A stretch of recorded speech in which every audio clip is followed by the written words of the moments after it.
girls with their nails done now.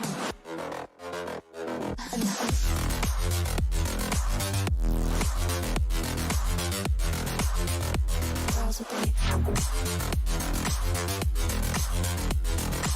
nails done. I like the girls with their nails done.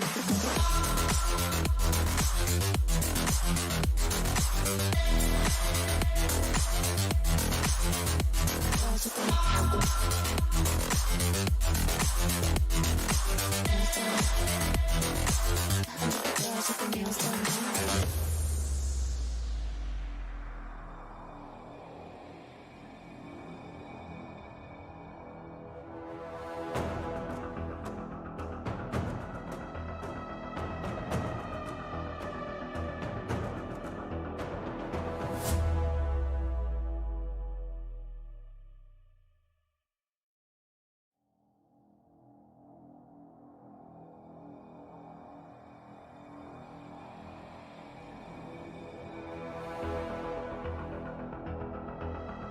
with their nails done.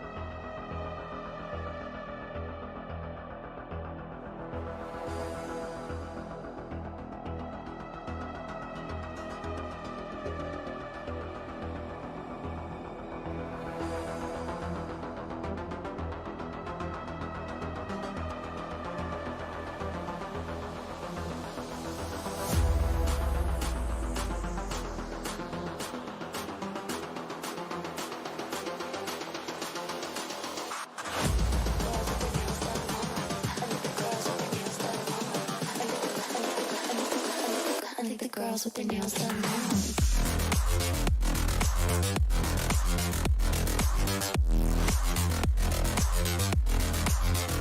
Girls with their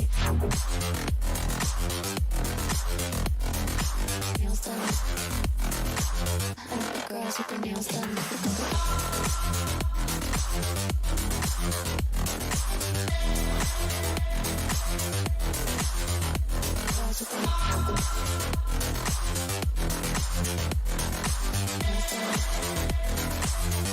Girls with their nails done.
I like the girls with their nails done now.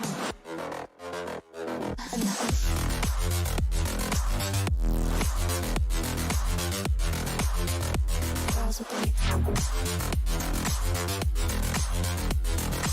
nails done. I like the girls with their nails done.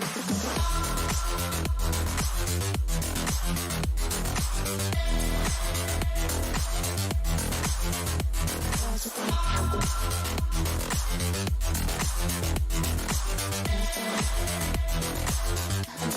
with their nails done.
girls with their nails done now.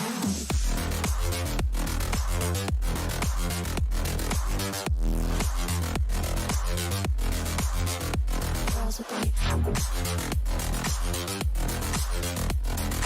nails done. I like the girls with their nails done.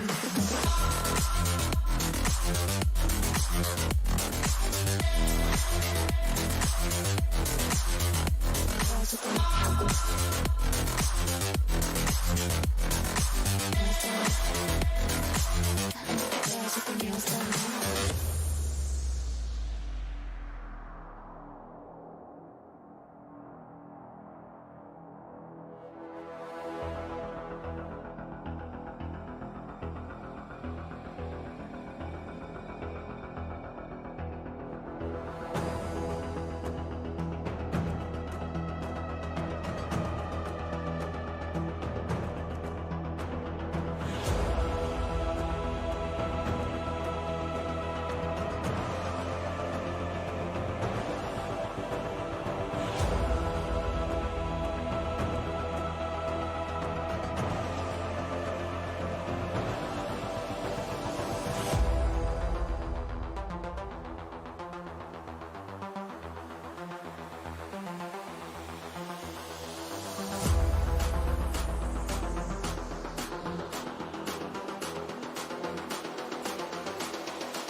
I like the girls with their nails done now.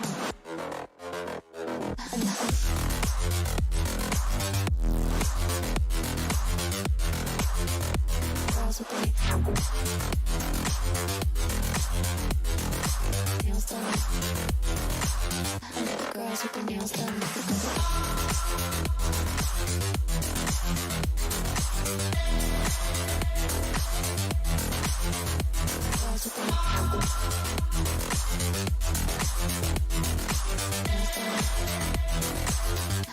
Girls with their nails done now.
I like the girls with their nails done now.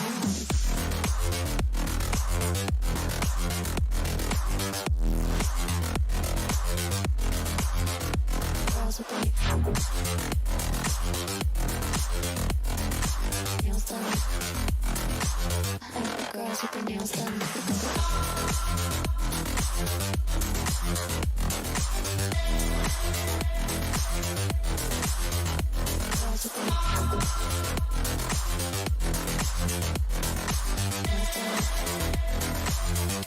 Girls with their nails done now.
girls with their nails done now.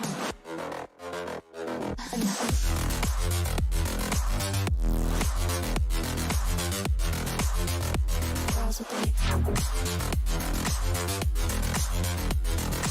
nails done.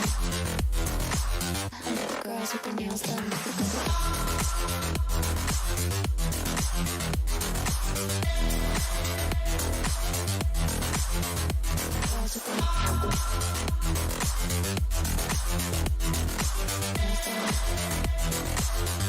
Girls with their nails done.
From a driver's point of view, to get ahead, you need to understand the data.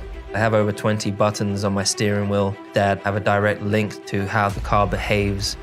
So I'm studying that in the background on computers all the time. I'm super grateful that we have AMD with us. It's a huge asset for us. When we come back into the garage, the car downloads and the data pops up on my screen. The faster we can get that, the faster I can analyze it and the faster I can get back out there.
Welcome back, ladies and gentlemen, to AMD Ryzen presents Skyesports Championship 3.0, where we have Logitech as our gaming partner, Croma as our gaming retail partner, and WD Black as our gaming storage partner. I am Dr. Dang, and along with me, as usual, is going to be Lucifer and Darshita. And well, we welcome you all to day 5 of the grand finals of BGMI. Well, hello everyone, welcome back. So it's gonna be the day 5 of BGMI grand finales for AMD Ryzen Skyesports Championship 3.0. So yeah, what's going on? I hope you all guys are doing all well, first of all, and definitely it's gonna be a really amazing thing to look across last 3 days of the grand finales, 5th, 6th, and 7th. Well, just 18 maps. I would say a definite countdown of the last 18 maps is all that is left with us. So what do you think, even Lucifer? I want to know what amazing things are really we gonna come across with these 18 maps countdown. I'm super excited because we did witness what happened yesterday on the points table, and that's what I'm looking forward to take a kickoff for a lot of these teams from here on. From this day itself, we are going to have a clear-cut picture from the top of the race runners to the I would say teams who are already being left behind. So I think it's about to be tie your shoes right now or make a run for it. Otherwise, you'll be left behind the pack and there's no more coming back. But now you know what the race is happening for. It's for the total prize pool of 25 lakhs. The champions will be taking not only the title, not only the bragging rights, not only representing themselves as one of the champions, but also 12 lakhs for themselves. Well, 12 lakhs is going to be the top prize, but it also means that the other teams that are there are also going to be getting a big chunk of that money. So it's going to be a 5 lakh prize pool, or rather 5 lakh prize for the second place team, 3 lakhs for the third place, fourth and fifth get 1 lakh each, sixth and seventh get 40,000. 8, 9, 10, 11, and 12 get 20,000, and then 13th and 14th will be getting 10,000 each. As for the MVP of the tournament, the most valuable player of the tournament, well, he's going to be getting 1 lakh for himself. Well, indeed, what a huge prize pool split up. We really gonna have 12, 5, 3, 1 lakh, 40,000, 20,000, 10,000, and nevertheless, it's gonna be 1 lakh for the one person who's gonna be that MVP of the tournament. So definitely a huge prize pool that we are really gonna come across with. So looking forward to the team, as Lucifer mentioned a while ago. Now that you have to tie your leases or you'll be just left behind. You have to give your best at it. It's like 60 or 70% of the grand finales is done now. All you are left with is 30%. Just the remaining 30-35% is what y'all guys have in your hand, and it's like a decisory factor now we like as the time passed by, now we are getting a clear image of what the last day is gonna look like, what the points table is gonna look like. So these things are something that we are coming across. But once again, talking about the points distribution, well, if you take a chicken dinner, if you take a victory, you are going to get 15 points in your accounts. Well, the second position gets 12, the third position gets 10, fourth position gets 8 points, the fifth position gets 6 points, but the sixth position gets 4th point, the seventh position gets 2 points, the position from 8th to 12th, well, they are going to mark just a single point. But from 13 onwards, you are not going to get any single point. Well, if you take one player down, you are going to get one total of finish point even. Yep. Now, I mean, we have been seeing points distribution, so not, I'll not talk a lot about how much you'll be getting and what you can do, but what I'm really focused right now, as just the teams are, and as we did see in the multiple interviews that are going down in Sky Talks, teams are just letting us know that they're trying to put their best game forward. It's not that they are having a map that they're relying on and a map that they're just letting go of. They're trying to put each and every map that they're coming down on the best game possible, but they themselves have said this. They cannot say that, okay, I can take easy on this team because we are going to always come up on top, and that's the reason this game at any moment can switch up. And that's the reason, yes, we will again talk about what I would say I'm eager to see on the points table as we head over to it. But right now, let's quickly take a look at the 18 teams who qualified to the grand finals from a huge, and I would say a wonderful battleground find coming through in the semi-final. So starting off, it will be the side of Seoul, GodLike right next to them, 7C, SKYLIGHTZ Gaming, Team IND, Revenge, Marcos, AZTEC Esports, Team Celsius, Revenant, Enigma Gaming, F1LS, Tenacity, Esports Empire, OR Esports, Team 8-Bit, Galaxy Racers, TSM. And again, talking about the teams, there are some teams that I want to start mentioning who are right now, we talked about this, are left behind the pack. I would say the side of Tenacity, Esports Empire, AZTEC, they are somewhere in between, but if they keep the same performance today as well, I mean, they can be happy in their 7th, 8th position, but I'm pretty sure they will not be able to make their way into the 1st and 2nd. Celsius as well, their firepower has started increasing, but their placement points is something that we have to take a look at. But GodLike, this team is going ham on each and every team, but in the meantime as well, the side of Team 8-Bit is also making a run for the hills, not only in terms of a map but in the overall standings as well. But before we take a look at the overall standings, again, head to head for day 5, it's going to be starting from Revenant and SKYLIGHTZ Gaming. Well, that is going to mean that we have Revenants and SKYLIGHTZ in the head-to-head right now. So as we said, it is going to be 4 chicken dinners for SKYLIGHTZ, only 1 for Revenants. 228 points for the side of SKYLIGHTZ and 230 for the side of Revenants. That tells you that it's not always about the position points in terms of getting the chicken dinner for yourself. If you look closely, SKYLIGHTZ has a lot more or rather has 3 more finishes compared to Revenant. But Revenant, being the consistent team, is always able to get those points for themselves, and well, they are going to be getting 130 position points for themselves compared to the 125 that SKYLIGHTZ is able to get. Considering that 60 of those points that SKYLIGHTZ has is going to be from chicken dinners alone. So that means that overall, Revenant, being a lot more consistent team, is just able to edge out the side of SKYLIGHTZ, at least on the leaderboard.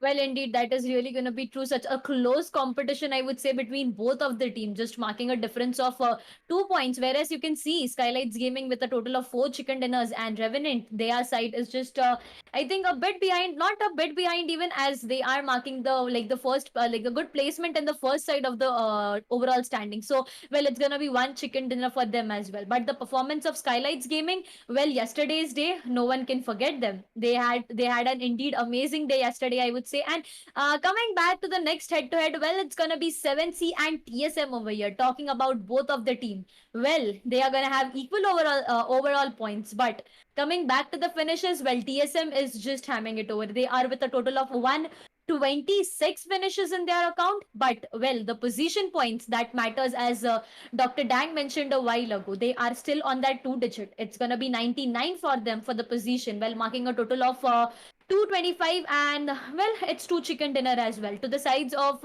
7C, it's gonna be 116 finishes with 109 position points. Well, talking about the position point, 7C is really hamming it over to the sides of TSM over here. But again, the overall points, as I was saying, is going to be equal for both of the team, with 1 extra chicken dinner for 7C. Well, it's going to be 3 for them.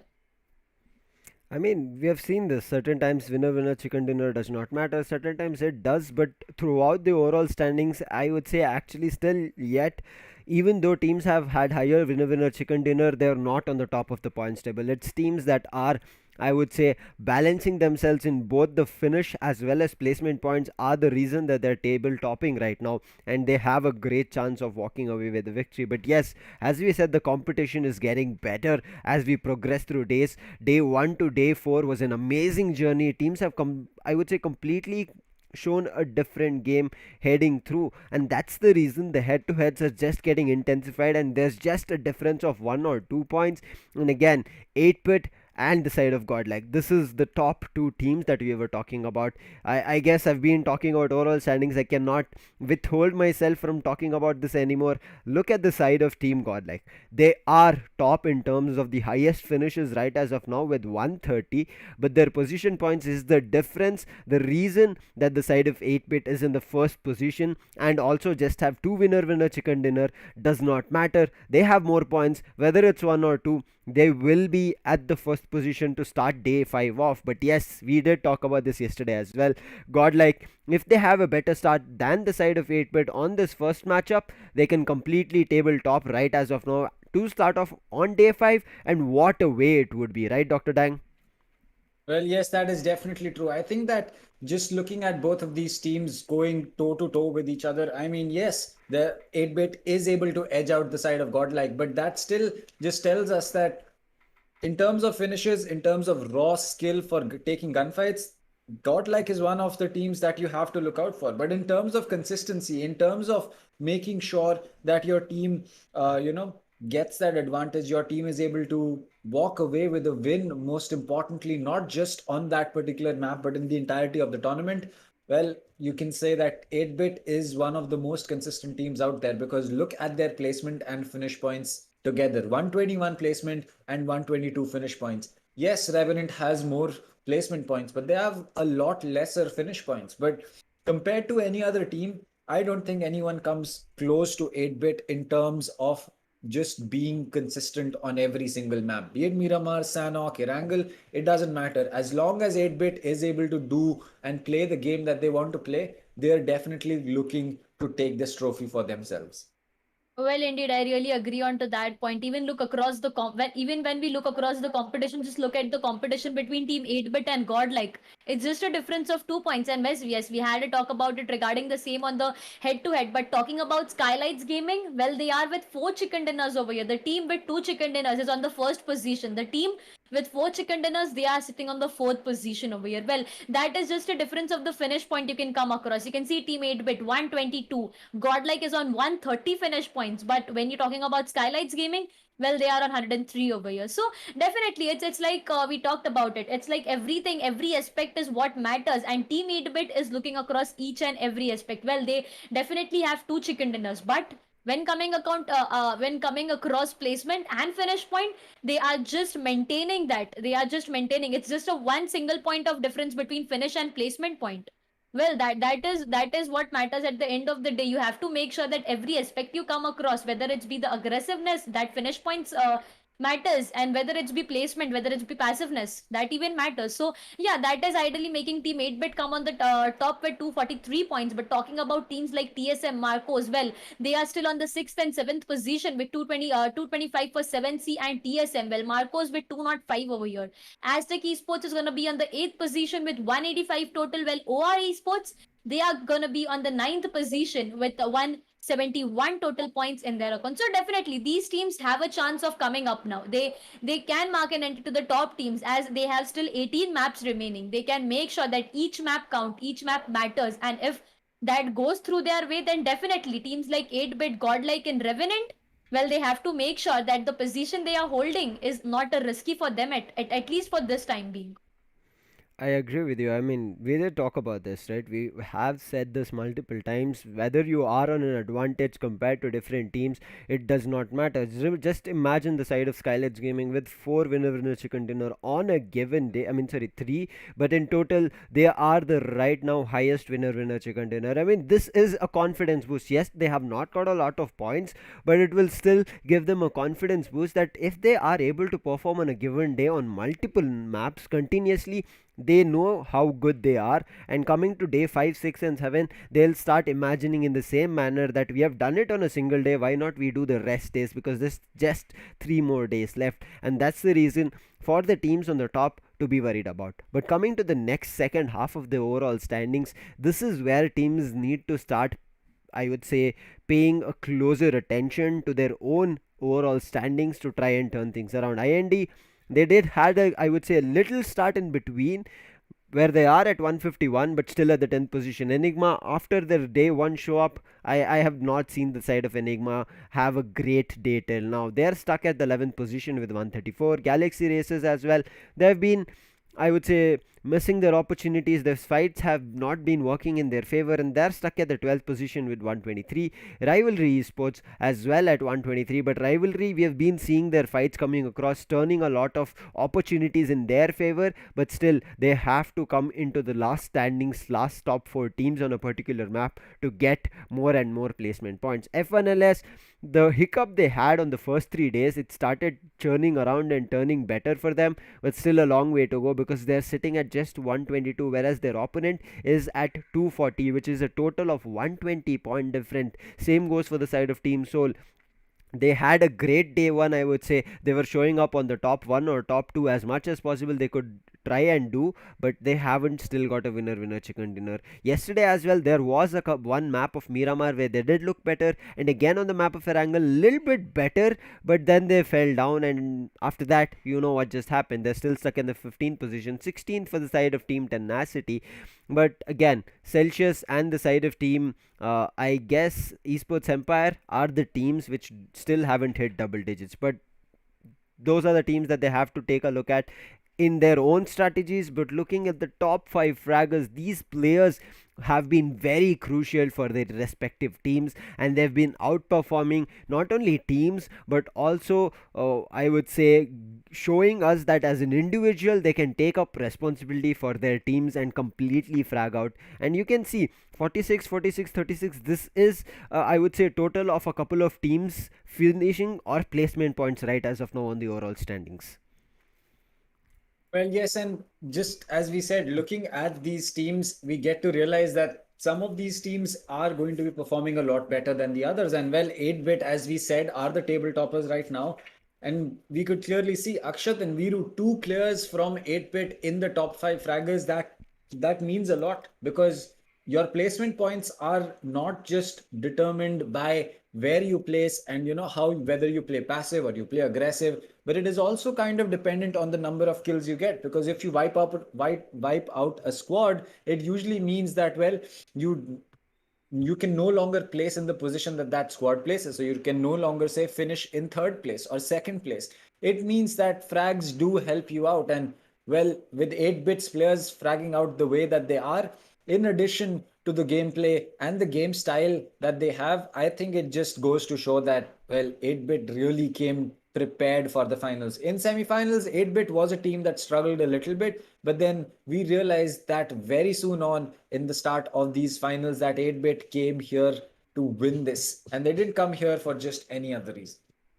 Well, definitely, that is really gonna be true. Coming across these teams, the top fraggers and everything, well, they are performing very amazingly. And each sides now, as they very well know, that it's just like an 18 maps of thing that is remaining. A countdown of 18 is what they have. Well, definitely, each one is just looking across to ham it on each and every map and make each and every map count, I would say. But talking about the maps as well over here, if y'all guys have missed the schedule, I would really like to repeat it once again. We are gonna start off today's day with the map of Erangel, as again, as we all know, the basic map of BGMI, I would say, for Erangel over here. I'm so sorry for that. Happens. It's okay. Happens to the best of us. You Okay. don't have to worry about it. But yeah, Okay, I'm so sorry for this. We are gonna start off with the map of Erangel over here. Coming across the second map is gonna be the map of Miramar. Well, a drastic change once again, but for that change, it's gonna be like once again a cooldown for the players going back to Erangel for the third map. Well, the fourth map, it's gonna be a smaller map compared to Erangel and Miramar. It's gonna be Senok once again. After you are done with the smallest map, you are not gonna get a chill, as you have to go back to the biggest map of BGMI. Once again, it's gonna be Miramar, and to end things, well, we are gonna go back to the map of Erangel. So it's gonna be the schedule for the grand finales, which we are following past 4 days, and coming back, we are gonna follow it once again for the remaining 3 days with us.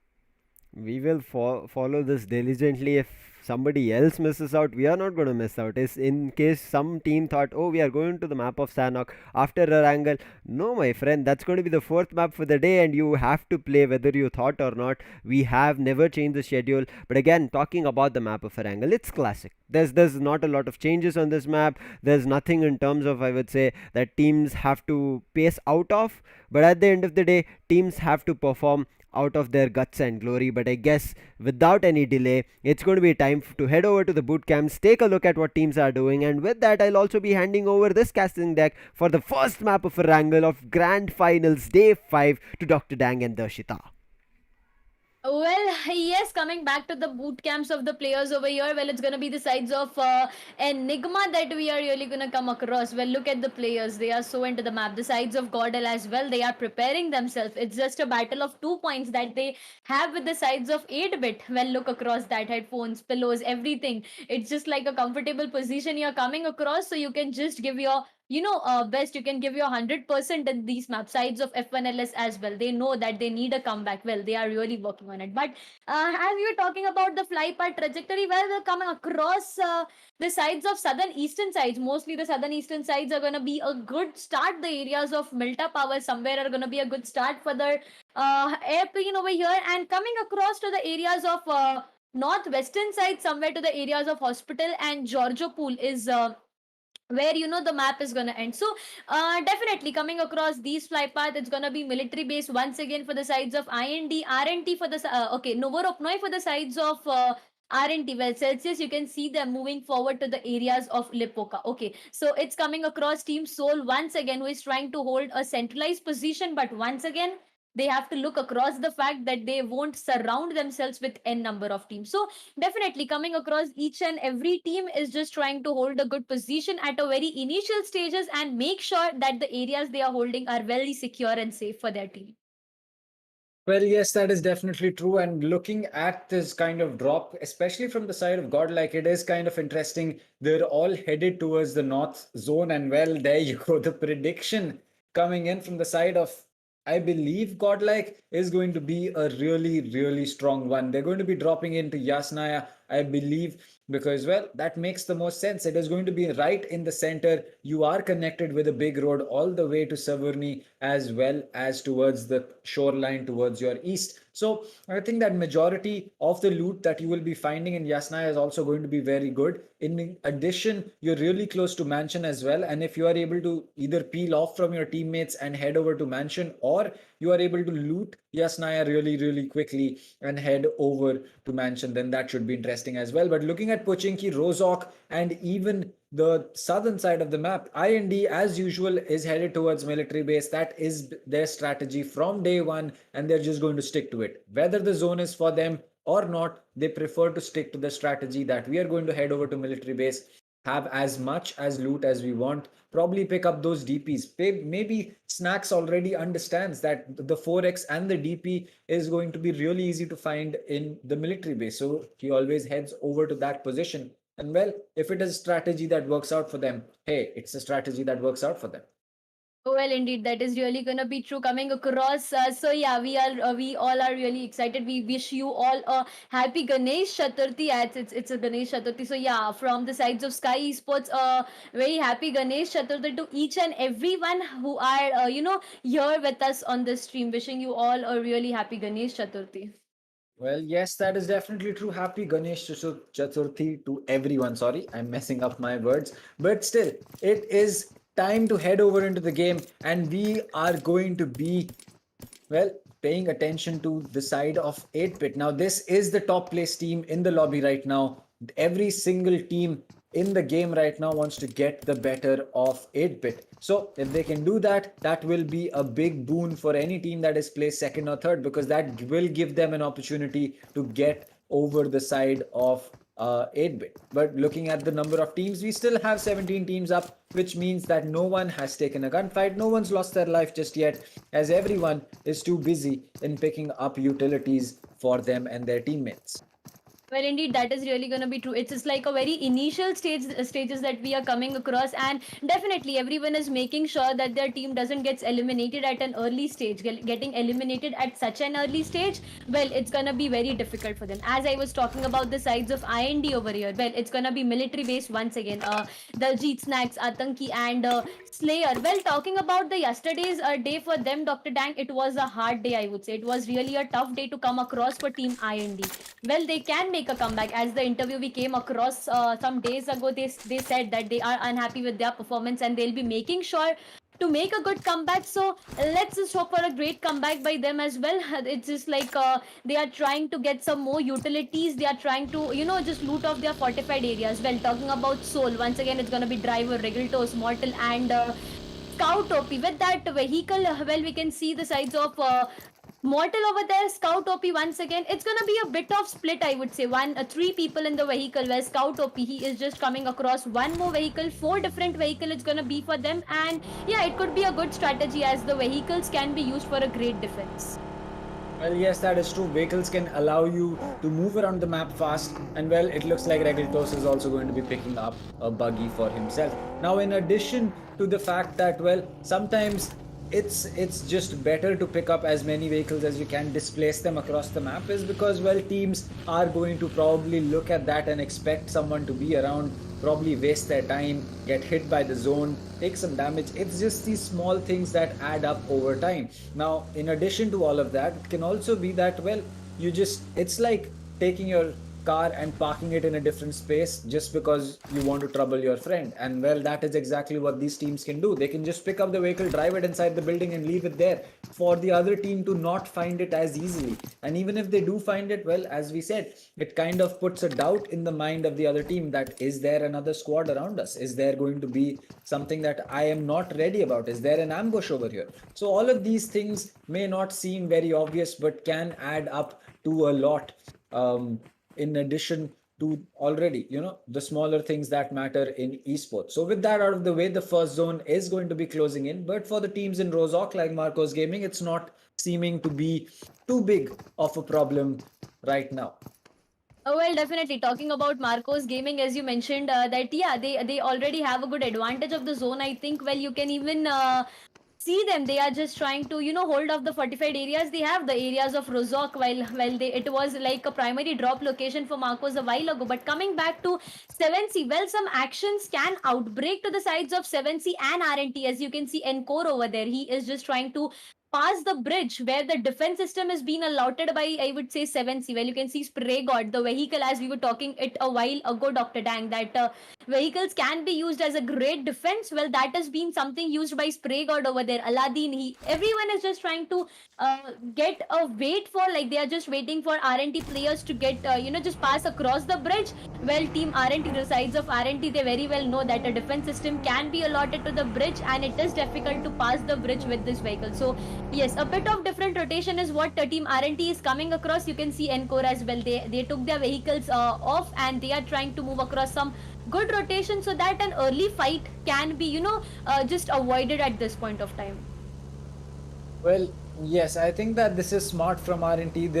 They understood that there is going to be a squad on the other side of that bridge, and it's probably not the smartest idea to try and force it. So, well, they want to protect their teammates, they want to protect their lives, because, well, no team has been eliminated so far, which means that if they do get taken out at this point of time with 0 finishes and in the 17th spot, they'll be getting 0 points for themselves, which is something that no team would want.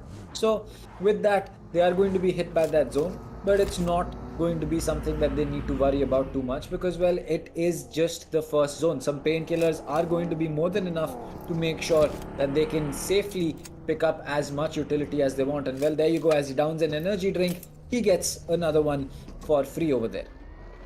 Indeed, it's gonna be phase 1. So yeah, the hitting by the zone that is gonna hit you is gonna mark like somewhat damage of 0.1, and that's enough. That like the bandages you have, you can just bandage yourself and patch yourself completely. Or as you mentioned, boosters are just enough to patch yourself completely. Well, vehicles have been used as rotation is really very important coming across 7C. Well, we saw them a while ago to the areas of that bridge, where bridge or defense system was being holded by them, but now they have decided to take the vehicle and come back to the zone, as getting an entry to the zone, getting a position to the zone at an early stage is going to be really very important. As coming back to the phases, the zones we were talking about, well, it's going to get a good shift to the areas of northeastern sides. Once again, Kameshki, Stalber, Sivarni and Yasnaya are going to be a good hold. Well, talking about Yasnaya, Dr. Dang, GodLike is going to get a great advantage over here.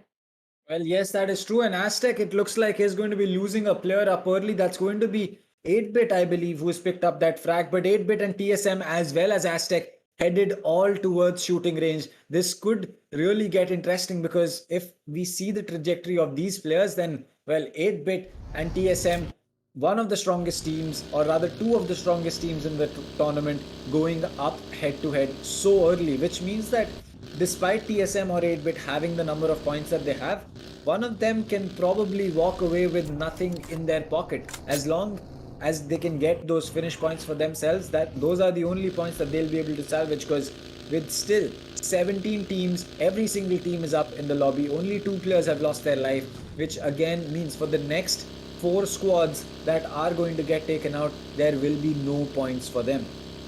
Well, indeed, there will really be no points for them. But talking about the two players, Dr. Dang, who were taken out at such an early stage, well, two teams have a great disadvantage. They lost their one body at such an initial stage, and definitely that is something that is just going to decrease your manpower standing advantage. Now that at your 4% standing, you had that synergy set between you all guys. But as you have lost your first player, now you have to again rethink of what can be done and regroup with your players and make a new strategy to come across with. As you can see, the sides of Seoul, well, they have lost Scout OP at such an initial stages, and now it's like a very panicking scenario that is coming across for deciding what strategy can be used. Once again, Mortal, inner wall covers are something that are really needed, I would say, over here. But definitely they are running for the hills right over here, and definitely they are going to overexpose themselves. And if once even their location is being compromised, as the players are playing in a great split over here, it can be difficult for one more player to save his life over here.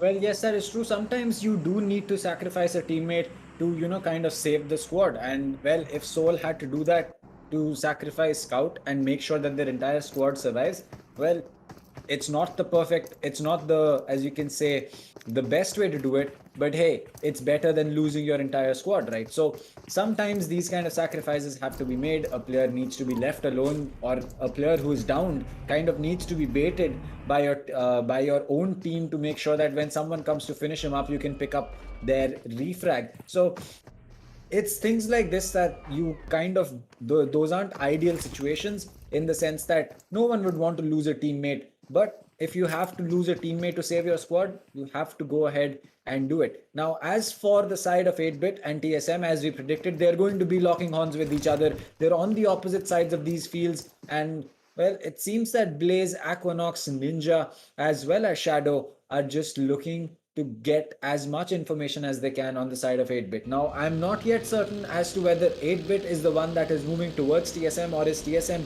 just the team that is holding and they already know that 8-bit's there. Not yet certain about that, but it does seem to be the case that Omega is trying to make some moves towards that drop, maybe pick up some level 3 helmets and some vests for himself. Looks like that is exactly what he'll be going to do. It's out in the open. He's going in for that drop. He is going in to pick up the weapons that he can. The DP is picked up. He's going to jump in that buggy and get the hell out of there, because he does not want to spend any time close to that drop. Well, understandable, my friend, but 8-bit is going to walk away with a huge advantage simply because of that one risk that they just took. Well, that was a very, I wouldn't say a very, like a small risk, but it was a huge risk. You could have lost one of your player if caught over here, but the sides of ENIGMA, well, Clock was caught and he has to go down. It's going to be the sides of F1LS while engaging in a fight. It's going to be the sides of ENIGMA. Clock has to lose his life completely. Well, the sides of F1LS, they're gonna get an initial frag over here. Coming back to sides of GodLike, as we were talking about, an great advantage that they had. Well, no, now they have changed their location. They have provided a rotation. It's gonna be very difficult for them. But coming back to once again the sides of ENIGMA and F1LS, well, Clock, as they had to said goodbye over here, the sides of ENIGMA can be very angry, and now the sides of F1LS and ENIGMA are really very nearby to come across a very huge fight. Well, you can see Smoke over there trying to just boost himself completely before going into this, and well, one grenade inside the hut can spell a lot of damage for the players. Well, Riot, he is trying to go in for that grenade, but it was cancelled for some sudden reasons as well. 3 players holding the same position, and one grenade just entering the hut could destroy them completely. That is something that really needs to come across the thoughts of F1LS that side. But talking about Seoul, well, they are onto that urge of rotations once again. Well, Orkill, he has to go down by the sides of TSM and one Nox as well over there. Smokey, he is still holding that upper angle. He's still trying to gather more and more information on the sides of ENIGMA. The only reason for that could be they don't want to lose any of their player coming across these fights over here. Well, I agree. I think that things do seem to be getting better for the side of F1LS, and especially in the later stages of this tournament, we have seen that F1 has really become a team that, well, kind of is climbing up the rungs of the ladder to become one of those better teams. As for ENIGMA right now, though, they need to make sure that they play this smart and they play this safe, because, well, they've lost one player already. They don't want to lose another one. And as for the side of F1LS, well, they have every single player up, which means that they have one extra player to either go in for their flank or to do something that Enigma would not expect. So as for the side of Enigma, not only is the man advantage working against them, it is also going to be the fact that, well, they have to make sure that they aggress to the top of the hill. They have the disadvantage in terms of the high ground. As for the side of F1LX, it looks like Smokey is going to be losing his life, who is going to get retraded for Mr. IGL from the side of Team Tenacity. So it's going to be a good start, but it looks like CG7 is going to play that aggressive role. He's going to come up, he gets one down, but he will not be able to finish off Artemis. He has his teammate right behind him, but it looks like he's also going to get finished, and we lose the first team in the lobby. It's going to be Enigma who get knocked out, who get taken out, and it looks like F1LS is going to follow suit right after that, as they also are going to get taken out by the side of Tenacity. Well, by the sides of Tenacity, somewhere it was like a third-party entrance to the fight. But talking about the sides of Enigma, Dr. Dan, it was difficult. The aggressiveness that the player of Enigma just came across suddenly was something that was really surprising for each one of us. We really didn't expect for one sudden player to come across the hills and go in directly for that fight. Well, the sides of Tenacity as well, they got 2 initial frags in their accounts, and that was definitely something needed for them. As Tenacity, talking about the overall standings, well, they need to mug up in each and every fight that they come across. Well, coming back to TSM, it's gonna mark them a rotation with 4 different vehicles trying to enter the zone, I would say, between 2 teams. We came across this thing by the sides of Team Soul as well, where they were caught by 2 teams and they had to say a goodbye. That is difficult. But the sides of Soul Driver, well, as I was talking about them, the sides of 7C can be caught. SG is caught by GodLike. Jonathan trying to take them down by the praise provided on the moving vehicle. Well, it's difficult to take players down when they are on that moving vehicle, but the sides of GodLike, Jonathan, well, he stopped fragging already, and now he is making sure to take more more and more casualties in his account. Well, Regaltos, he has to go down, and it's a time for Regaltos to join the party of Scout, as 2 players of Soul had to say a goodbye, where we can see only Mortal and Driver are left for the sides of Soul. The duel is something that has to, just take the responsibility of the fight further.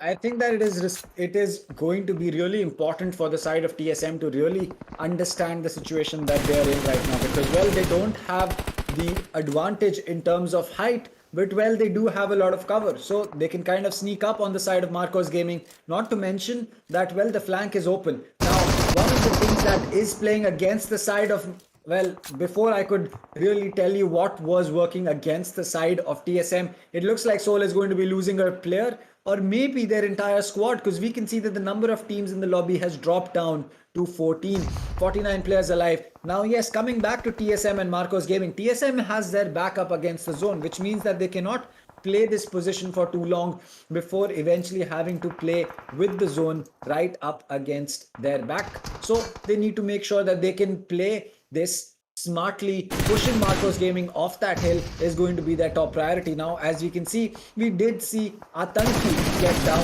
by one of the players, as he was taken to the ground by a headshot from an M416. As for the side of 8-bit, well, they're going to be pushing up aggressively. Encore is going to be taken out by a grenade coming in from the players of 8-bit, as it seems that it's all up to AustinBotX to make sure that he can survive long enough for his team to get some placement points. But for the side of 8-bit, it seems that they are not done just yet, because look at their, just look at the spread that they have over the positions that they have there. It looks like Snacks is going to get spotted out in the open. It's all down to Daljeet now, who needs to make sure that he survives as the lone member of Team IND, but it looks like it will be very, very difficult to do so. He is able to get 1 player down, but it looks like Akshat has spotted another player from the side of Tenacity. He's looking to aggress, as Omega is also going to be spraying down with that DP. It just feels that the side of 8-bit is spread all over the map, and there is no place that you can hide from them. Just looking at that zone, Esports Empire is the only team that is going to be already inside the zone. OR is on their way in, as GodLike is right at the edge. As for 7C, they are a team that we haven't seen any action from just yet, but it looks like AustinBotX is going to be running into them. And, well, as a solo one-man mission, that is not the team that you want to be running into. Well, definitely that is going to be really very true coming across the solo player standing. Well, it's really going to be difficult for him to survive throughout the teams, as we are still going to be left with 13 teams and 41 alive players. Well, coming back to AZTEC OP, they have lost Robin already. The sides of AZTEC, they already have lost Robin, and now they are looking across with 4 finishes, but they are coming across with more and more fights. Well, the sides of Tenacity and 8-bit. Well, Viru is being caught over here. You can see Zero. He is trying to pull off a grenade, chuck off a grenade on the sides of Viru. Well, it can be connected, but it can just give an ample amount of damage to Viru. Well, he has to patch himself up completely as Tenacity is being caught by Akshat that side, but Akshat even has to go down by the sides of Mr. IGL Tio, as he was holding a different angle by the different sides. Well, talking about the sides of 8-bit, they got initially 3 amazing finishes in their account, but now as Akshat is down, there are 3 people standing, and they have to look across the strategy that can be used at the sides of Tenacity, just trying to ham it over the sides of 8-bit as well. Coming back to Marcos Gaming, well, Wizgod, Ronak, they both have to say an early elimination to the lobby, whereas to the shoulders of Surya and Gyro God, you can see UOP is being shot by Surya and is being punished. He has to go back to the ground. Well, some incoming sprays in the smoke can cause a bit of difficulty for the team, but well, it was a good luck for them as no sprays get connected to the smoke. The sides of Tenacity, well, Mr. IGL TO, as I was talking about, was down as some grenades are being still chucked off to the sides of 8-bit Viru. Well, our revival is being provided and is being successful as well. Some grenades are being chucked off by both the sides, but Marcos Gaming just ran over with the vehicle to the sides of Tenacity, making sure to take players completely off and eliminate them completely. Everyone of the gang here is trying to hold a good edge, as only the center position could surround you completely by the players. But look at Tenacity, they are losing bodies back to back, and the sides of 8-bit are just hamming it, and well, it's gonna be an elimination for Tenacity over there by the sides of 8-bit. Well, 8-bit is really feeling themselves, and as the zone shrinks even further, this is going to be really interesting as to how teams play against this, because, well, as you can see, GodLike is sitting right at the edge of the zone, but they have some hard cover. But if you look towards the center of the zone, it's only going to be a hill, and it's probably not going to be the best place to hide, because, well, once those teammates come flying in, it's not going to be a good position to be sitting in on. As for Jonathan, well, he's going to be dropping another smoke so that he has some cover to work around with, and this is where those vehicles really come into handy, because not only can they use them to make sure that they get a quick getaway on top of that hill, but it also means that they have some kind of cover. They have some cover from those bullets flying in. As for Akshu OP, well, he's going to be stepping right outside that for himself, but it looks like Jonathan is going to get knocked down. That GodLike is now down to 3 men, and 7C's Prince is going to get sprayed down. Zekor just able to get that player back down to his knees, as Aladdin is going to be really close, but he needs to be worried about this grenade coming in from Zegod. If this connects, it could be the end for Aladdin, but it's going to sail right over him, deal some damage, but not enough to get rid of him. And as he has enough healings with him, he should in theory be able to make this work. But a second grenade is going to be coming through, and that does not matter, because he is going to get taken out in addition to his entire squad. And that means that 7C is going to be placed 7, and that all she wrote for her. As for the side of the Delta, well, he's stuck out in the open, and as Aditya has a lot of cover to work around with, he's going to be crouching behind the hood of his vehicle and be able to land those shots on the other player. And well, that is exactly why these vehicles can be of use in situations like this. When you are out in the open and someone has any kind of cover, it plays a big role in the way that gunfight is taken. Indeed, that is definitely true. Like we talked it out a while ago as well, Dr. Dang, that how important vehicles are for you all to make a hard cover. But coming back to the sides of 8-bit, well, they are looking very confident today. I would say they are definitely looking very confident. You can look across the fights. They are just hamming it to the sides they just hammed it over to the sides of Tenacity with a very aggressiveness. And now it's gonna be the sides of GodLike, where Clutch God, he has been caught by Omega. He was just trying to take him down, but the sides of Austin Vortex, well, he is very near to Omega. It can be like a 1v1 scenario that we come across Omega and Austin Vortex, but there Clutch God, once again he's damaging. He is registering a lot of damage lately, and he has to patch himself up completely. Coming back to Esports Empire, we talked it a while ago. They have even been caught. Some incoming sprays in the smokes are something that are giving them an ample amount of damage that they really have to look across. But look at Omega right over here. He is not stopping. The sprays are just not stopping. But the sides of Austin Vortex, well, he very well knew how to take one player down, and go down back to the ground. Austin Vortex is the last surviving player and engaging himself into a fight at this point of time. Dr. Dang can be really very risky. What do you think? Can Austin Vortex survive the sides of 8-bit, as they are really very confident on each and every fight they are taking? Well, yeah, unless this grenade is going to be landing right at the sweet spot between the side of both these teams, it seems to be a little difficult. Akshat is still going to be on the ground, but a second grenade is going to be popped out.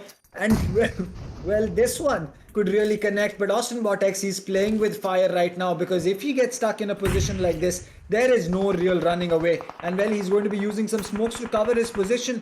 But as Akshat is going to get picked up, it will be a 2v1 for him. Now, two players from the side of 8-bit have lost their lives. That is going to be Omega as well as Redo. So one of their top fraggers has been taken out, but Badshah OP is ready with these grenades as well. As for Akshu OP, he needs to make sure that he runs in. He's going to spot the player from RNT inside the smoke. Austin Vortex going to get that, but Akshat will be there for his teammate. Now Akshu is going to be on the ground, who needs to get picked up, but Neo missing his shots is going to take enough damage to be on his lead. Fragger OP is ready. He spots out Z-God, but he's not able to land the shots in that thin angle. As for Badshah OP, well, another nade comes out, and these teams are really using those grenades to the best of their possibilities. In such a small zone, we still have 4 teams alive. Everyone can take those gunfights. Anyone can come out on top right now. It's basically going to be a free-for-all. As for Akshu, well, he got finished off, but Akshat, he's still alive. He's using those energy drinks to make sure that he's boosted as much as possible right inside that zone, prone on his feet. Well, he doesn't have a backpack anymore, but he still does have his vest and his helmet. As for the side of ClutchCord, well, he's looking to make this work for himself, but he understands that it is going to be a difficult shot to land, because Akshat also has a DP, but it looks like he's going to get shot in the side. And GodLike are going to be the ones that will be getting another win for themselves. And what a way to take it. What a team this is. Well, definitely, to add more things on your sentence, I would say what a day started by the sides of Godel. What a start to the day they got today. Just look across the excitement they had. We just came across the bootcamp of the player. Well, Godel was so happy with the chicken dinner, with the victory that they got a while ago. Definitely, what a team, what a start to the day. Well, if it is definitely said that if your day is starting really good, well, it can end really amazingly. So yeah, coming across these things, I think yes, it can be a really amazing day for Godel, as the start was really amazing. But once again, we're back with us, as we are done and dusted with the very first map of Erangel. I just have one question, Lucifer, for you. What do you think for the sides of 8-bit right now? I am actually right now happy, if you would want to put it in that manner, because right now 8-bit understood there is competition. That's the best part of it. At the end of the day, in Battleground, if a team managed to keep taking the victories away and run away as far as possible, who have already the title written in their name on day 5, day 4, it'll not be the best situation, right? With day 7, we already know the winner. But now with GodLike coming in and other teams as well, such as OR and Esports Empire, looking forward to pick frags right in front of the last zone where 4 teams is surviving, this says us this game is going to last for a long time. Until day 7, you will not have a clear-cut picture. But one thing, I'm also happy that we did not see GodLike yesterday on the top 1, but today hopefully they did manage to take down the side of 8-bit, they managed to take down the side of OR, they managed to take down the side of Esports Empire. And one more thing that I would like to mention about GodLike, which we were missing a whole lot, would be their rotations. It was better today compared to any other day. Not sure what they had, not sure what they, I would say, looked into the replays and their maps previously, but it was way better compared to any of the other day rotations. I think one of the biggest things that GodLike has done is tone down their aggression, because, well, we saw that on Miramar. They just pushed in on Team Celsius and they got completely annihilated. So you can't just push in blindly to wherever you want to go to, because, well, the other team is equally good, if not better. So you have to make sure that you pay attention to which team you're pushing, from where are you pushing, and is that situation really going to be worth probably losing a player or two? Well, that was not a good situation for Godel to push in. But today, GodLike really held on to their aggression. They didn't go, oh, we see a head, let's go run after that and try to shoot it. That's not the best way to play BGMI. And I think everyone who's played any kind of competitive BGMI will tell you the same thing. You can't keep running after frags. You have to play it smart. You have to look at where you are in with respect to the map. Where will you be taking this gunfight? When you are taking this gunfight, do you have cover? Do you have enough healings to walk away from that gunfight? What weapons do you have? All of these questions need to be asked, and unless you ask them and get a good answer, you're not going to be coming out on top. But today, GodLike, perfect game coming in on Erangel, and well, they get that win along with it. So that just goes to show that any team can take a chicken dinner. It's just the strategy that you apply on that map at that particular point of time. Well, definitely, I would really agree to this that the strategies are what matter the most. But look across the confidence this team has. What an amazing confidence this team really has. You can see them with 12 finishes.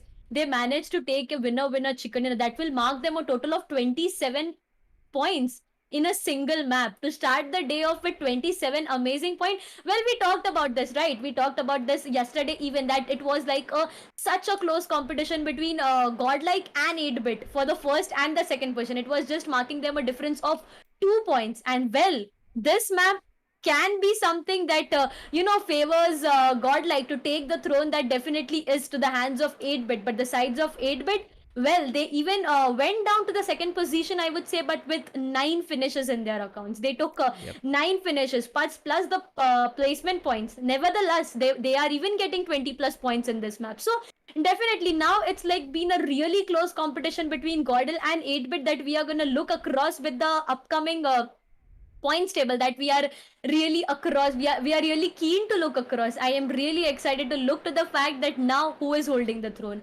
As we saw it a while ago, the two days were for 7C, the two upcoming days were for 8-bit, and now that we are left with more 3 days, I am really keen to know for the fact that who is holding the throne and who is gonna really get that huge prize pool of 12 lakh for the very first position they hold.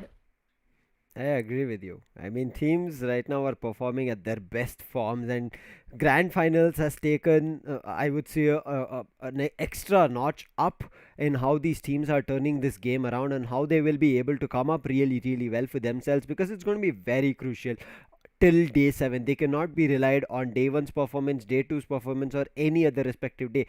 Take for the side of SKYLIGHTZ Gaming, they had the, I would say, an opener of a day which any of the teams would have liked on day 1, but after which they fell short. But coming back on day 4, they had a better game, but still they're not table topping it. You can understand, in between the hit that they took, even though they got 3 winner chicken dinners, it does not work out for them. But hopefully as we progress, right, teams make a comeback, and just like GodLike right now has a good chance of taking the position number 1, and I'm pretty sure they have done it this time. It's no secret, because they have more number of finishers, they will be having extra placement points compared to the side of 8-bit, and they do have a good opening. But one thing just before the side of GodLike made their rotation is where I was about to have a nail biting situation, because if you remember, when GodLike was about to head it to the edge of the circle, there was 7C right above them on a higher ground advantage, and this time GodLike did not, as Dr. Dang mentioned, they did not just rush in with the vehicle and then convert the fight. They just trooped up the hill a little bit, then started throwing smokes across, and they were listening to sound cues. And that's the reason we say, as much as you have information, you will be better in a gunfight rather than going blindly and saying, I'm an aggressive player, I'm an aggressive team, I'm going to take ham. But 8-bit were also clinical. 8-bit were wiping each and every team right in front of them, until, I would say, letting the side of Revenant, Austin Box, the sole survivor for the side of Revenant. When Austin managed to survive, he was the guy. And this is where we have said, if you go and put up a fight on a team, you better finish it, otherwise this is going to bite you real bad. And that's what Austin managed to do to the side of 8-bit. Grenades being chucked right, left and center, he did not let the side of 8-bit move. Otherwise, 8-bit having a higher ground advantage compared to the side of GodLike, it looked like they could have pulled this winner again from the side of GodLike.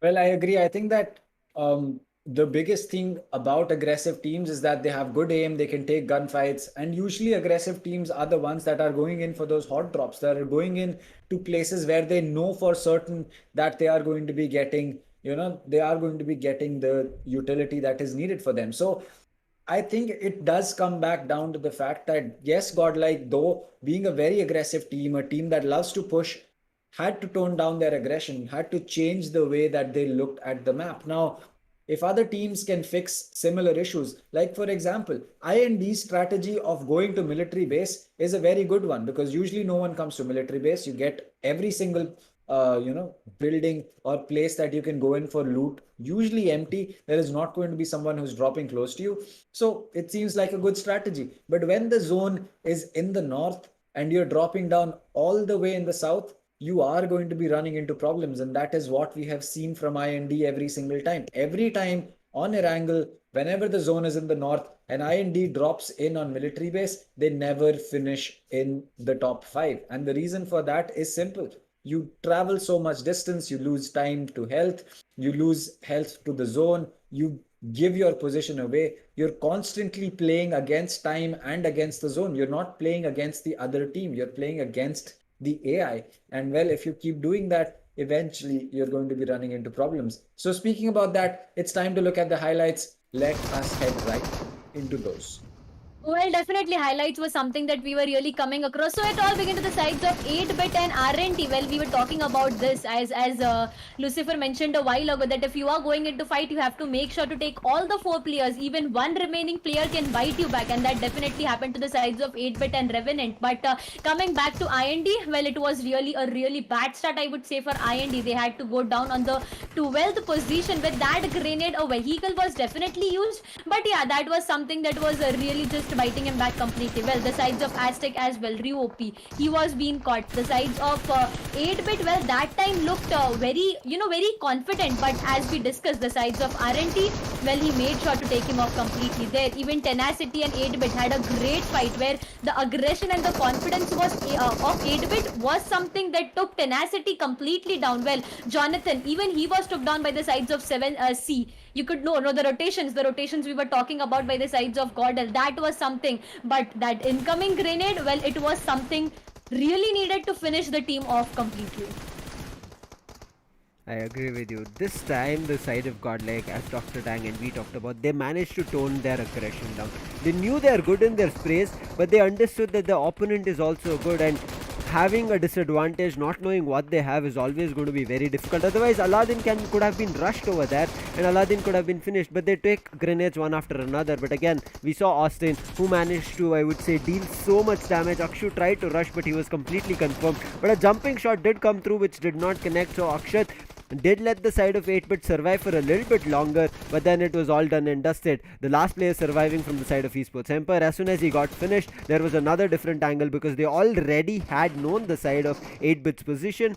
Once they finished the side of team Esports Empire, immediately they turned their eyes directly into the side of 8-bit, and 8-bit went down in the second position, and the same position is what they'll be holding on to after match 25. We finished 24 yesterday on day 4, starting off on day 5 with the first map of Erangel. 8-bit go to the second position, but still the difference is not a lot. So 8-bit are not out of the game, but GodLike 4 winner chicken dinners and 268, and still they are progressing. Yes, they are coming up with placement points as they play each and every map, but they're pushing their limits, they're pushing their finish points further than anybody, and I guess we might end up seeing maybe 200 as well coming in from the side of GodLike, because we do have 17 more maps to be played, and 17 is more than enough for the side of Team GodLike. And even if they pick 10 kills per map, they can do it within just 6 maps, and GodLike are going ham with their aggression. And if this kind of a strategy is carried over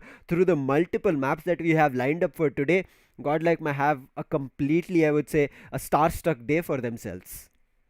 Well, I agree. I think that for the side of GodLike as well as 8-bit, now, again, 8-bit is now going to be second, but GodLike is going to be first. This is something that 8-bit as well as GodLike kind of expected always, that they are so close to each other in number of points. What if in the next game, GodLike is not able to perform the way that they did? Probably 8-bit is going to be going up above them again. So looking back at these two teams, it just goes to show that GodLike and 8-bit are the two teams that have really understood their gameplay, but more importantly, they have understood the flaws in their gameplay, which is why they're able to patch them, which is why they're able to make strategies that play around with these issues that they have with themselves. Like, every team is going to be having a weak spot, and if you can understand that, well, you are going to be able to make the best case scenario of any situation that you are in, knowing the problems that you can run into. So GodLike and 8-bit, hats off to them for the simple fact of understanding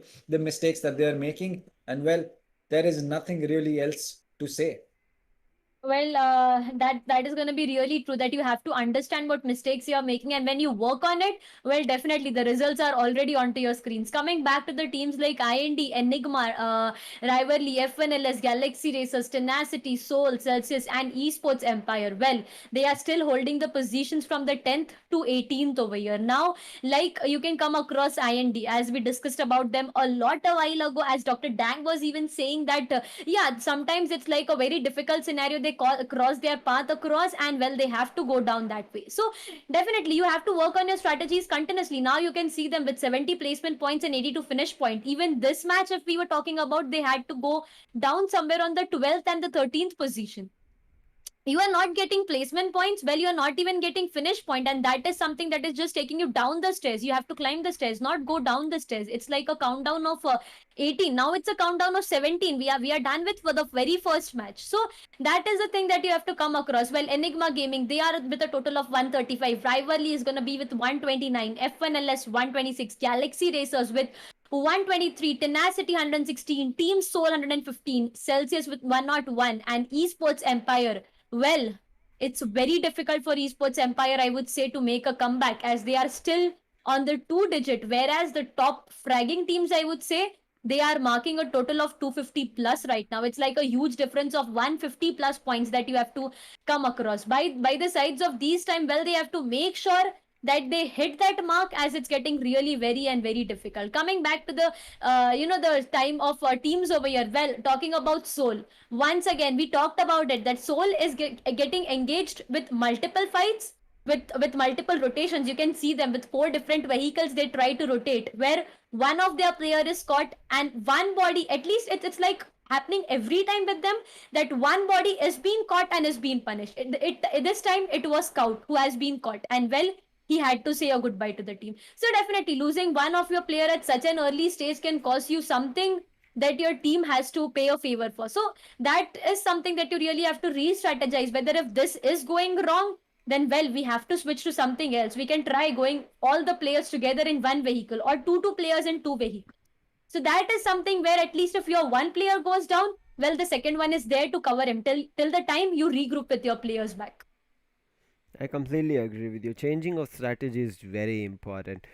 And the timing as well. You cannot wait until the zone starts crumbling and then go for a rotation, which right now a lot of teams are also doing, and because of which some teams might be better in terms of providing cover for their rotating team members, and your team together rushing out might have a huge disadvantage. That's where teams are having a battle. And look at the side of GodLike. I would again go there because they started off with Yasnaya, the zone shifted there, but when the phase 2 came in, they quickly thought about it that the zone is about to be shifting away from Yasnaya, and that's the reason they made an early rotate. Otherwise, if Godlike thought that we are already in Yasnaya, the zone is right at the edge for us, we can still hold this position. It was phase 1, it was phase 2. This is very early to say that you will have an advantage going into phase 3 and phase 4. You need to be sure about your rotations, and that's the reason going into, I would say, the phase 3 circle very early on to the center or the edge is the reason that the team got an advantage. But right now, without any delay again, because this match has already kicked off to such a great start, we'll be heading into the map of Miramar for more intense action coming up. Well, it is going to mean that for every single one of these teams, they're going to be getting a second chance at, getting those points for themselves. For the teams that were not able to pick up any placement points, well, it is time that they can do so as well. Now, with that out of the way, it is time to head over into the map of Miramar. And well, Lucifer, what do you expect from this map coming up? With Miramar coming up, I'll be looking forward to this map bringing us the action because of it being so much open.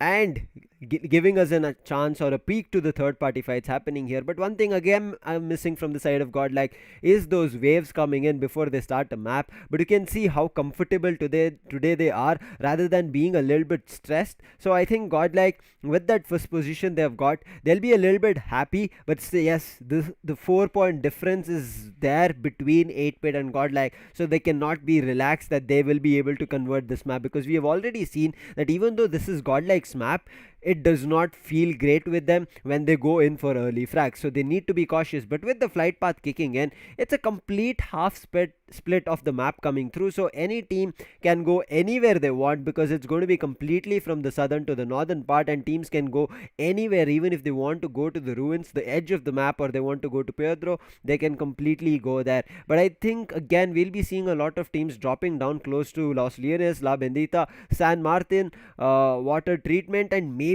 till Cruz del Val, but not too sure, not about El Azhar. But yes, we have seen that the side of Seoul certain times does go there towards Junkyard and all, but not sure whether they'll be doing that today or not. But right now it looks like another huge cluster is about to be seen close to Los Leones, maybe even the side of Impala, La Bendita, and as I said, the side of Seoul, they are heading towards the side of Junkyard, and I think that is their spot. But with the change of the zone, again, we have seen multiple times over grand finals, I would say that the zone itself has preferred Los Leones. But right now we are seeing, I guess, one mishap or a casualty coming in from the side of FNLS. Not sure how that happened, whether it was a drop, whether it was a random spray coming in. It looks like there's about to be one more coming in, or maybe make it a confirmation.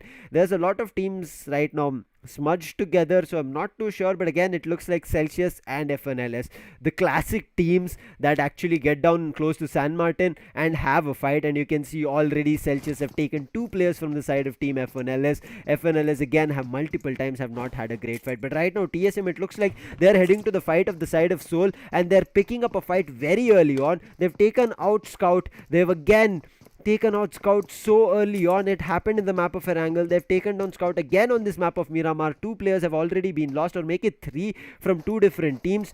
And now it's not looking that great for the side of team FNLS as well as the side of team Seoul, because yes, they will be having 3 players compared to the side of team FNLS. But again, heading back to the confidence part, the morale boost part that we keep multiple times talking about, is where the side of Team Seoul will take a hit right now. If some team has targeted them so early on, it means that they either need to be quicker in terms of the loot, or either they need to take a vehicle and make a run to a different position and try to go for a dynamic change because of the fight being pushed from the side of TSM. But not too sure, after which the fight has kind of dulled down. We have not seen the kill feed pop up, but again, to the start of Miramar, it's done a great, I would say, impact on how the further progress from teams can be seen. Well, yes, I agree with that. I think that Miramar, despite being one of the maps that should, in theory, support teams like GodLike really well, because, well, aggressive teams can have a good time in terms of, as you can say, can have a good time on the map of Miramar. But GodLike has somehow been one of those teams that has not been able to perform the best. And well, it looks like Scout is going to be the first one to lose his life once again, in addition to the players that we saw lose their life in the start of the round. Whether they were from FNLS or from another team, Scout has definitely, well, he has definitely been eliminated. And that means that Seoul will not be getting the advantage of having every single player up. As for the side of Enigma, it looks like they've kind of spotted the players rather of Badshah OP as well as Fragger OP. So they're just looking to hold on and make sure that if they try to make a run for the hills, they can get spotted out. Because again, Miramar, it is wide and it is open and there is no cover, there is no trees, or I mean, there are trees, but nothing really that you can use for cover as of now. They will have to deal with these small thin sheet metal fences and these containers of the shipping containers rather, that they will need to use for their cover. As for the side of Dream OP, well, he's taking a huge risk because CG7 could have a line of sight, but it looks like he was just not paying attention in that direction, and which is why CG7, or well, not yet certain, because in TPP he is able to keep an eye on these players without giving a peek himself. So maybe there is an advantage that CG7 has right now, and he's just not giving his position away. He just does not want these players to understand and realize exactly where he is. So that could be smart. But if the opportunity is gone, where he can no longer go in for that shot, well, then I think that maybe that trigger control could have been something that was not needed. But as for Cloak, he's looking to push into the building. Fragger OP is going to be on the other side, and Nade is going to get prepped. Will this connect? It could, but it looks like no. Right before that, Fragger OP is going to be running away, but he'll get down because of that easy in close range.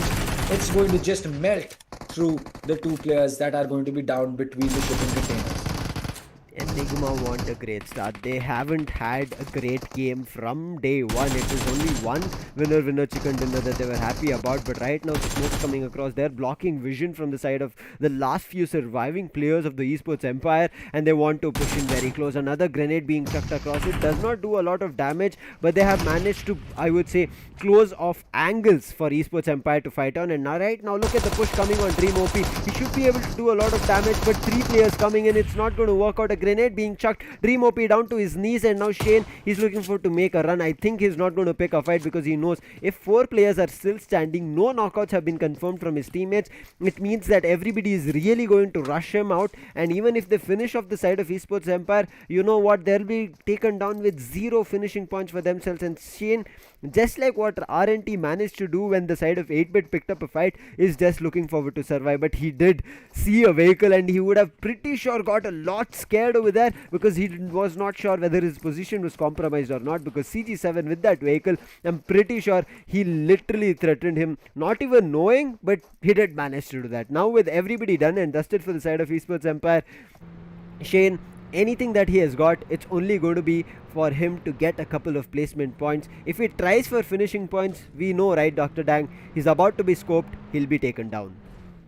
Well, yes, that is true. It looks like for the players that are right now, making their way across the map, this is going to be Soul. And once again, it is kind of a similar strategy that we've seen from them. They look to drop together and then move across the map in a same vehicle. Now, well, yes, it is kind of good in the sense that you have your teammates right next to you. If you do need to take a gunfight with a squad, you have the entire squad at hand. But then it's kind of like placing all of your eggs in one basket. One thing goes wrong and your entire team's gone. So you need to really pay attention to whether the surroundings that you have are clear. Do you have any kind of players around you? Do you have any squad around you? And that is one of the things that IND does really, really well. They spread out across the map. Yes, they are going to be a little further away from each other and can get isolated and be punished for that. But then majority of the times, they are so aware of their surroundings that they do not leave one of their players so far away, stranded from them, that they cannot help him out in times of need. IND, hopefully I'm pretty sure a lot of the, I would say, fans and viewers are looking forward to IND make a comeback. They did promise, so IND, you need to come up huge. But again, we have talked about IND, right? As Dr. Dang was explaining, if they're unable to make their rotations work, they get always caught out. But right now it looks like 8-bit, they want to take an advantage on this map of Miramar, because we've also seen the side of 8-bit, they have good games, they have bad games, but right now all they're looking forward to is having good loot. They've not had great loot as of now, and that's the reason they're still actively looking for loot before they head into a fight. Weapons are okay, but still having better loot, bandages, medkits, and even energy drinks, so that you can be completely boosted, so that even if you receive a little bit of a chip damage, it'll heal itself in due time and you'll be back to good health. But right now, looking at the side of 7Cs, they've not been having, I would say, a great grand finals from day 3. From there on, they've been always on a back foot. Teams have been able to target them, take them down, even though they were on the first position. And right now, 7Cs, the fights that is coming their way, I would say, rather than them picking up fights, the fights coming their way is a disadvantage that the side of 7Cs are facing. So that, I guess, 7Cs again, Dr. Dang, do you think 7Cs should go back to their usual strategy where they rush on a team, completely take up a fight, then finish that team off, and then go to another fight as they rotate towards different zones? This is what has worked out, but right now this is not the kind of strategy we have been seeing actively from the side of 7C. Well, I agree. I think that Seven Seas is also a team that kind of similarly follows the traditions that IND does. It's just that Seven Sea has been a lot better at executing compared to IND. Now, that isn't to say that IND has not played well. IND has had some amazing games, but in the grand scheme of things, in terms of consistency, it just feels that the side of, it just feels that the side of E7 Seas has been able to do the same strategy a lot better. As for that, we did see a kill onto Dream OP coming in with a shotgun. So that would be interesting to see as to how close did he really sneak up to one of these players that he was able to be mowed down by a shotgun. And that would definitely be a kill that I would love to see if we could get that back up. But it looks like other than that, in other news, we did see an explosion that took out one of the players from IND, as Snacks is this time going to get finished off. And this is what I was saying. IND does the same things as Seven Seas. It's just that IND can get caught off guard, can be caught solo, and well, they can be made to pay the price for that. And that is exactly what we're seeing right now. It seems that Snacks is the only one from this team who has lost the body, but Marcos Gaming, they're looking to just drive across that map at full speed, and well, they're going to be jumping in or jumping off those vehicles to make sure that they can get some proper hard cover for themselves from these bullets that Soul is looking to rain down on them. Will they be successful is what we have to look at, because Seoul, they've already lost one player as we initially saw. But IND, they're picking on a fight with the side of OR.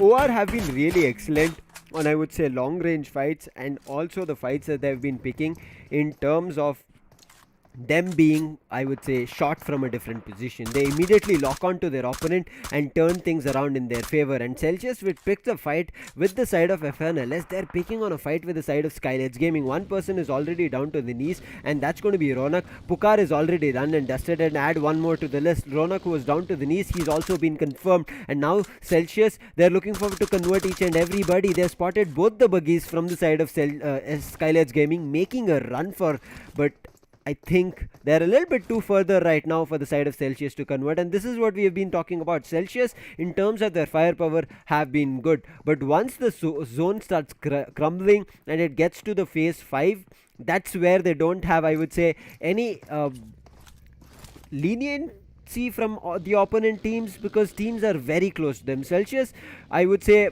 completely fly when there is no opponents or no firepower being dished at them, but it's a 1v1 squad fight happening. Once they have another third party fight very close to them, they get rattled and they're unable to figure out a way that can be successful for them. But right now, even though SKYLIGHTZ Gaming, they have two players and they're running away, they're heading towards the direction of the side of Tenacity. But with the zone switching up coming through, you can see the vehicles have shifted. They're making its way downwards to the southern areas, and it does enclose the side of Los Leones right as of now, but we might end up seeing a completely open ground where all these teams fight. But still, 17 teams alive. This is going to be a brawl on this map of Miramar, where teams will be fighting helter-skelter. Well, yes, that is true. And right now, looking at these positions, it's going to be TSM running into Tenacity really quickly. As for IND, they're hot on the heels of OR as well. So there are multiple squads that are lined up for running into each other. And maybe we are going to be seeing something really special happen. But it looks like GodLike is going to be right next to the side of 7C right now. And these are one of the two strongest teams that we have in the competition so far. As for 7C, they are a team that has proven that they can hit way above their weight and they can take down teams without breaking a sweat, even though they might be teams like GodLike or Soul or 8-Bit or anything. But that's one of the biggest advantages that 7C has. They're not scared of anyone. They don't take into account that, oh, is that GodLike or is that TSM or is that Celsius or is that GXR? It doesn't matter. For them, what they want to do is win that gunfight, and as long as they can do that, they don't care who it is on the other side. So that is one of the best things that 7Cs can do. And well, it looks like GodLike right now is going to be in a little bit of a tough position. They have their backs against the wall. They have their zone for themselves. But TSM is looking to be the team that pushes in. Now, this is exactly what we were talking about. There is absolutely no cover for these teams to really play around this position. If GodLike waits for too long, there's definitely going to be a team, and there you go. It's going to be 7Cs who is going to be getting a flank opportunity on the side of GodLike. And if GodLike doesn't pay attention, that flank is going to be so soon and so fast, they won't even have time to get into their vehicles, let alone run away. Exactly, that's the reason you can see, even though the side of GodLike have a hardcover advantage, they're not taking it because they know one or the other way they will be moving close to a window, and if their shoulders are given up, the side of 7Cs are going to take it. It is just like a meal being served for them. They will be seeing like it's going to be a chicken burger or something. They're going to be jumping on top of it and maybe trying to convert as soon as possible. But right now, GodL, they know there is one more deadly team right next to them. That's going to be the side of TSM, and that's the reason they are trying to finish off the side of TSM before they re-engage on a different fight or before they go in for a rotate. But with the zone switching up, you can see now they are 200 meters away from the zone that they would have to head into. But TSM, they're also, I would say, having patience. They are trying to do their best, and this is the kind of play that we did see when the side of TSM and Seoul fought off on the map of Erangel. They waited for Seoul to push them, and immediately as soon as they started seeing Seoul's head, they immediately jumped and capitalized on top of that. Now with GodL not doing that,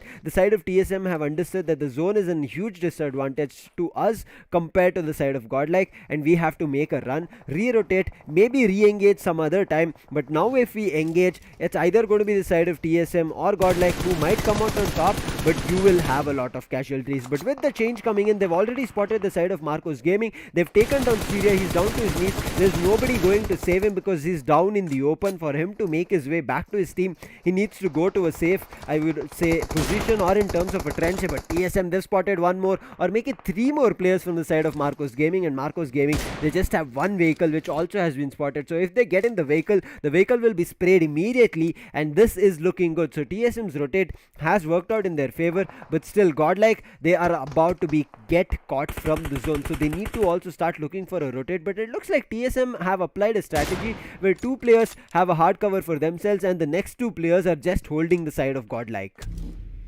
Well, yes, that is true. And well, Marcos Gaming is going to be hit with this zone. Vizgod will have to make sure that he decides to run from this zone soon enough, but he has TSM on the other side, and this is exactly what we were saying. You drop too far away from the zone and you're constantly going to be fighting the zone, not just the players that come along with it. As for Aquanox, he knows that Z-God could be underneath him. Will he spot him? Yes, he does. Will he down him? No, is going to be the question. He does take some damage from another player from the other side, but it looks like he will be getting the finish on the Z-God any second now. There you go. Is he going to be confirming that? Not yet certain as to whether he does. No, it looks like he will have to. Well, there you go.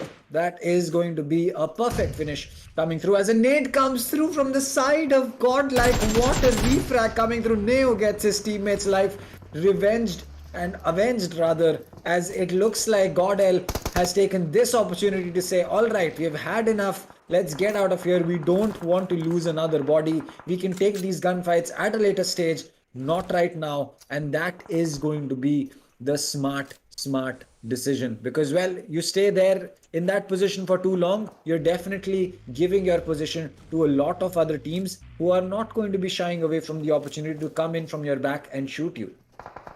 Exactly, but right now what the side of Team Marcos need to be worried is the side of Team Seoul trying to push right at the edge. The edge is a kind of an advantage for the side of Marcos Gaming, but being in the open, they know anybody can take a hit on them. They're completely in the open. A third party can also happen because 7Cs is just so close to them, and you can see 7Cs is trying to gatekeep so many teams, and they're actually even confirming a couple of knocks coming in. But Celsius now they're taking on top of the side of Team Enigma, TENACITY as well on the side of SKYLIGHTZ Gaming. A lot of fights being initiated, but I'm more concerned about the fight being initiated between either Marcos, 7Cs or Seoul. It looked like Ronak is going to be very up close to the side of Seoul, but it's going to be a driver who will be spotting out one player from Marcos. Make it 2. He takes 2 players down, and Gyrogard, the last surviving player, will be gone. And with that, the side of Team Marcos will be wiped out. But now Regaltos and Mortal are down to the knees, and Regaltos might be saved, but not Mortal, because he's done and dusted. His life is gone, and that is going to be 2 more players less for the side of Team Soul to turn things around, and this is not looking good. This is also not looking good for the side of Team GodLike, because they are being gate kept from the side of 7Cs. This is what I was talking about. They wasted a lot of time holding off the side of TSM, because of which 7Cs have an advantage. And look at Jonathan, he might be confirmed, but with a lot of smokes, a little bit of a vision is being denied. Neo is looking forward to, I guess, save Jonathan as much as possible, but with the push coming in and the position being scoped out, Jonathan will be confirmed. Neo, now he's the only player. He's very up close. I think Jonathan was not confirmed there, but Jonathan is bleeding out very fast. A grenade being tossed. It's going to be confirming Jonathan, and that's done and dusted, and make it Neo as well as the GodLike squad will be eliminated at the 13th position. Well, that means that GodLike will unfortunately not be picking up any points from placement points, which means automatically 8-bit is going to be getting a huge boost because of that, which means that even if they get just 1 point, placing 12th, they are going to be able to get that first place position back for themselves. As top dog, he's just going to run through that smoke, get a player, but he is going to get knocked. Eggy lost his life to him, but it looks like Rex was there to get the refrag. Will he be able to finish off the kill is going to be the real question, as Slayer is looking to pick up this frag and pick up that free kill for his team. But it looks like Slayer, AKOP, everyone is right around the corner. They want to make sure that they get those points for themselves. Vamp is going to be losing his life to Celsius's Rex, so that means Enigma loses another player off the board. As for AZTEC's AKOP, well, he's holding the entire squad of Revenge right now, or sorry, the side of Revenge right now, I believe, as he is just looking to land some shots, put some pressure on these players, force them to run away out into the open, and at that point of time spray down one of these players to get a free point for themselves. This fight, AZTEC, hopefully they have a better fight, because we have seen AZTEC have been doing a lot of finish points for themselves, have been grasping a lot of them, but when it's due time to convert a lot of winner chicken dinners in their favor, they've been falling a little bit short. But with the zone advantage, with the zone edge they have, they can gatekeep a lot of these teams. But I'm not too sure whether it's going to be the way that the side of team AZTEC will be taking a turn to, because I guess 8-bit is still alive. They are also on the edge of the zone, and with that exchange being traded across from the side of OR as well as AZTEC will also be able to get their player back online. OR will also be able to get their player back to their feet, and the fight will still be initiated. But in the meantime, AZTEC need to be worried about many other teams, because Revenant is also close to them. The fight that they picked up with the side of Team Rivalry, it was not finished, so they can also try and push them from a flank, and now they know AZTEC is going to be at a very difficult spot. So AZTEC need to finish off 1 or 2 fights before they can carry their 3rd and 4th. But right now they are being rushed from each and every direction. From one side OR, from another side it's going to be the side of Rivalry, and slowly but eventually even the side of Revenant, after hearing so many sprays coming across, they would be very eager for a 3rd-party fight. Well, I agree. I think that third-party fights are definitely the play of the game on this map of Miramar, because as we said earlier, you don't have any cover, and well, that leaves the opportunities for these teams to really make the plays that they wish to. And well, as things stand, Vexy is going to have to make sure that he can get his teammate back up, but it looks like Robin is going to get taken out, and that is the final player from AZTEC. We lose Team Aspect, Team AZTEC. Well, that's such a confusing name when you say it again and again. AZTEC, it sounds really simple in the start, but then when you start saying AZTEC again and again, it kind of gets to you, and that is just what happened. But again, other than that, it is going to be a good run that came in from the side of Team AZTEC, and well, it just seems that we are going to have to wait a little bit longer for them to get one of those chicken dinners for themselves once again. Yep, we have to wait, but Rivalry, with that advantage they managed to get, they're already looking forward to take a fight on the side of Team 8-bit. You know how good the side of Team 8-bit is, and if the side of Team Rivalry pick this fight and are not going to convert it, things are not going to look great. But they have been doing a lot of damage on the side of 7Cs. It looks like they are having a better fight as well, but in the meantime, Revenant, they have not given up a lot of their positions, and they're trying to fight with, even though they're the 3 players surviving, they have done a little bit of a damage. They've got gotten 4 finishes in their name, but grenades being chucked across from the side of OR after the information has been green. Austin, he is down to his knees, so Botex, he needs to be brought back to life. But look at the side of OR, they're pushing in, their position has been compromised. Paradox is trying to put a stop to their force coming in, so Destro, with the slither of HP that he has to heal himself, pack himself, but there are 2 more players that is pushing. Aditya is down to the grid, it's all up to Gil. They need to convert Gil as soon as possible. Vortex's position is confirmed. Encore is also down to the knees. It's all up to Paradox, but Paradox will not able to do anything as Gil will be finally letting the side of Team OR breathe a sigh of relief because he brought everybody back to life. He will be able to revive them, but he cannot waste a lot of time because this is the last 4 teams surviving, and if they heard that shots coming across, they'll be looking forward to a third party fight. Well, yes, that is definitely true. If they are going to be looking to join in and jump in on the action, well, it would not be a good story to end with for any one of these teams. As for the side of OR, they have 1 player down, that is going to be Vexy, who will be back up to his feet now. So all 4 players up, which means that out of the 4 teams, it seems that only OR is going to be the team, along with along with the side of Rivalry, who have 4 players up, which means that for the side of F1 they have 2, and the lone survivor from Marcos Gaming is SKYLIGHTZ Gaming is going to be Somraj. So, well, he has a big task in front of him. As for the side of Rivalry as well as OR, they have a good opportunity to take this win. Let us just hope that they are able to do that. He's the sole survivor, as you mentioned, but also the IGL of the team, so he should be able to do a lot of damage. But in the meantime, having a higher ground advantage, the side of OR, they are pushing their opponents, and look at the positions, it's not looking good. And I guess SKYLIGHTZ Gaming, he's still surviving, so okay for him. But right now, Rivalry, they lost 1 player, because of which they have to be playing only with 3 players. And now, because they're stuck in a building, it's going to be even tougher, because F1LS and the side of Rivalry are adjacent kind of neighbors as of now. But if F1LS and Rivalry pick up a fight in between themselves, and then OR will be having, I would say, much greater time compared to any of the other players, because easily as soon as F1LS pick up a fight with the side of Team Rivalry right next to them, there is going to be an opportunity that the side of OR can either spot or the side of entire team of F1LS, the last 2 players meaning, and the side of Rivalry having the 3 players surviving, and one of these teams will be falling down to the side of Team OR, and then they will be also trying to pick another fight with the side of OR. But because they have already an advantage with 4 players, they can do a lot of damage. But right now the zone crumbling, they want to push in, and that's what advantage the side of Team Rivalry and F1LS are taking on their hands. And with that, I guess Somraj peaked a little bit too, and he does get confirmed. Now it's going to be 2 teams stuck in a building, whereas 1 team is trying to push them out. Well, yes, that is true. Aditya is going to be on this roof, and he has a good vantage point from here. He can even spot the players of F1LS as they run into the smoke. Maybe that works, maybe that doesn't, but it looks like Smokey takes a ton of damage and he needs to make a fallback. Otherwise, he's going to get taken out very easily, leaving his teammate Artemis in a 1vx situation. As for Delta PG, he is ready with that nade. Will it connect? It does not seem to be the case, but he will definitely be spotted, and those bullets from Aditya are going to make quick work of him. He's not going to be down on his knees, but he is still extremely low on HP, and if Gale is able to make his way close enough, it is definitely a free point for the side of Orange Rock. Man, oh man, what a fight this is. None of them are giving up. They're stuck in the house. It's going to be only Delta PG who's trying to give information, whereas the side of F1LS, they're hard stuck.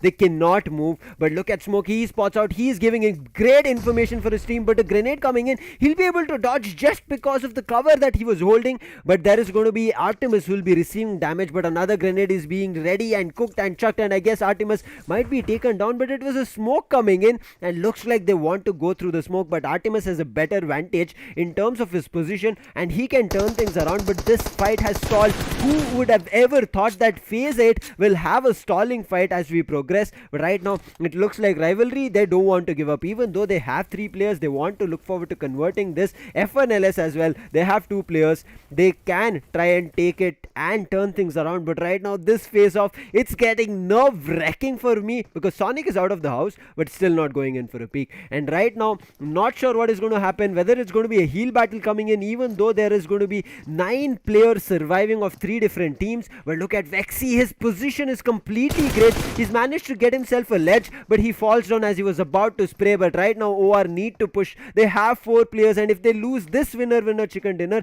this is going to affect them a lot. Well, yes, that is definitely going to be true for OR. This is a golden opportunity.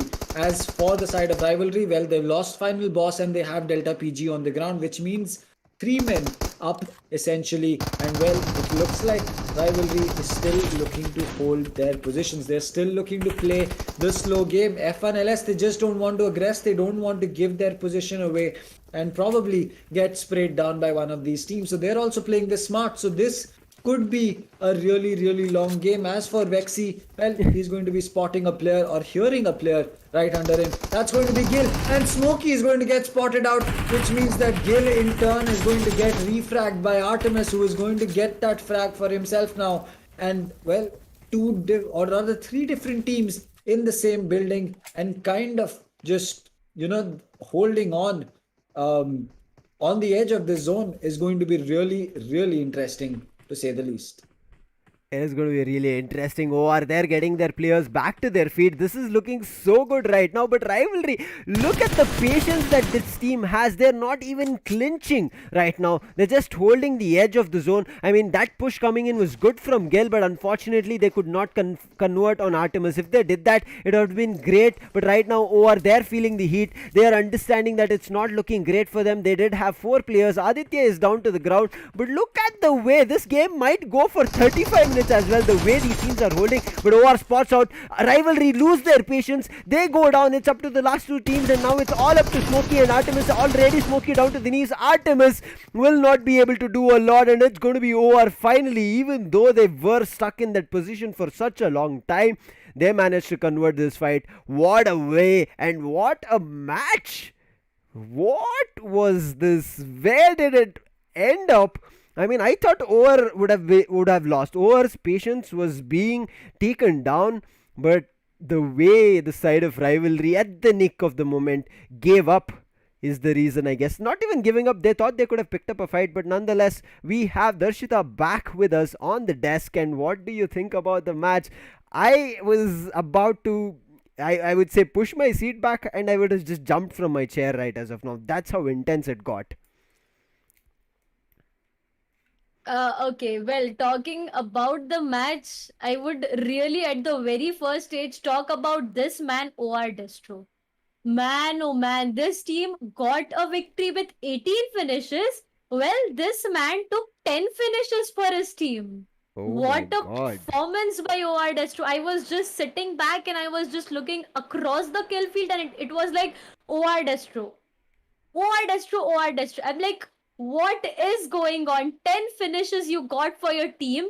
That was something that was really very brilliant to look across for OR. Well, talking about the victory over here, OR, y'all guys nailed it completely. 18 finishes and a victory. Well, y'all will get 18 for finishes. Y'all will get 15 for a victory.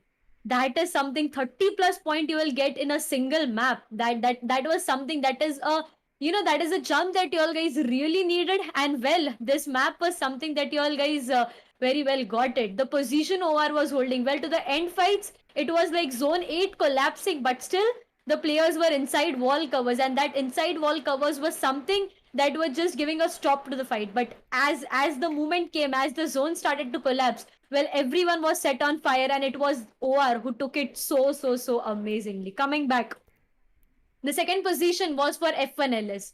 Well, definitely they got 12 points for their position, but they got 0 point for their finishes. They didn't even take one single player down, and that is something that is striking my head continuously, as if going on second position would definitely get you all a good placement point, I would say. But when coming back to finish point, you'll have to look across finish point. It's like maintaining both of the aspect hand in hand. You have to go for both position and finish. You'll can't be just relied on a single approach of a fight. So definitely that is something that you need to go for a good strategy, I would definitely tell. And for the third place, it was Rivalry. It was Rivalry who took the third position with 6. 6 finishes in their account. So definitely Miramar is a map that we always come across these thought, right, Sam? Right, Lucifer, we always come across these thought that Miramar is a map that changes everything. And well, we have a great Exactly. example. It was OR, F1LS, and Rivalry, the three teams which were, consecutively having a very bad day, I would say, rocking it off the map of Miramar. But now we are gonna head towards highlights in some few seconds. But definitely, next map is gonna be Erangel once again. And to stop teams like Gordel, to stop teams like 8-bit Revenant on the map of Erangel, well, it's very difficult. It's really very difficult to stop them over there. And coming across the confidence boost, the morale boost that we keep talking about, well, it's gonna be really a good boost for OR as their single player single-handedly took 10 players down. What a fight, I would say. What a fight. OR were incredible on this, and this is what we have said. When OR have been rushed or OR have to have long range fights, they're ready for it. On the other hand, Rivalry are a team, if they get a fight that, I would say, either sprayed down by mistake, or even if some team wants to capitalize on top of them, they'll go in close or mid range fights and try to turn things around. On the other hand, as I mentioned, OR do love long range as well as mid range fights as much as possible, and it all changed from where they managed to take down the side of Team Revenant. Paradox, the last surviving player, if they did not take Paradox and if he would have converted on the last surviving player of OR would have been wiped. And OR, the number of finishes and placements they have now will be unaccounted for. Again, let's take a quick look at the highlights. It all started when the side of Enigma started making a push on the side of Esports Empire, and Shane made a run for it. But then there was a gatekeeping scenario coming in from the side of GodLike, and we have talked about this. You do gatekeep if you have advantage in the zone. If you do it for a longer time and do not time your position perfectly, you will be taken down. Yes, the side of TSM were able to find a couple of frags on the side of Marcos Gaming, but at what cost? They started losing players because they did not make a good rotation. They did lose one player for the side of GodLike on Z-God because he aggressed a little bit, and Aquanos had a higher ground advantage, and then they got very angry, the side of GodLike, and they did not care about the zone being crumbled. They went through a beautiful grenade. Aquanox gets confirmed. The kill will also be taken in terms of a finish point, and then the side of GodLike will try to make a rotate. But then where were they rotating to? They were rotating to the sides of Team 7C, and then GodLike had a huge disadvantage. Same happened for the side of Soul. They did try to put up a fight with the side of Marcos Gaming, but again, we have talked about this. This map of Miramar is a map where you will be third partied n number of times from any direction, and you pick a fight, you need to be sure that you're the only team, that there is no backstabs coming across. Soul will be able to pick up a clean sweep slate on the side of Marcos, but then get taken down. Oh, well, indeed, that is definitely gonna be true. To the sides of Soul were very strong when coming across that fight, but definitely it's like being backstabbed continuously, and then you have to go down. Well, the same happened to the sides of Cordal as well. They had to say a goodbye on the 13th position. Coming back to IND, well, we had a lot of conversations regarding IND as Atanki was down over there. They managed to take some players down, but at the end of the day, the players' aggression is something that just came across them and pushed it off completely. Well, the sides of OR, they were really strong from the beginning. You can see 8 finishes on the screens already at a very initial stages, and that was something that was really a confidence boosting for them. But look at that beautiful grenade. Well, Austin Vortex, he had to go down with that grenade. He tried chucking off a grenade with the hope of taking a player down, but definitely one incoming grenade just took him down. Well, same goes to Encore with that wrap gun with that M24, and he managed to take one player down, but as if the smokes wall was something that were really blocking the visions completely, and Team RNT had to say a goodbye over this. So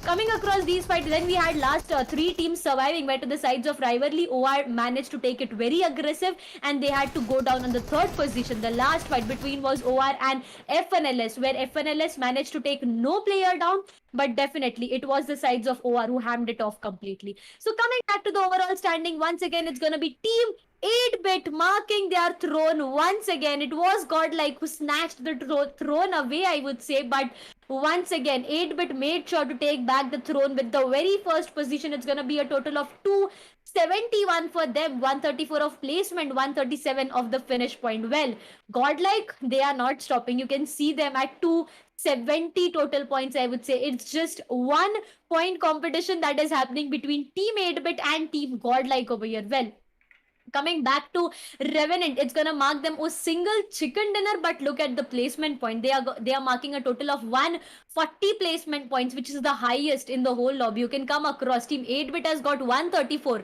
You add 6 points, you'll get Revenant with a 140 total placement points. So this is something that consistency looks like. You got good placement points. You have 106 finish point, where you are marking a third position with a single chicken dinner and a total of 246 points. SKYLIGHTZ Gaming, well, they are on 242. 7C Esports, 242 once again for them.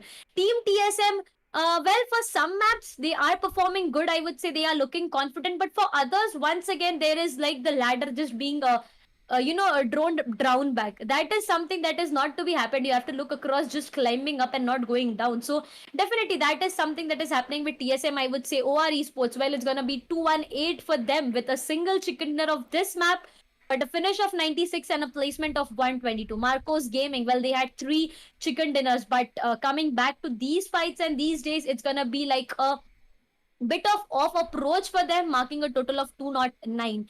Well, AZTEC Esports, they are going to be with a total of 193, with a total of placements 91, and finish point is going to be 102 for them.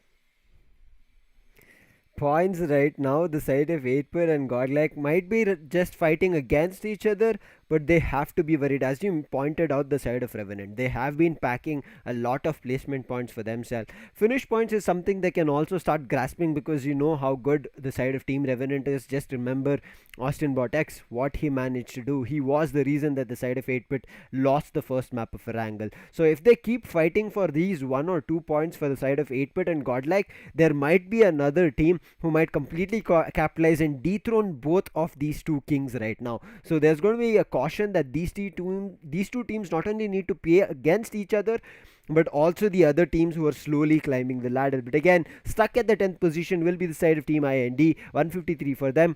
There is a change of position coming in from Rivalry. They have jumped up to the 11th position at 146. F1LS have also jumped right in between ENIGMA, who at 139 are at the 12th position. F1LS is the 13 with 138. Galaxy Racers slowly making a tumble down to 123. Team Soul still there at the 15th position. They've grabbed a couple of points, finishing points in this map. I guess they did manage to get 4. I guess they finished the side of Team Marcos Gaming. Then it came to the side of Team Tenacity, who did pick up a fight, but again, eventually the rotation is one thing that we have multiple times talked about, which does not play in their cards. Celsius did come up till the edge along with the side of Esports Empire, but again, Esports Empire are the only one team right as of now, where we thought Celsius would be that one team who will not reach the triple digit. But again, on the other side, what you have to take a look at the side of Esports Empire is them having one winner chicken dinner and still not close to where their other comrades or whether their other opponents are, and they are at the bottom, and right now for them they are being cut out of the race. So Esports Empire, they have to show up in the next upcoming 4 maps. If they don't, as we progress, we've already done with match 26, we'll be done at the end of the day to 30 or more, and then the team will have nothing to say about it. And you know what, Esports Empire, we talked about this, right? We talked about starting of day 5 itself.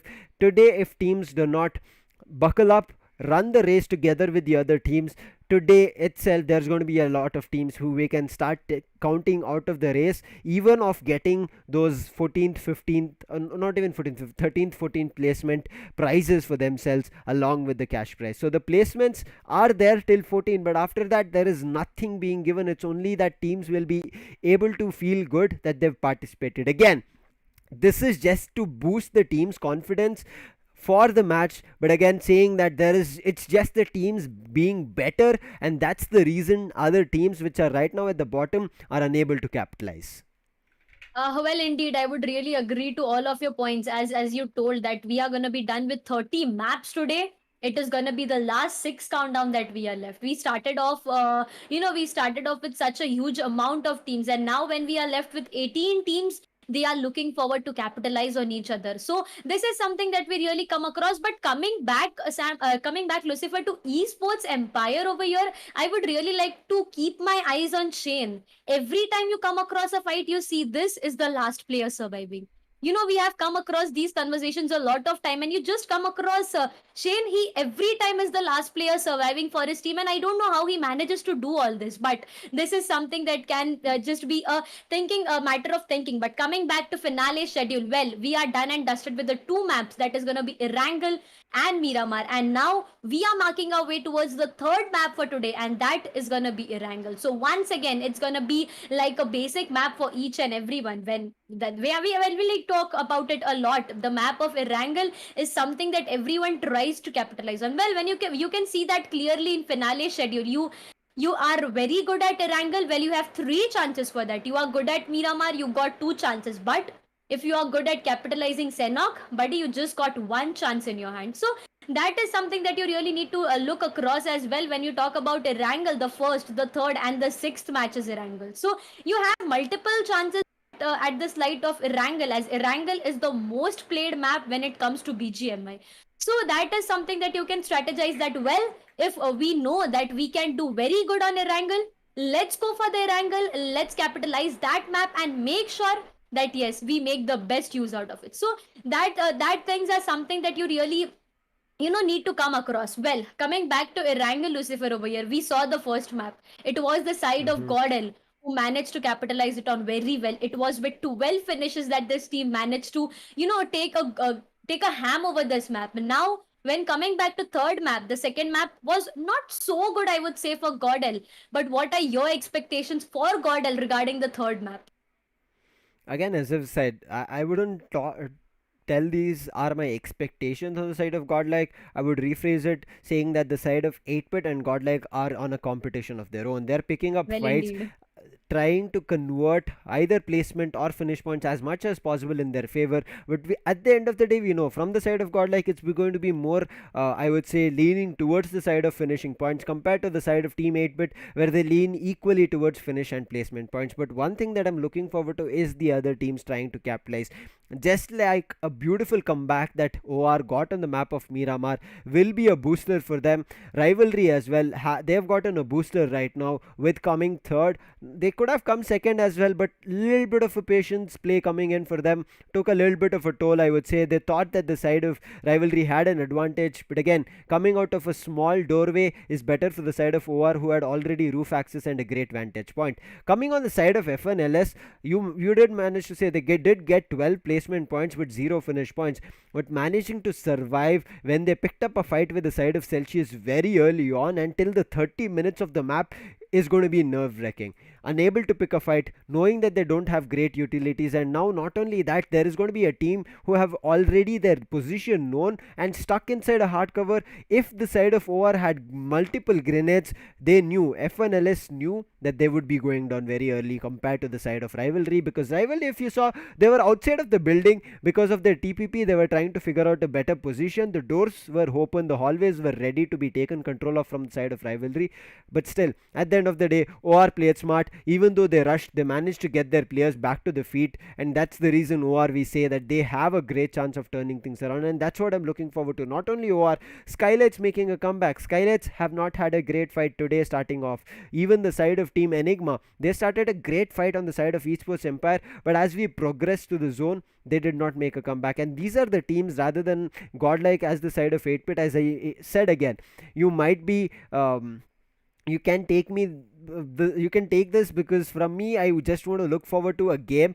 where at day 7, last map of Erangel, we get to know the winner, rather than starting off on day 7 saying that we already know that this team has crossed 300 mark and this team is about to take up the champions title, because their lead from the first team to the second team is a point of I would say 60 points, and then it declares a winner very early on, and that's what I don't want to see. That's the reason, not that I'm not liking the action that I'm seeing. It's just that I'm pretty sure the viewers, as we go into the last days, they want to see that kind of an action where they are nail biting, they're rooting for their own teams in terms of a victory, and then voila, a king or a champion is crowned for all the well put efforts throughout all these, I would say, 14 days, through semi-finals, quarterfinals, qualifying and grand finals, playing it day in and day out.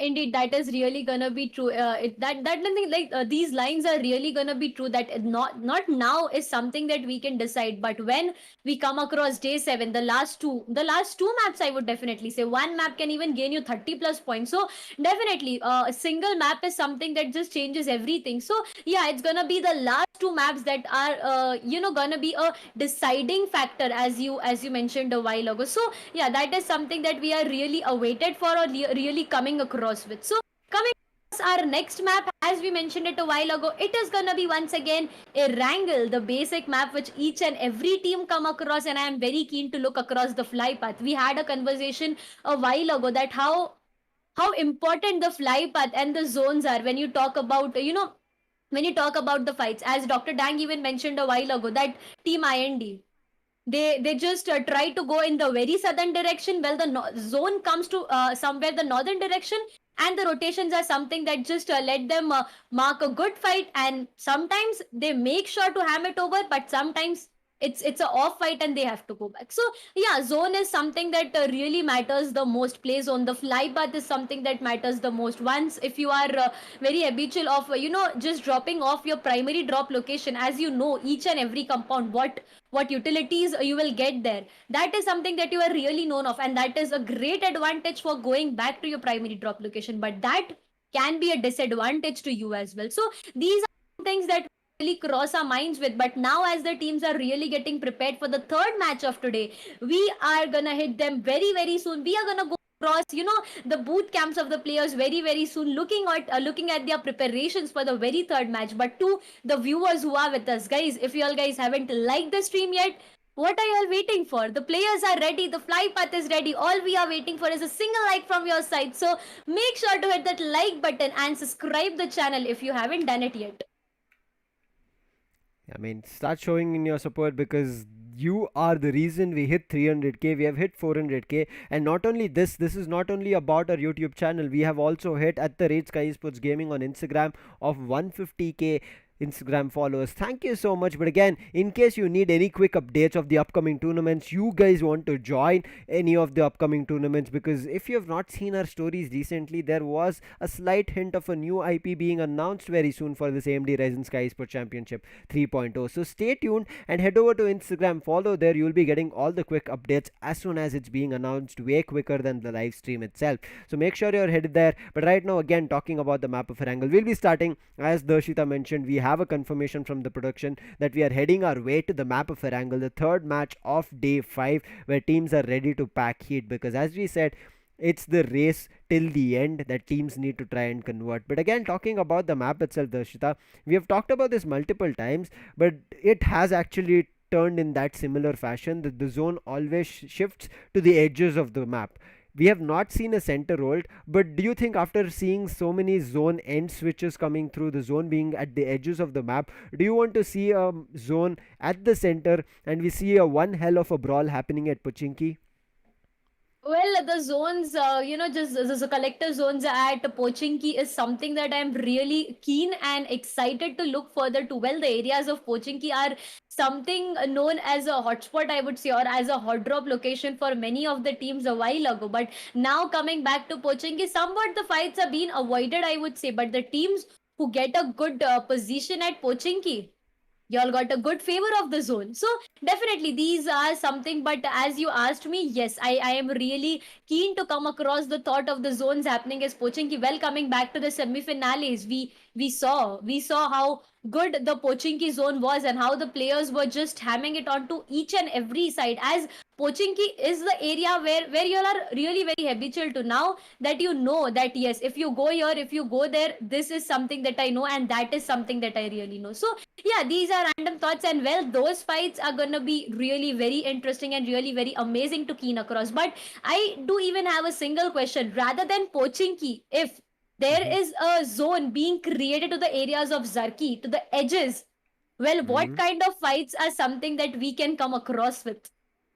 We just saw Yasnaya being covered, so I think that is not something that edge has already been seen close to. But yes, as you mentioned, Zarki, the complete edge where we see might be the shorelines coming through for a fight. I'm really excited for you, as you mentioned, but right now I'm pretty sure the teams are excited, because again, heading back to Erangel, GodLike, they have a chance. Their bootcamp looks ready and loaded, and right now it's going to be Darshita and Dr. Dang carrying you guys forward for this map of Erangel, where teams might have a great chance or not, who knows. But let's take a look, because it looks like teams are hyped, but they're a little bit also serious now, Darshita. Well, indeed, they are definitely very serious. You come across 8-bit as well. You can see the players. They are just trying their, level best. They are just trying to strategize what can be done, as it's the third map already that is being started. We will be heading towards the fly part trajectory very soon, I would say, but definitely look across the player. They are so into the game. They are just trying to fight it out completely and trying to mark a good fight, you would say. Coming back to F1L as well, they have to re strategize, as we mentioned a while ago. And as Lucifer even said that holding a position for a lot of 30 minutes is really nerve wracking. So that is something that we really come across. But as I was talking about the fly part trajectory, well, we are gonna head towards it, starting from the areas. It's gonna be the areas of Novo Rupnoi once again. Well, these areas are something that marks a good hold for the team, such as Revenant. So it's gonna be like a good advantage for the team to start things off very amazingly. It's gonna be something like a southern eastern hold that we are coming across. Well, to end things off, it's going to be the southern western areas, the sides of Query, and the open areas further that are going to mark an end to the fly path trajectory. Well, this is going to be a really, really interesting fly path because, well, it's going to go right across the side of military base, which means that these teams are going to have a good opportunity to drop in exactly where IND loves to drop. But we'll just have to wait and watch whether it's going to be a lot more than RNT and Esports Empire, who's going to be dropping in alongside the side of the team of IND on military base. So this is going to be interesting. Let us see whether that is going to be the case or not, though, as it looks like it's just going to be the three teams that we just spoke about, RNT, Esports Empire, as well as IND, who love to drop in on military base. Well, definitely. We had a talk about this a while ago as we were speaking about IND, but coming back, it's going to be Esports Empire as well. Once again, it's going to be a great action between Esports Empire and IND. Well, the sides of RNT for now, they are going to be safe. But talking about the play zone as well, it's going to mark a complete hold of northwestern sides. Northwestern sides are going to be something that are going to mark a good hold for the play zones. And now, as we talked about the areas of Sivarni shooting range, while the zone was somewhere towards the southern sides, the northern sides are just left off completely. And as the zone is heading towards the northern side, well, rotations and vehicles are something that you have to come across. Coming back to Team Soul, well, you can see Regaltos with that vehicle trying to move across the sides of Celsius as well. It's going to be a 3v1 split for them. One player is going to hold the areas of Lipoka, while the three players are going to be down towards the areas of Milta Power. So definitely, it's almost that the teams are playing in split rather than going for a united gameplay. Coming back to Soul, well, this time for Team Soul, it's gonna be the Water City areas where we have seen Team OR most of the time. It's gonna be Soul Regaltos right over here trying to just loot off the fortified areas, while the vehicle is being used for regrouping as the three left behind players are trying to move across and come back to the areas where Regaltos is just holding off.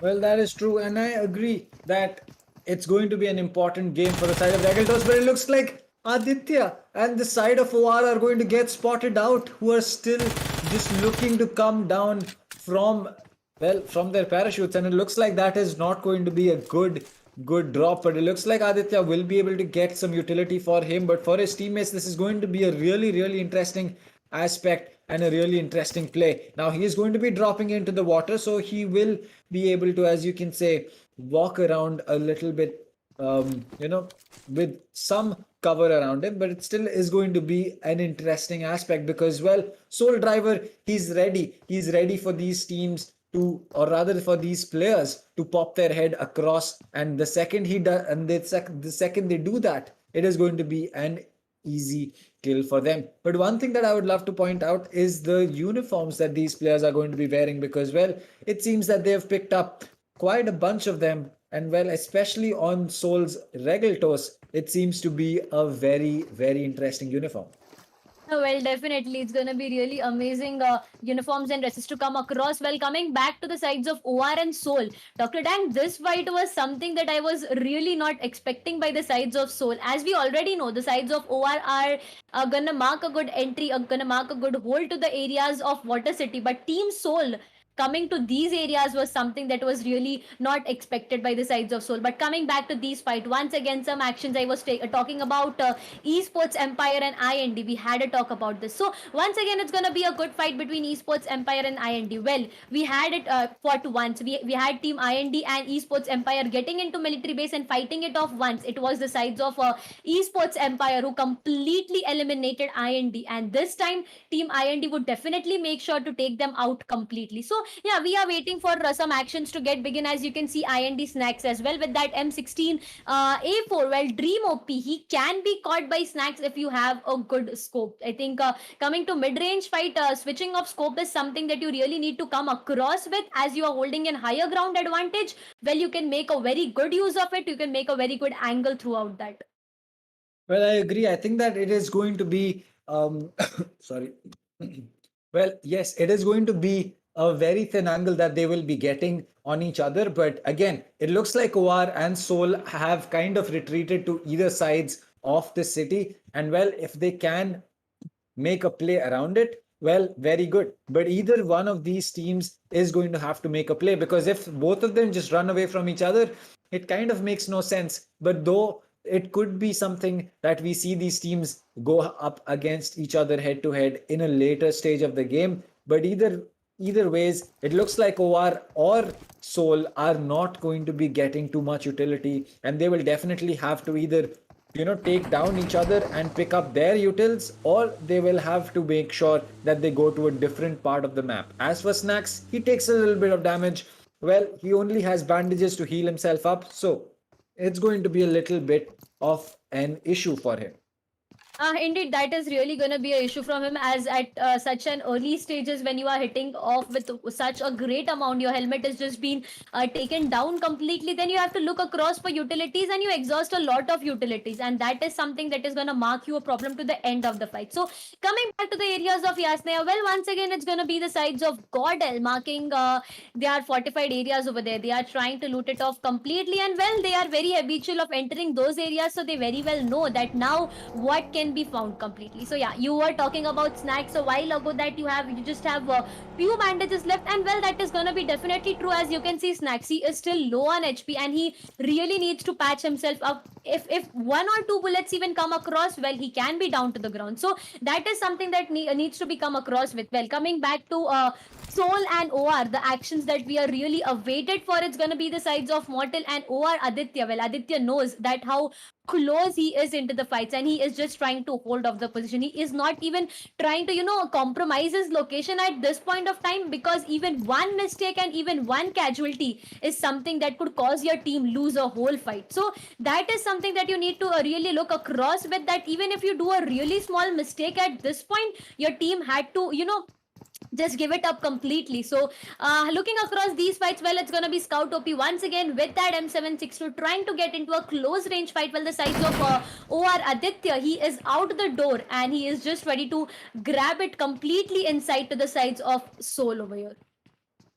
Well, I agree. I think that for OR, this is going to be an important play, but it looks like a nade is going to be coming in, as Soul is also going to be using another nade for themselves. But Aditya, he knows the position of Scout, exactly who's going in for those quick peeks around that corner. But it looks like Aditya just does not want any of it. He's just going to walk away from that, because he knows that he cannot fight he cannot fight Scout from that position, and which is why he's going to have to, look at a different area of the map from where he can go forward. As for Aditya, well, he's made his way into the building, and maybe he's looking to climb up these stairs and surprise one of these players from Seoul. And if that works, this could be a huge play coming through. You'll just have to wait and watch whether that happens or not. Aditya, he's ready. He does enter another building, but he's still far away from Scout. As for Mortal, he's also doing the same thing. Both of these teams in a stalemate right now. They're not able to move on each other. Neither are they able to get a kill or a line of sight on each other.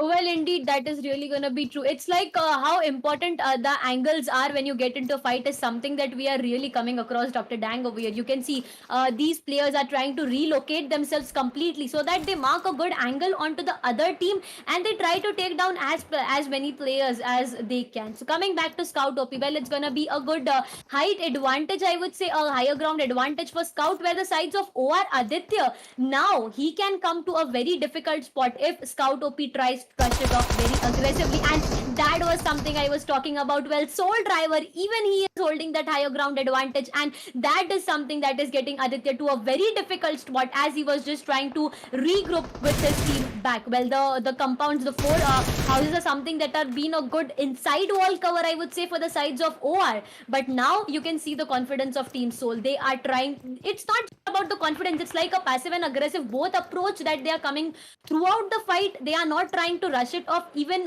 very aggressively or just hold it back completely passively. That is something that is really catching my eyes to the side of Soul. But now the deciding factor is who is going to capitalize on whom. Will it be the sides of Team OR or will it be the sides of Soul? Is the biggest question that we are coming across.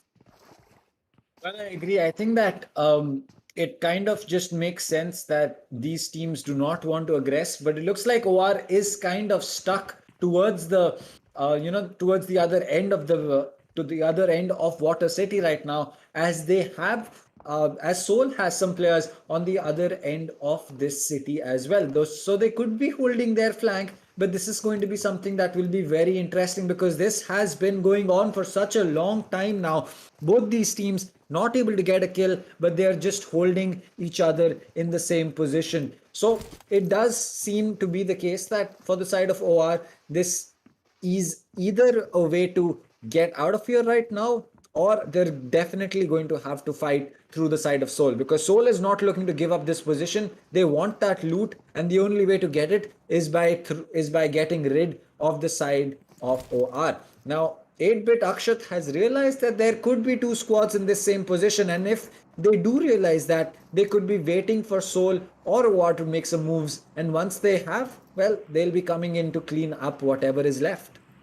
Definitely, 8-bit is just waiting for a single opportunity, I would say, to get created, to get into one fight, as they are onto very a tabletop over here. They are looking forward, they are looking across to grab as many points as they can in their account. So definitely, it's like a good hold, I would say, by the sides of 8-bit, as they very well know that now aggressing into this fight could cost them their life. So definitely, they are marking a good they are marking a good hold for now. They are just holding off their position, trying to gather more and more information. But look at the sides of Soul and OR. No one, I would say, is trying to get a good initiative to the fights, and the sides of Regeltos is just dancing it off at an initial stage to begin the fight with a good approach. I think that was a dance made by the sides of Regeltos. But as I was talking about the side of TSM, well, TSM can mark an entry over here. You can see the backsides of Soul. It can be the sides of TSM and 8-bit. Any one of the team even entering this area, Dr. Dang, could just destroy two teams completely. Well, that is true, and I think that for the side of Team IND, this could also be a good opportunity to really, get these rotations in, because, well, they're still really, really far away from the side of, or from the position of Rozok, which is going to be more likely than not to be the center of the zone. As we can see, an enormous just rush of teams coming in, and well, for Soul as well as OR, these are the final moments that they will be getting for themselves, with the zone still being for them. Because if they don't make any moves now, well, two things are going to be happening. The zone's going to come up, which means that they lose a lot of health, and all the utility that has been distributed from Water City between two teams is basically going to be useless for either one of them, because Soul has some weapons, while the side of OR has, either they have some helmets or vests for themselves, but either ways, it's not going to be of any use for these two teams. They have to get the better of one of them, and it's only at that point of time are we either going to be seeing Soul going forward or OR getting the advantage. Well, definitely, I would really agree to each and every point. But coming across some more action, well, we came across Team Celsius right over here. You can see them with one good finish, I would say, in their account, and now they are once again just trying to, hold off the position. They are not trying to aggress it or just to push it off blindly. They realize that how important it is to to gather each and every information of the team you're fighting with. There, Celsius made sure to take Rivalry down. One player from Rivalry was just off completely, but the sides of 7C, well, they have good inside wall covers, I would say. Each the compounds, the areas of Rozok are something that are really a good advantage for the teams, as they are going to get a good advantage of the inside wall cover. But look at Delta PG. Now that they are really very angry by the sides of Celsius, they are trying to take them off completely. As one player, Sonic, he had to go back to the crate. Well, yes, that is going to be the case right now, as two players have lost their life in the entire lobby. Not yet certain as to who was the first one, but Sonic, as you said, Darshita, is going to be the first one, is going to be the second one, in fact, to lose his life. As for Akshay, well, he has a smoke in his hand, probably looking to use this to get some cover as he moves from one building to another, but not yet certain whether he wants to give his position away in that sense as well, because well, using a smoke, yes, you cover your movement, but you do tell the team or the enemies that, well, I am right here, wait for me to break cover, and then you can go ahead and shoot me. Well, indeed, compromising your location at some point of time is really getting you into a very bad spot. And now coming across, we are done with 16 minutes, Dr. Dine. We are done and dusted with 16, almost 16 minutes over here, and we see no, I think it was just one single body who just, got created into crate, I would say. But coming across fights, and now that actions have begun, it's going to be the sides of Tenacity and IND getting into some fights. Well, the sides of Soul and OR as well. Driver is trying to aggress it. Well, some pixels of head can be landing shots for Soul Driver, where he can take Fear down, but this aggressiveness of 1v3 is getting Driver to a very bad spot, and well, he has to go down, coming such to a near position of Team OR. When you are the only player to such a position, it will get difficult for you. Well, Driver is being confirmed, and it's 3 players standing for the sides of Soul. Well, I was awaited with this question, that what are the 3 players doing? Now they have to give a cover, and it's really very important to provide a cover fire when your teammate is really so eagerly into a fight. But coming back to SG, well, Gamla Boy is down. SG Pokar, he is being traded off completely. Well, you can see Somraj with some utilities trying to provide it to his teammate, as Ronak is being hit badly by the enemies. Each and everyone is coming to a fight. Well, the sides of Mortal as well. Destro has been down, I think. Yes, it was Destro who's been down. Well, Vexy is trying to come in for a revival. He'll be jumping towards the building to create a revival. Well, Scout OP is be trying to take one player down, while he will be getting hit by a lot of damage of the zone, plus the damage that the enemy is even providing. But look at the sides of OR. Well, they got 2 early frags in their account. Well, that is going to give Destro a bad position to be in, because well, he's probably going to be confirmed at this point of time, as Soul is going to be the one sorry well, it looks like Soul is going to be the one that aggresses. As for Aditya, he does not have any healings with himself, but his position is now known, and the second he goes into the zone, it's probably going to be game over for him. He's just running on the edge of this zone, looking to survive for a little bit longer, but it looks like it's not going to be anything that he will be able to do something about, because he's going to get taken out. As for Vexy, he's going to be using the bandages to get himself back up to health, because well, no first aid kits nor any kind of vest for him. Now Mortal, he is going to be on the run for him, so this could be a hunt between Vexy and Mortal, and the game, or rather the fight that we saw start off between Soul as well as OR such a long time back is going to be the one that continues even now. Well, indeed, that is really going to be true. Looking across Mortal and Vexy, while both should be, running for their lives, they are still going to get into the fights. Well, Mortal and Vexy both know that now when they have to go towards the zone, when they have to mark an entry towards the zone, they have to be very peaceful. But look at Vexy, he is trying to take Mortal down with that rifle, but it was Mortal. I think he knew the position of Vexy, and well, Vexy has to go down. Soul Mortal, well, he is being hit by a lot of damage lately. He needs to patch himself. He is on that 1 HP as well, trying to apply a bandage, but oh no, it was Mortal who, even has to go down. Both the teams who initiated a fight had to go down due to enemies and play zones. But coming back to the sides of 8-bit, well, they eliminated one team completely by the sides of Viru. He had to go back to his knees. A revival can be created by the sides of Akshu. Well, he is in for that revival, but will this revival be completed, as the sides of TSM looks very aggressive at this point of time? Having an higher ground advantage is something that would advance TSM in this fight. But looking at the sides of 8-bit, well, they have that inside wall cover and a huge road difference between both of the compounds. That is where a revival can be completed. The sides of rivalry as well, you can see TSM with a 2v2 splits, two players fighting with the sides of 8-bit, where 2 players are fighting with the sides of rivalry. This split can bite you back, and that is something that you really need to come across. But once again, it's the play zone playing with the players, and once again they have to take their vehicles and move for the zone and run for the zone as well as their life. Speaking about the zone, Old Monks from Team Celsius has been taken out by the play zone, as Omega is going to be spotting a player from TSM. That's going to be Shadow, who's down behind that rock, as it looks like Akshat is going to be driving his vehicle right into the water. So will be Ninja, as not yet certain as to why they would want to do this. Maybe they want to play for those heals underwater, as we saw Jonathan do that the other day. But is that going to be a strategy that they have, or is it going to be something else? But no, it looks like Ninja is just going to explode himself.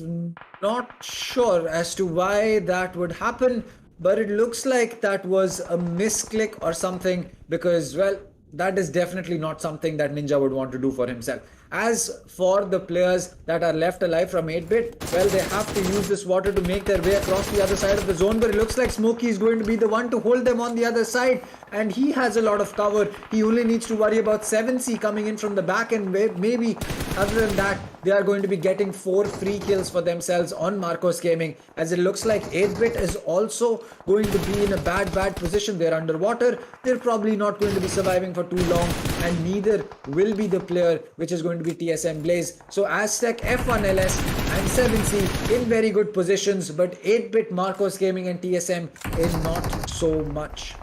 Well, once again, Dr. Dang, we are coming across the fact of underwater healing by the sides of 8-bit. Well, Akshat, he's been caught. The vehicles are something that can be just exploded completely, and at that time, you know, just surviving through this is very, very, very unfortunate for them. But coming across TENACITY, well, they have been caught by Marcos Gaming, and they have to say a goodbye. Coming back to AZTEC, well, 8-bit is just surrounded by n number of enemies, and getting out of these water bodies would just cost them their life. So now they have to look across that what can be done. Well, Robin, he was trying to take a player down, but fires coming across him.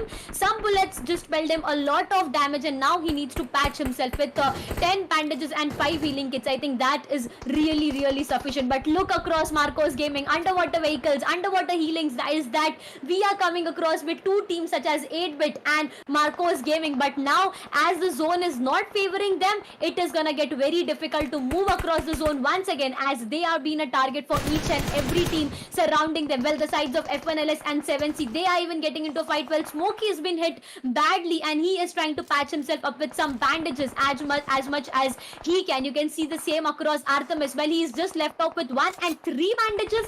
Well, they are very, very, very at a disadvantage. Well, talking about the utilities, some grenades game can be played there. Wizgod, he has to even go down. Smokey is, you look at the waist he's holding, it has been completely damaged, and some bullet would just take it off completely. 8-bit Viru, while he managed to come out of the underwater scenarios, but it's just a small soft cover that he has, and he can just compromise his location at any moment time. Well, Marcos Gaming, this body is being caught by 8-bit Viru, trying to take him down, but it was a no, as Ronak is trying to just hold himself and trying to be alive as much as time he can be, but he's being caught, and when he has to go down by the sides of 8-bit Viru, he's trying to completely confirm the kill, and the sides of rivalry as well, they are looking very weak at this fight, by the sides of 8-bit Viru with that grenade can take them down completely.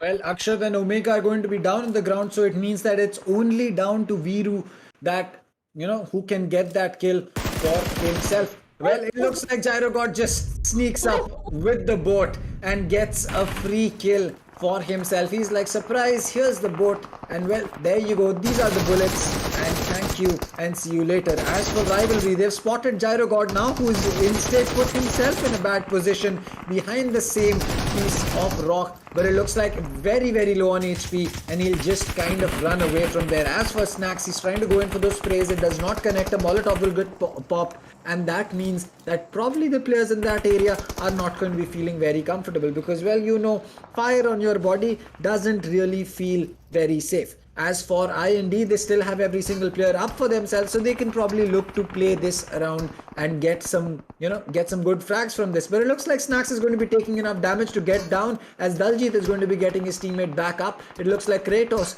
is back on his feet, but Snacks and Atanki are going to be needing exactly that, and Kratos again is going to get taken down.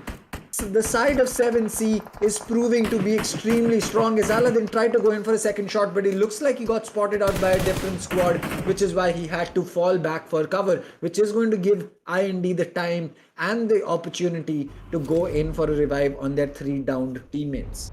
Well, they got an opportunity for a revival, and yes, they used it very amazingly. A revival has been initiated. One player is being brought back to life. The other player is being revived and has been tried to brought back to life. But once again, you go. It is going to be F1LS Artemis. Well, he knows the location of the players of AZTEC, while AZTEC even knows where Artemis is hiding, and he'll make sure to take him out completely. Coming back to AZTEC, well, it's going to be the last 3 surviving teams, the sides of AZTEC, 7C, and it's going to be the sides of IND. Well, talking about the zones, look at 7C Aladdin. This man just took a vehicle. He knew that there is a drop in the center of the zone, and I would use it as a hard cover for myself. Well, he managed to do that very well. Coming across, he hold a good position, but now Aladdin's location has been revealed by AZTEC. OP would go down by the grenade game played by 7C at that side, and they are trying to dominate and capitalize the fights on the sides of AZTEC. Well, Spray God, you can see aggressing it completely.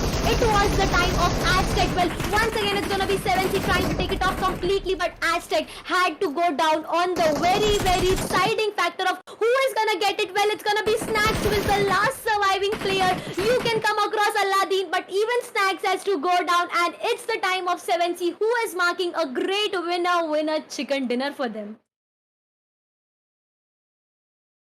Well, what a performance, I would say, by 7C at this point of time. They had such a great advantage. I still remember Aladdin. The way this man took the vehicle and just rotated in the zone. Man, oh man, what a use of strategy.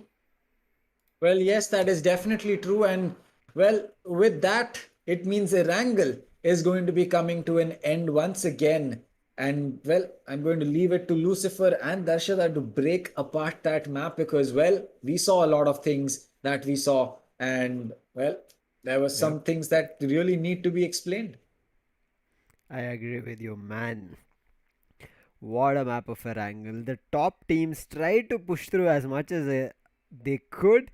But again, there is some kind of, I would say, games or gameplays being created on this map of Erangel that gives you an, I would say, dazzle to your brain, if that's even a word. I'm not too sure about it. We'll talk more about it in the highlights, because this map, especially the heal battle coming across a river from 3 entire teams, is something I'm still rattled from. Just like opponents rattle each other, I am kind of rattled right now. But Mortal taking on a fight on the side of OR was good, making sure he gets a couple of finishing points, but not having loot for himself. As Dr. Dang mentioned, that both these teams managed to share their loot, and that's the reason the disadvantage happened. But Gyro got sneaking up. That was just insane to watch. But then AZTEC, what a play coming in from them. AZTEC were able to take hold of 8-bit, TSM, as well as the side of Marcos Gaming, along with Rivalry, and put a forced stop to them from the river shore, and that's the reason it worked out. But then 7Cs, they looked better than ever. They rushed in, and this is what we talk about the side of 7Cs.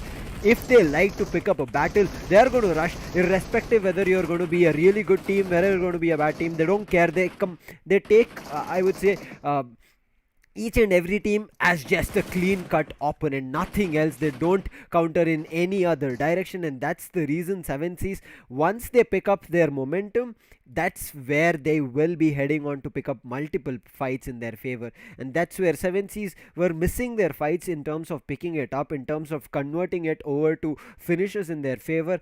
That's why we talked about 7 Seas. They need to get back to their old gameplay. They cannot rely on rotations. They need to pick up fights, go into rotations, pick up a fight, go into rotations. And that's what worked for the side of 7 Seas. And what a brilliant way to convert it for the side of 7 Seas. I mean, I was hoping for it, and this is the reason I said I'm not eagerly looking forward to the side of 8-bit or GodLike right now. Yes, I was looking for the side of GodLike to topple the side of 8-bit, but right now I want other teams to make a push for it and give us a very more interesting and a completely hyped up game. Well, I would really agree to each of the point. Coming across some new teams that we were hoping to, just get a good jump. Well, it's gonna be the first match for Godel, but now second match got in the hands of OR, and third got in the hands of 7C. Well, they managed to take 14 finishes out of this match. Looking across their confidence, it was such a morale boost for them, and that was something that they really needed, as they marked a good record of 25 finishes. They were something lagging behind after that, so definitely that was something, a morale boost that was definitely needed by their sides. But I still remember the first fight, the first 15 minutes by the sides of Soul and OR. What was the strategy of the fight is something that I'm still confused for. As you can come across Driver, he was really very near, and he was the first one to go to just be down to ground. So that is something, that cover fire was something that Driver was really in a need of that point. But yeah, definitely the team was just left behind, and completely it was Mortal and Vexy at the last to survive, the two players for OR and Soul, I would say. And definitely Vexy tried to take Mortal down completely with that Mosin rifle, but definitely a sniper shot getting connected at such a panicking moment, well, it's very difficult. So yeah, is something that we came across, and Soul Mortal managed to finish him off completely. But there came the play zone. As we talked about it, Lucifer, a while ago, that how important play zone is. Well, play zone was something that came across, and Mortal even had to say goodbye as he was very low on utilities.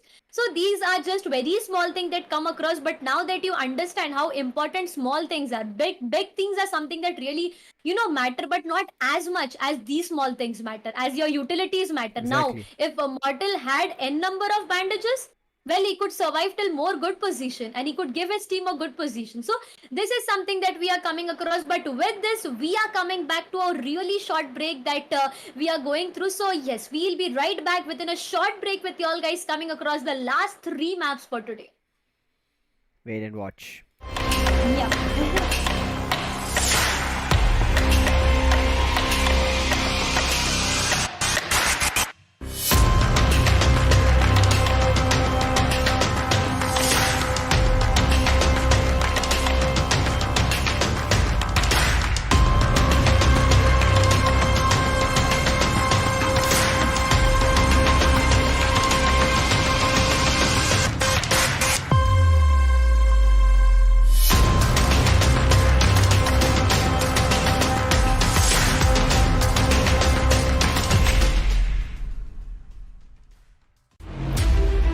From a driver's point of view, to get ahead, you need to understand the data.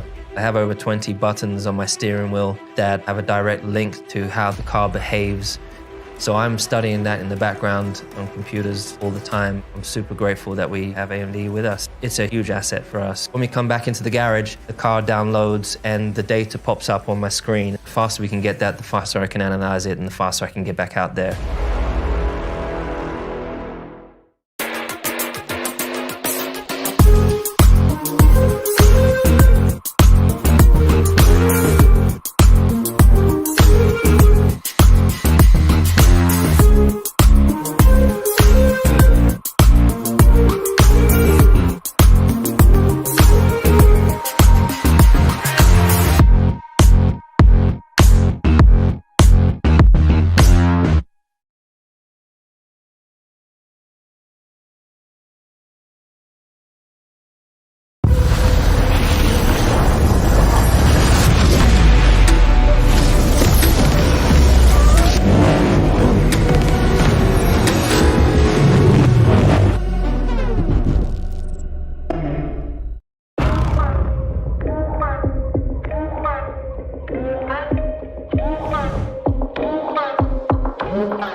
And 7 seas की team जो है वो हमारे साथ जुड़ चुकी है। तो चलेंगे सीधा इंटरव्यू की तरफ एंड बातें करेंगे 7 सीज के साथ and 7 seas sports, let's welcome them. Hello everyone, how are you guys doing? Hello. Okay तो गाइस आज पहले बताइए कैसा लग रहा है, मतलब स्काई स्पोर्ट्स ग्रैंड फाइनल्स में आपने पहले तो जगह आपने बनाई और पहले ही डे 1 में टॉप पर, मतलब टॉप में अभी आप स्लॉट में बने हुए हैं, तो कुछ कहना चाहेंगे यहाँ पर? हमने 3 गेम्स तो लास्ट के बहुत गंदा चोक किया। यस, स्टार्टिंग की 3 गेम्स में हमने 60 पॉइंट लिए थे, पर उसके बाद हमने 3 गेम्स थोड़ा चोक कर दिया, इसके बाद थोड़ा दिक्कत आ गई। बिल्कुल बिल्कुल, थोड़ा उसी का performance थोड़ा सही रहता। उसी का ही हम जिक्र भी कर रहे थे कि आपके पास एक अच्छा मौका था, एक अच्छा बफ क्रिएट मौका करने का, था कि बट स्ट्रीट में हम ला सकते थे स्कोर। स्टिल कुछ रीजन क्या, मतलब कुछ रहा होगा? क्योंकि मैं देख रहा था सैनॉक मैप पे भी जब गॉड लाइक वर्सेस आपका मुकाबला वहां पर रहा था। अरे वो तो ऐसा था कि आरओ नहीं आ रही थी, इसलिए हमारे पास मतलब ड्रॉप हमने देखा कि वहीं जाएंगे, और उस टाइम पे हमें लगा था कि जो गॉडलाइक वाले हैं वो लोग रुइंस जाएंगे, जी, पर वो लोग हम पे आ गए फिर, इसलिए फिर हमें समझ ही नहीं है कौन सी टीम में क्या खेल रही है। पर जब एंड में जब नॉक तक फिनिश हुए तब पता चला कि अच्छा गॉडलाइक आई है। ओके, बट जो भी थी फाइट एंड तक, मतलब इतना इजी भी नहीं था गॉड लाइक को भी, मतलब आपको टेक डाउन करना ना आपका वहां पर, बट स्टिल फाइट काफी अच्छी थी वहां पर। Yes guys. या ऑलराइट, तो थोड़ा सा एक सवाल का मैं यहाँ पे आप कह सकते हैं स्प्रे करने वाला हूँ यहाँ पे इन Yes. प्लेयर्स के ऊपर। तो सवाल सबसे पहले जो रहने वाला है, वेल आप इंडिविजुअली भी जवाब दे सकते हैं, आप एज अ टीम भी यहाँ पे जवाब दे सकते हैं। सबसे पहला सवाल ये रहने वाला है कि जब आप लोगों ने पहली बार सुना था कि स्काई स्पोर्ट्स ऐसे चैंपियनशिप 3.0 में BGMI इंक्लूड कर रहा है, तो आपका पहला थॉट क्या था? हमारा पहला थॉट यही था कि कोई एक अभी टूर्नामेंट आ गया जिसमें हम परफॉर्म कर सके, कि मतलब देखा जाए तो BGIS के बाद एक स्काई स्पोर्ट ही ऐसा है जो मतलब थोड़ा लेवल का है, कि जहाँ पे टीम्स अच्छी खेलेगी, सीरियस खेलेगी, जहाँ पे सबको खेलने का चांस मिलेगा, जहाँ पे अंडरडॉग्स भी आएंगे थोड़ी। Okay okay, so that's a very good point. अब थोड़ा एक मसाला वाला क्वेश्चन मैं यहाँ से पूछना चाहूंगा, लाइक आप लोगों का डेली एटलीस्ट 7 से 8 आवर्स अराउंड ग्राइंड चलता होगा? फाइट भी ज्यादा। हाँ, उससे ज्यादा आई थिंक, ज्यादा, या उससे ज्यादा कम नहीं। ओके, तो आपका जो शेड्यूल होता है वो तो मुझे पता है, बिकॉज ऑफ कोर्स हम लोग सब लेट नाइट गेमर्स है, तो सब लोग लेट ही उठते हैं। सबसे लेट आप में से यहाँ पे कौन उठता है? ये इसीलिए ना यहाँ पे नजरें चुराई जा रही थी, ताकि ये सवाल जो है उनको पता चल चुका था। ओके, उठाने के लिए यहाँ पे पानी वानी डाला जाता है क्या? नहीं, नहीं, फिलहाल नहीं। सोच रहे थे। फिलहाल आपने आइडिया दे दिया लगता है, अब आपने आइडिया दे अब ये आइडिया मिल चुका है एग्जैक्टली।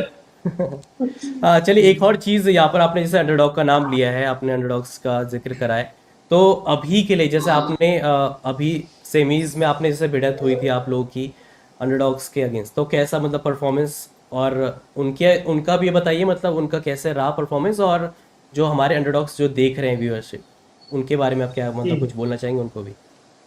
मेरे हिसाब से तो 4 अंडरडॉग थी, एक Yes. रश थी, दूसरी T10 थी, फिर एक सेल्सियस थी, ई स्पोर्ट्स तो और एक थी, तो सॉरी स्पोर्ट्स एम्पायर थी। यस, तो भी बहुत बढ़िया खेले उन्होंने, TSM को बहुत बार वाइप किया यहाँ पे, तो देखा हमने, तो सही थी, अंडरडॉग का परफॉर्मेंस भी सही था। ऐसा नहीं हम भी नहीं मरे, हम भी T10 के साथ मरे हैं, हम भी सेल्सियस वालों के हाथ में मरे हैं, बहुत बार हम मरे, तो सारे अंडरडॉग अपने लेवल की थी देखा जाए तो, थोड़ा बहुत skills थी मतलब उनमें। यस, मतलब आप जब भी खेलते हैं तो सभी टीम्स को आप मेरे ख्याल से बराबर ही आके चलते हैं, और ये हाँ, थिंकिंग मेरे बस ख्याल से ये हर थिंकिंग मेरे ख्याल से हर T1 के माइंडसेट पे रहते हैं कि वो अंडरडॉग नहीं है, वो भी एक बेस्ट टीम ही है, ऐसे माइंडसेट आप लोग अंडर का। एस्टिमेट नहीं करने का किसी भी एनिमी को, कोई भी ओपोनेंट टीम हो अंडर एस्टिमेट नहीं करता हम लोग, बिल्कुल। सबको इक्वली वैसे ही समझते हैं और हिसाब से हम लोग खेलते हैं अपना। ओके, तो एक सवाल यहाँ पे रहने वाला है कि अगर आप एक टीम को समझते हैं कि कुछ भी हो जाए, इस टीम को किसी भी हाल में, लेट्स नॉट से कि आप चैलेंज नहीं करना चाहेंगे, अगर आपको पता है कि जी हाँ ये टीम यहाँ पे जाती है, हमें यहाँ पे नहीं जाना है, तो एक कोई ऐसा नाम है आपके दिमाग में? नहीं, ऐसा फिलहाल तो कोई नहीं है। मतलब सबको एकदम तैयारी की गई है, सबको एकदम नॉकआउट एंड एलिमिनेट करने के लिए। बहुत बढ़िया, बहुत बढ़िया। तो ऐसी टॉप 3 टीम्स जो आपके लिए सबसे ज्यादा आप कह सकते हैं रास्ते का काटा है फॉर दैट चैंपियनशिप ट्रॉफी। या SG, गॉडलाइक और TSM-FTX नहीं होती। एसजी गॉडलाइक और 8 कोई भी समझ लो। देखिए सारी टीम कोई देखिए लगे। बराबर है वैसे, बट एक्सो थी जो तो मैं एक्सो का नाम लेता, एक्सो अच्छा होती जी। तो एक्सो का नाम लेता, लेकिन एक्सो नहीं है इसलिए कोई भी समझ लो, बाकी सब मेरे हिसाब से सेम है। बिल्कुल, तो मतलब देखिए वैसे बेसिकली मैं ये बोलना चाहूँगा उनके लिए तो सभी टीम्स बेस्ट है, बट जो उन्होंने अभी टॉप 3 नाम जो लिए हैं वो उनके माइंड सेट में चल रहे हैं, सो ये चीज़ तो चलती रहती है। एसजी ने सेकंड डिनर भी निकाला है लास्ट वाला, सो या काफी अच्छा लाइक यू नो। हाँ, देखा ना। जी हाँ, आप लोग सब कुछ देखते हैं, उसी से आपका लाइक यू नो स्ट्रेटजीज वगैरह बनती है। अभी जाके होमवर्क वगैरह होगा, रीवर्क किया जाएगा। एक और चीज़ मैं पूछना चाहूँगा अभी के लिए स्काईलाइट्स के लिए, सॉरी T7C के लिए मैं यहाँ पर पूछना चाहता हूँ। अभी आपके 2 खिलाड़ी मुझे टॉप फ्रैगिंग लिस्ट में अभी मुझे देखने को मिल रहे हैं, आपके स्प्रे गॉड एंड सारंग। अभी इसमें दिमाग चल रहा है या फिर टीम परफॉर्मेंस, मतलब टॉप में अपनी टीम को रखना, क्या किस माइंडसेट क्या है अभी आप लोगों का?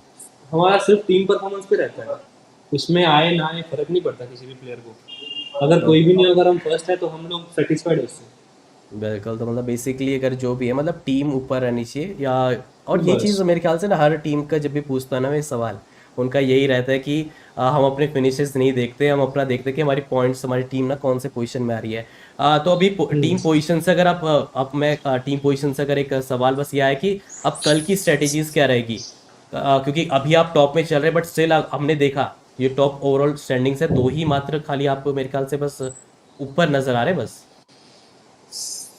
हाँ, अभी स्ट्रेटजी तो अभी आज का पूरा मैच देखेंगे, सब करेंगे और उसके हिसाब से बनाएंगे। अभी तक कुछ सोचा नहीं है क्योंकि जस्ट खत्म हुआ और जस्ट अभी इंटरव्यू आ गया हूँ, तो इसके बाद हम सोचेंगे कि क्या करना है। अभी तक कुछ सोचा नहीं अपना। ओके, तो यहाँ पर सिर्फ यस एंड नो में सवाल मतलब जवाब देना है ताकि लाइक यू नो आसानी हो। जिसको हाथ सब ऊपर देंगे करना ना, है, सब देंगे। सब देंगे, सबको देना है, ठीक है। ये सबको हाँ, पार्टिसिपेट करना है। लेट्स कीप दिस सब देंगे। थोड़ा सा इंटरैक्टिव, ठीक है। तो हम्म, अगर पहला ऑप्शन होता है तो राइट हैंड ऊपर, ठीक है। अगर दूसरा ऑप्शन होता है तो लेफ्ट हैंड ऊपर। अब वो कैसे ऐसे पता करेंगे, वो तो आई थिंक ये आसान होगा, ये सबके लिए आसान होने वाला है। मिरर हाँ, इमेज से चलेगा। फिर आपको उल्टा ही नजर आएगा। अच्छा हाँ, हमें तो उल्टा नजर अरे आ हाँ, रहा है। वो भी है। चलिए ऐसे ही कर लेते हैं फिर, ये से नो में मैं भी सोचूं मेरे बाल ऐसे कैसे दिख रहे हैं। ओके ओके, सो M4 या फिर स्कारल guys? M4 M4 okay. DP या फिर मिनी बोल ना, तू तो बोल साले। डीपी डीपी DP सबका पसंदीदा वही है। DP पे 4x या फिर 6x छोटा करके। 4x 4x गेम से आपको कोई सवाल? अब मैं तो बस वही जो आपने कर पूछा था ना, कान 90 और F24। नो। कुछ भी नहीं, यहाँ पे सब फायर पावर चाहिए, यहाँ पे स्नाइपर। सॉल्टिंग पावर में बिलीव करते हैं। ओके, जिम या फिर पिज्जा? पिज्जा किसी को नहीं पसंद है यहाँ पे वर्कआउट, सबको खाने से But प्यार है। still. मतलब सब ये मेरे ही लोग हैं, ठीक है, ये सब लोग, ठीक है। ओके, ये सवाल बहुत इंपॉर्टेंट है, सोच समझ के देना, नहीं तो बाद में कुटाई हो सकती है, ठीक है। BGMI या फिर गर्लफ्रेंड? सब कुछ दो भाई बोलो, मेरे तो है जिसकी ही बंदी नहीं, है वो बोलो। मेरी तो है ही नहीं बीजीएमआई भाई। जिसकी ना हो उसको क्या? जिसकी नाम BGMI, सबको BGMI। पता है, BGMI। Okay, anyone going for the second option? हाँ भाई तुम क्या बोलोगे? वह है ही नहीं। होनी चाहिए भाई इसके लिए। होनी चाहिए। मतलब सब छुपाया जा रहा है यहाँ पे, सब राज यहाँ पे जा छुपाया जा रहे रहा हो है। तो जा ही रहे, छोड़ के जा रहे। भाई मेरे पैर की दबा रहा है। खेलते ही रहते हैं। Thank you so much. Game से कुछ भी आपको कहना है इनको चैलेंज हाँ, बस यही बोलना चाहूँगा कल के लिए ऑल द बेस्ट। एंड अगर आप टॉप पोजीशन बरकरार रख रहे हैं तो बिल्कुल एक काफी अच्छा बफ क्रिएट जरूर कीजिएगा, ताकि ऐसा होता है ना कि एक टीम अलग से ही एक अलग से हाईलाइट आप प्रोवाइड कर रहे हैं। सो कल के लिए all the best. Yes guys, thank you so much for joining. हाँ, ऑल द yes, बेस्ट। नहीं कुछ पूछना था, बोलना हाँ चाहते जी हैं? हाँ जी प्लीज। हाँ, मैं ये कह रहा हूँ गाइस, जो भी लोग देख रहे हैं, जितने भी लोग को अच्छा लग रहा है हमारा गेम प्ले, तो सबका यूट्यूब चैनल है, सबको सब्सक्राइब करना। 7C सारंग, 7C प्रिंग, 7C स्प्रेगॉन और 7C अलग।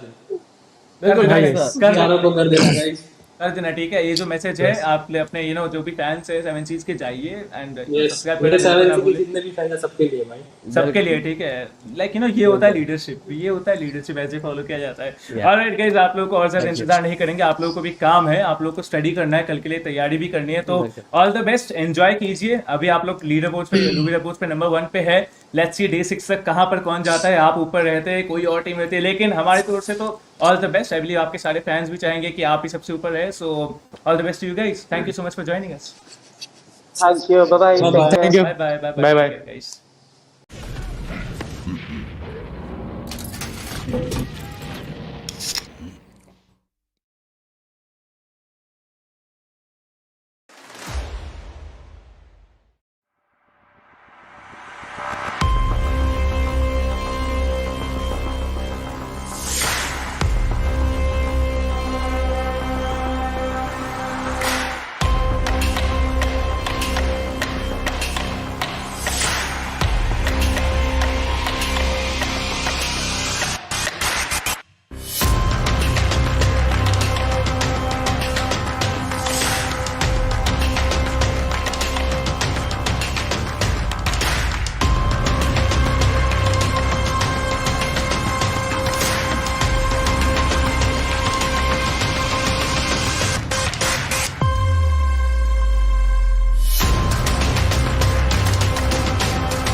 From a driver's point of view, to get ahead, you need to understand the data. I have over 20 buttons on my steering wheel that have a direct link to how the car behaves. So I'm studying that in the background on computers all the time. I'm super grateful that we have AMD with us. It's a huge asset for us. When we come back into the garage, the car downloads and the data pops up on my screen. The faster we can get that, the faster I can analyze it and the faster I can get back out there.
From a driver's point of view, to get ahead, you need to understand the data. I have over 20 buttons on my steering wheel that have a direct link to how the car behaves.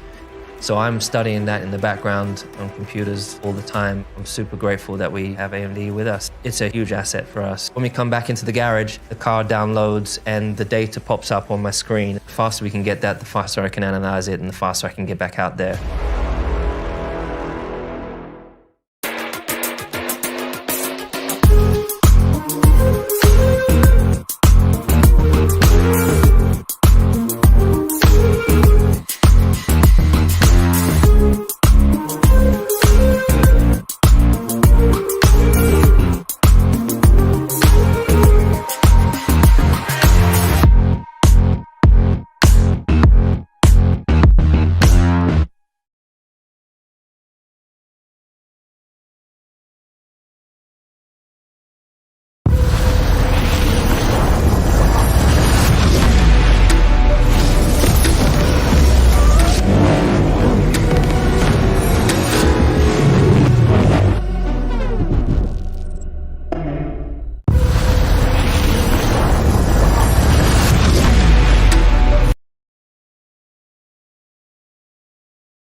Hello and welcome back everybody after the short break for AMD Ryzen Skyesports Championship 3.0. Croma, our gaming retail partner, Logitech, our gaming partner, WD Black, our gaming storage partner, supported by Facebook Gaming. We were just done with 3 wonderful maps of Erangel, Miramar, and again Erangel, where we did see that teams are changing up in terms of grabbing winner, chicken dinner. What we saw till 4 days is not the constant thing that is working on. So I'm really going to be surprised as we head over to the next 3 maps, where it's going to be a complete change of pace coming in. Dr. Dang, Sandhawk, Miramar, and then last Erangel. There's going to be a lot of switch up happening and I'm really excited for it. Well, yes, coming from Erangel, heading over to Sanhok is going to be a big change for these teams. And well, if they are going to indeed be ready for this map, then the switch up is not going to be that tough. But for the teams for whom the momentum, the morale, as well as the outlook on the map is not going to shift for them, things are looking to be a lot more difficult. So it looks like we have the scoreboard up for us, the overall standing. So let's take a look at this. So again, it's going to be 8-Bit who has retaken that lead. As for the side of 7C and GodLike, they're going to be sitting at equal points. The only reason that 7C is second placed and GodLike is third is, well, because they have 1 extra placement point. Now, I believe that placement points are going to be the more important factor when it comes to your score being equal. But just looking at these scores all around, it seems that we have quite a few teams that we did not expect to see over here, but are going to be here. TSM in the semifinals, very bad run, but a very good comeback in the finals. Even Revenant, we didn't see them too much in the second half of the semifinals, but 4th place over here. 8-Bit, they were somewhere in the middle of the board, but the table toppers over here. Now 7C and SKYLIGHTZ, yes, they were very, very good in the semifinals as well, and they're continuing that tradition. Even for Marcos, they are the slow risers. They are the team that comes in over the course of the days that we play these games. So, well, Marco sitting at 8th does not really trouble me too much. Probably, I'm guessing they're going to be finishing somewhere in the 5th or the 6th spot, but that is going to be something we'll just have to wait and watch. As for the side of AZTEC, they're going to be 9th at 209 points for themselves. But this wraps up the top 9 as we will be taking a look at the second half of the scoreboard, and we will be seeing the teams that are really having to make sure that they fight for their position. I agree with you. We will be very interested. For one fact is that teams are slowly making a comeback. You can see right now on this top 9, all the teams have hit the 200 mark. There is no running away from that. For other teams from here on, from the 10th position, I guess they've not crossed the 100 mark, because I remember IND seeing them on 150. So right now they might be at somewhere around 170, hopefully. But maybe if they cross 200, lucky for them, they're about to be entering the race. But as Dr. Dang mentioned about these teams, explained of how 7Cs and SKYLIGHTZ were, Team 8-bit, how they were in semifinals, these teams have completely, I would say, converted in terms of putting up their A game right as of now. And that's the reason I would say 6 and teams below right now, they need to show up really good, really huge in terms of picking a fight and saying that we are at the neck and neck of a race. But first to fifth position, the difference is very slight. Sometimes it's going to be 2 points, sometimes it's going to be 1 point, sometimes it is a difference of 10 or 20 points. So the top 5 teams right now are at the edge of the race, and they're about to finish with the next 2 days coming in and 42 maps being done and dusted. But teams all from the 6th position need to bring back their A game, and if they miss that opportunity here, it'll all go down to where we initially said in the start of day 5, that teams will be left out of the race from here onwards. 10th position for Team IND, as I said, they have 170 points. Rivalry Esports 160 for themselves at 11th. 12th position for the side of F1LS 148. Enigma Gaming, they're pushed a little bit downwards right as of now after match 27 with 144. Galaxy Races with 123 for themselves. Team Soul still in the same position, they've not at all switched up here, Dr. Dang. They're at 121. Team Tenacity, Team Celsius and Esports Empire, all these 3 teams also have not switched their places. Esports Empire, even with another map done, they've not crossed the 100 mark. And right now, it looks like at the end of the day, if Esports Empire sit in the same position with 90 points itself, even with 99, just 1 point to reach that triple digit, we can say that they do have a high probability of walking out of the race on day 5 itself. Well, as we look at the top 5 fraggers, it's Akshat and Jonathan in the run for the top position. Akshat at 52, Jonathan at 51. So, well, both of these are really proving to be extremely strong at picking up frags for their team. And well, 8-bit is definitely having a good run, because well, they have Viru at 4th place with 39 finishes, Aladdin in 3rd place from 7Cs with 40 finishes, and AKOP joining Viru at 39 from AZTEC. So for these players, I believe that it's really down to Akshat and Jonathan to become one of those 2 who are going to really get that top spot for their team or for themselves. But either ways, Akshat has had a dream run in this tournament so far, and even in the semi-finals, he was the top fragger, if not in the top 5. But the return of Jonathan has really spiced the top of the top 5 fragger match list so far. Akshat, as you mentioned, he's having a wonderful run for his team. His team has been performing so well from the day 1 of Grand Finals. And look at them, they also have 2 players already on the top fraggers list, and as you mentioned, they might be able to clench this victory and completely walk away as AMD Ryzen Skyesports Champions 3.0 itself.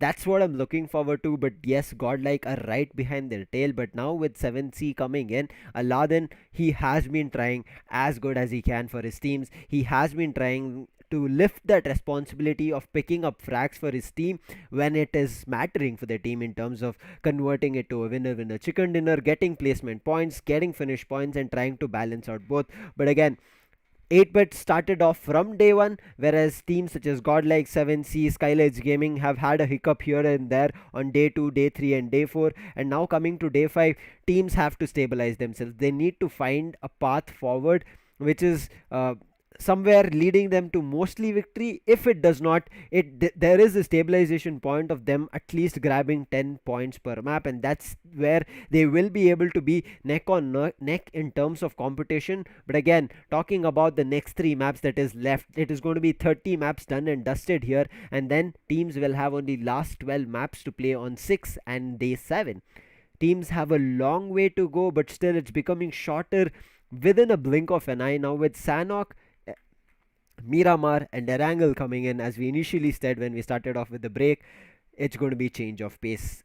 Coming in back to back 3 different maps, teams are going to have a very tough battle. And again, Sanhok, we have seen the change of strategy where teams from having a lot of healing battles to, I would say, lesser and lesser, we might see 1 or only 2 teams going in for heal battles, rest of them trying to fight and come out on top. But again, being a smaller map, fights get initiated very early on, and there is something that we have figured it out, that if 4 players are standing an entire squad, they have a high probability of converting that map of Sanhok.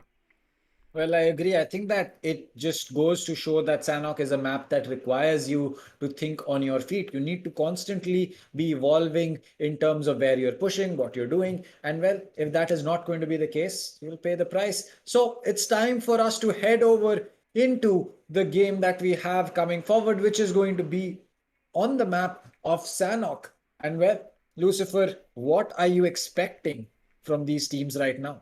I'm ready, because this is one thing that I figured out, because when we start off on the day, teams are just trying to again acclimatize themselves inside this environment of BGMI. I understand they play day in and day out, but again, starting and coming back to the tournament mindset is where they have kind of a slow pace start, and then they gradually increase their fragging power and aggressive plays. And that's the reason, as we see the second part of this AMD Ryzen Skyesports Championship 3.0, second part of the day, teams right now are very aggressive. The fights start happening from phase 2 itself, and I'm excited for that part.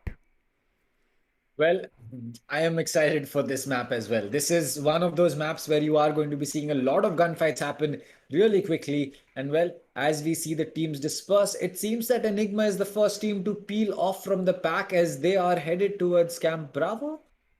Yep, it does seem to be the case. They are headed towards Camp Bravo. So they're going to be on one side of the map. And if this is going to be somewhere close to where the potential zone is appearing, well, that will be a big advantage for the side of ENIGMA, because they will basically be able to control an entire side of the map per se. Everyone going forward is going to have to push towards them. But it looks like they're going to be right at the edge of the zone instead, as it's more of a centralized zone, though it is going to be a little bit towards the eastern side, not really in the center. It's going to be more closer to Quarry and, surrounding areas. But it does seem that a lot of these teams are going to be inside the zone. As for the side of Celsius, they're headed all the way up to the north side. TSM's headed towards Hatin, and well, it seems that Camp Alpha is going to be the place where IND and Soul are looking to get their loot from. This is the usual drop spots. There's not a lot of change coming in from teams, but now I'm worried for the side of Team IND, because the only way they can enter is either with the fight with the side of Celsius or 7Cs, or with the fight with the side of Team 8-bit right down the bridge, and that is not going to look good. But right now it looks like there's going to be a fight initiated very early on at boot camp, where the side of Team Esports Empire as well as Tenacity are about to face off each other. But it looks like Esports Empire, not sure if they're ready to pick a fight, because it looks like most of the players have already made a rotate, and slowly every player, the last 2 players surviving or last 2 players in the boot camp, they're making their way across, letting the side of Team Tenacity survive. Not sure if this is being respect being given, or it's the loot that the side of Esports Empire were not given access to from the side of Team Tenacity. Otherwise, I pretty sure know that the side of Team Esports Empire loves a fight. Does not matter whether it's the last phase or the first phase. They like to take control of map. They like to get better loot and like to be out of fights in terms of if there is another team right close to them. And now themselves disassociating and disengaging from a fight is kind of surprising for me. But still, Esports Empire, they might just look forward to get better loot and then go ham on the side of Team Tenacity again. Well, yes, that is true. I think that things that do not look, things that you do not see right out in the open, as for example, things that aren't very obvious right now. For example, we don't know whether Esports Empire is going to be getting all the loot that they need, or are they going to be in a good position once the zone starts closing down. So for these smaller things, we need to kind of pay attention to the map rotations. We need to see how the zone is forming, which teams are on the outside, which teams are on the inside. So as for the side of Tenacity, they are going to be in a relatively good position. And well, there you go. There is the second best fragger in the lobby so far, Jonathan, at 51 frags. And well, the only person to be, as you can say, quote unquote, better than him in terms of kills is going to be Akshat. And well, that is just going to be by a single kill. I mean, does single kill just figure a frag out, or is it going to be giving a complete idea about a difference between Akshat and Jonathan? Not to be said yet. As we said, 2 more days to go, so Jonathan also can turn things around, or Akshat might run away completely with the MVP position. Right now, Fragger, he spotted the side of one player from OR being isolated, and he says, let's take on. But right now, you can see the complete destructive force coming in from the side of OR, right at the left flank of Fragger OP, and he's just making a run. I'm not sure if he heard the vehicle, or maybe the footstep was random grenades being trying to toss, but none of them. Yep, I mean, we did not see any grenades, but not sure. But Fragger OP, he's just running, he's just making a run out of this place. He knows what's going to happen. That's going to be a good call. But yes, picking up this early frag, finding a finish point for your team is always useful, because you have already isolated that player. Why not pick him off and not confirm that? If you just give him a knock, that means that you're about to let the opponents know who you are, which team you're coming from, and where your position is. So it's going to be very crucial to take a confirmation. It looks like GodL, they're going for a confirmation of their own, but Rivalry, they understand that they're not ready for a fight. Take a vehicle, I guess, and make a run for the hills.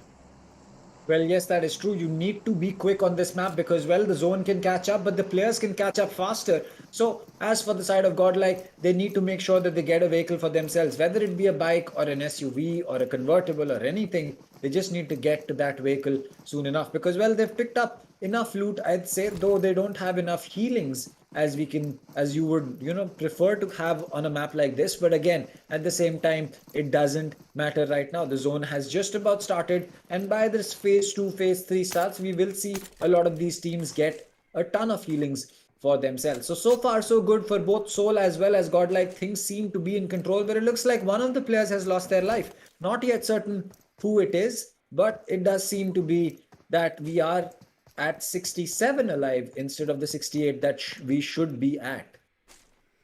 Someone lost very early on.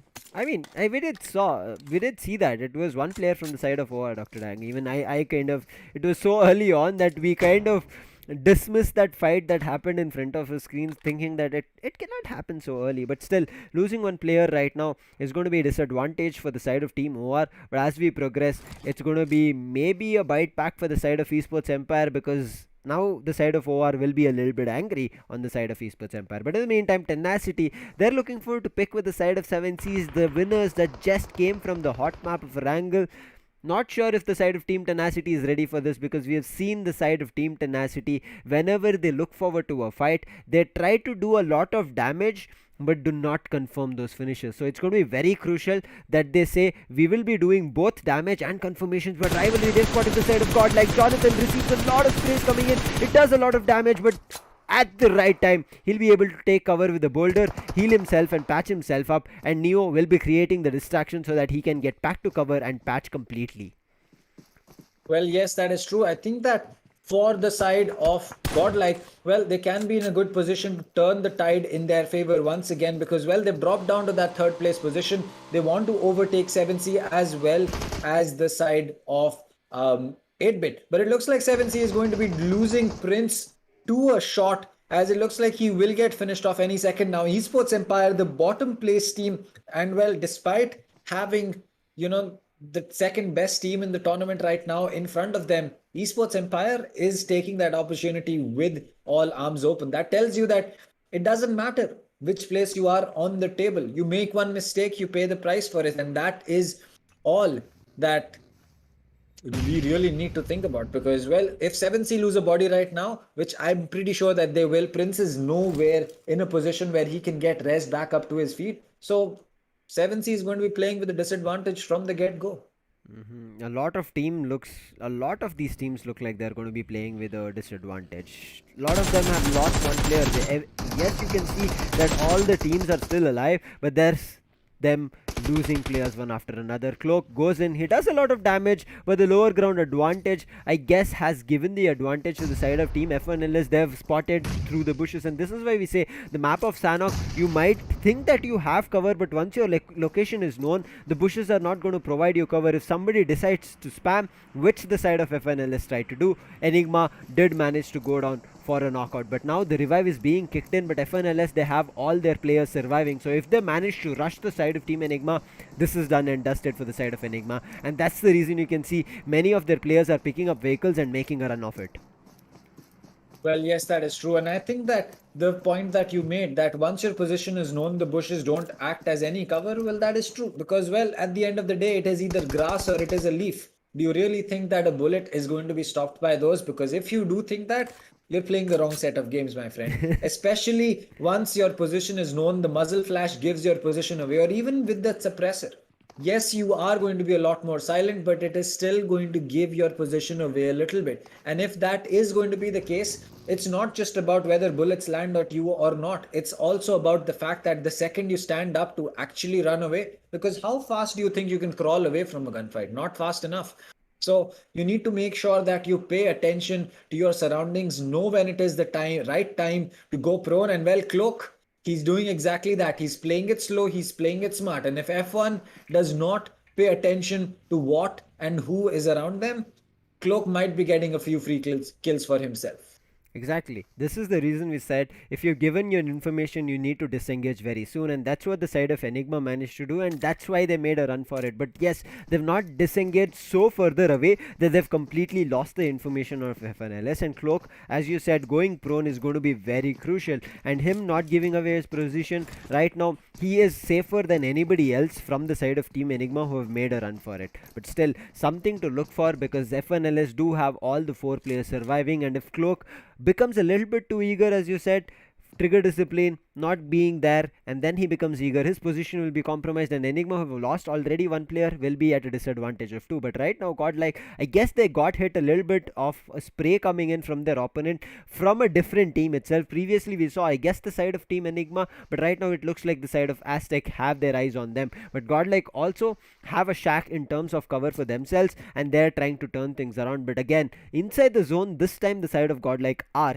but they are not having a central hold. Not sure if this is going to be good for them, because SKYLIGHTZ Gaming as well as the side of Rivalry have the advantage. And GodLike, what an advantage this would be in phase 3, because right at the edge, I mean not even the edge, they have, I would say, a couple of meters more from the edge in terms of an advantage, but AZTEC have a better position. But in the meantime, AZTEC, they're looking forward to get a central hold and take control of the map while there is going to be a fight initiated on the side of SKYLIGHTZ Gaming. These two teams clashing against each other.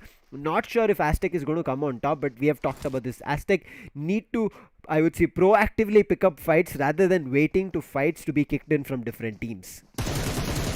Well, yes, I agree. I think that it comes back down to the fact that, well, it seems that Esports Empire is going to be getting off to a good start, because they got 2 players from F1 down on their feet. And well, it looks like they're going to be making this aggressive play. This time they get a second or a third player down on their feet. This time they've only got 1 player down on the ground for themselves, but it looks like AZTEC could be somewhere close. It's down to Raid, who's going to be hiding behind this car. Is he going to get that nade? It looks like Fragger OP will be taking some damage, but Raid is really low on HP. Shane is going to be hitting the dirt as he is going to be downed. It's down to Ignite and Raid to hope and pray that their team can survive this, but their positions are known as the rotations are going to be coming in. Shane is going to be helped up back to his speed. Ignite going in for those sprays. He's still not able to recover 2 of his teammates. The Fragger OP as well as is that Dream OP? No, Dream OP is on the ground, and it looks like Shane has been finished off. So it looks like F1LS lose a player, and so does the side of Esports Empire. But it's down to Fragger OP taking down Raid as well as his teammate of Ignite, because now suddenly this has turned from a 3v2 to a 1v2, and well, it looks like F1 come out on top, because Esports Empire lose every single player, as Gil is going to be losing majority of his health as well, and will probably get finished off too. And there you go. It's going to be AZTEC's AKOP getting that kill onto Gil.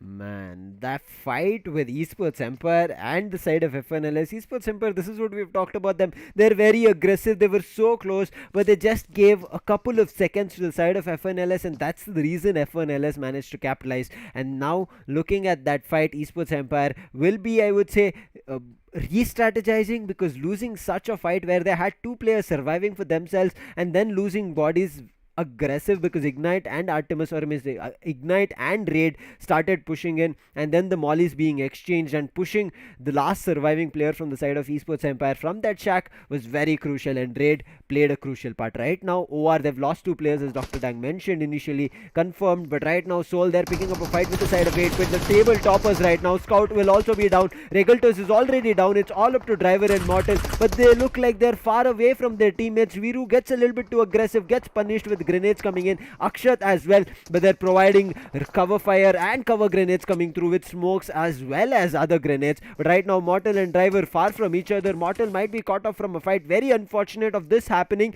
If Driver does not come in, refocuses this fight, and then tries and converts. We have seen this. This is why we talk about the side of Team Soul, that they get disassociated or separated in different angles, and it becomes difficult for them. Now, Mortal has a higher ground advantage, and again, IND have a better advantage in terms of picking up a third-party fight, but with a lot of smokes being dropped across, the information is not being shared. But IND, they are very eager in terms of converting and getting a lot more finishes and kill points for themselves along with placement, because they are not right now at the tabletop. They are tabletopping only in the second part, and they have to turn things around if they want to turn a new leaf and put up a better fight. Well, that is going to be the case right now, as Mortal is going to be there with his teammate Driver, and they've lost Scout and Regalto, so that is going to be a little bit of an issue for them. Akshat has been taken out, so I'm not yet certain whether he was able to get any more finishes so that he could, he could get that lead for himself. But it looks like Viru is going to get spotted out by Mortal, and that's going to be a finish coming in. But Mortal gets spotted out, and Driver is going to be the lone one from Soul on his feet. And well, there you go. He is going to be really, really close to Mortal, so he should be able to pick up as much utility as he needs from the body of Viru and make his way to his team. But OR is going to be holding that long range gunfight, and it does not seem to be anything good, because Mortal has just backed over into the zone, and he's going to get finished off very easily by the play zone. Very easily, but look at Akshu. He wants to pick up this last surviving player from the side of Soul, but it looks like his Driver going in for an early heal battle. Not sure, but Akshu is pushing this. The smokes are there, the footsteps have been heard. Driver is ready for the fight. Akshu wasn't, and it's going to be Driver capitalizing, and does not look like what 8-bit planned worked in their favor. Very unfortunate, but still Driver has a long way to go. The play zone is already dishing damage, but Driver getting that kill will boost his confidence to push through and try as much as possible for the side of Team Soul. But 8-bit again getting a little bit too overconfident and over eager or greedy in terms of trying and taking the last player down. The side of 8-bit unfortunately will be survived with only one player right now, but GodLike, they have lost 2 more players. It looks like IND are already having a better fight, and it's like one more gets confirmed in terms of a knockout, so it's about to Jonathan to turn things around. And it looks like we did not want to see early heal battles coming through, but I guess we might end up seeing, because a lot of teams are losing their players one after another and are the sole survivors right as of now. Well, yes, that is going to be the case. So Jonathan and Clutch God, well, they really have to pull off this clutch, because Marcos Gaming, they have every single player alive for themselves. This could really work in their favor. But again, it's really just down to Jonathan as the last remaining top fragger for his team. So, well, he is going to be the best player in the lobby if you count kills as a measure of seeing who is going to be the best player in the game right now, because Akshat has been taken out already from 8-bit, which leaves us with Jonathan in play. Now, Viru has been taken off as well. So if Aladdin is going to be there, well, he's going to be the lone competition that Jonathan will have in terms of who can reach the highest number of finishes. But Jonathan right now, he's dealing with the zone as well as the players that are around him, as it looks like he's going to have to play for the heal battle going forward, because he's not getting his way out of here. He's going to have to deal with the zone's damage, as well as pick up his teammate back up and make sure that he can get a first aid kit for himself. As for Driver, 29 first aid kits. There is no reason for him to push at this point of time.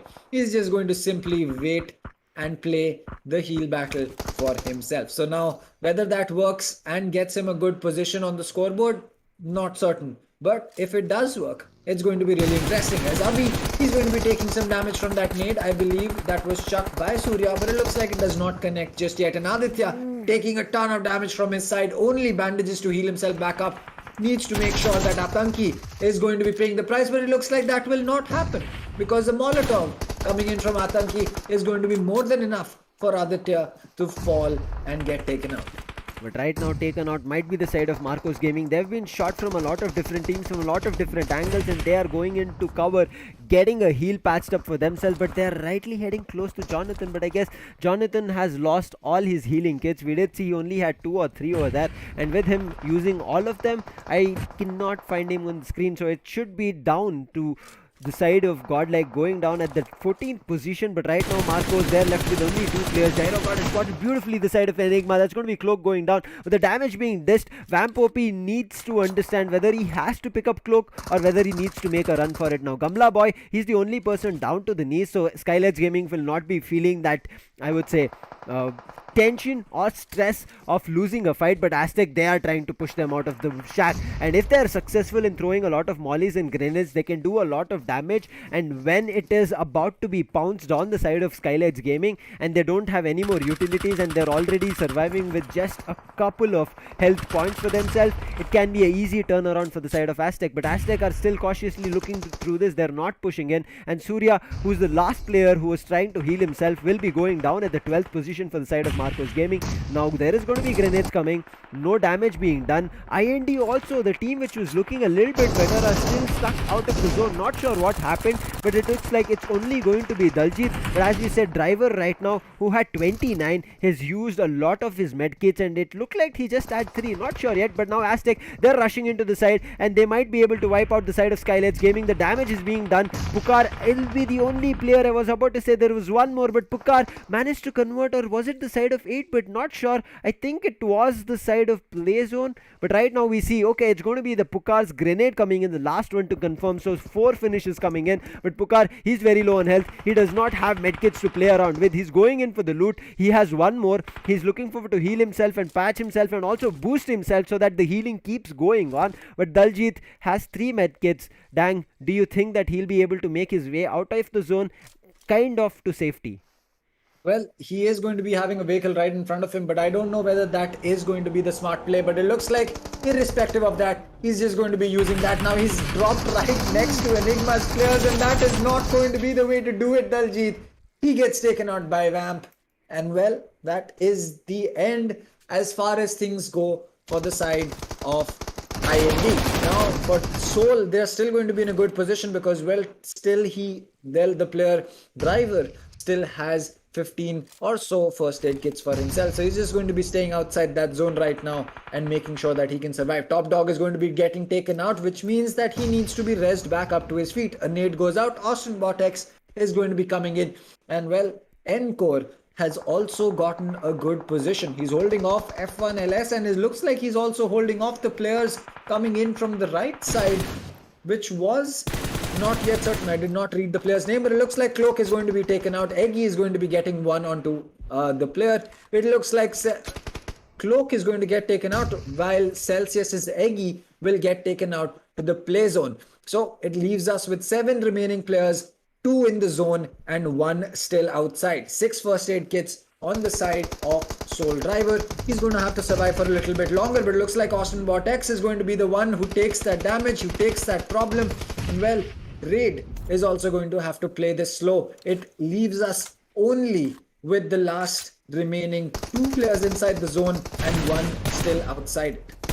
Yeah, but right now F1LS, they're pushing in. It's going to be a 2v2 fight coming in. It was a 3v3, but right now a 2v2. Anything can happen, but we still have Top Dog. We have seen him be on the top fraggers list, so Top Dog still can make it work, but the revive being kicked in and the last healing kit for Driver. I guess he has looted everything from every body, every crate, down and done and dusted, and he knows now it's done and dusted. He's trying to have fun as long as he survived, because he has got his team close to 10 finishing points with 2 finishes. That does push them either close to 12 or 13, not too sure. But now with a 2v2 situation, or make it a 2v3, because the side of Revenant have managed to get all their 3 players back to the good health, but the patching needs to be done. Ignite is low. He does have a couple of energy drinks and a couple of pills that he can pop and get and boost himself, but the grenades are being tossed, but the machines are doing a lot of damage. It gets one person knocked, and it's going to be another one that we need to look forward to. And look at Ignite trying to fight around, but now it becomes a 1v1. I guess It's all up to Artemis, and Artemis makes it possible for the side of F1LS.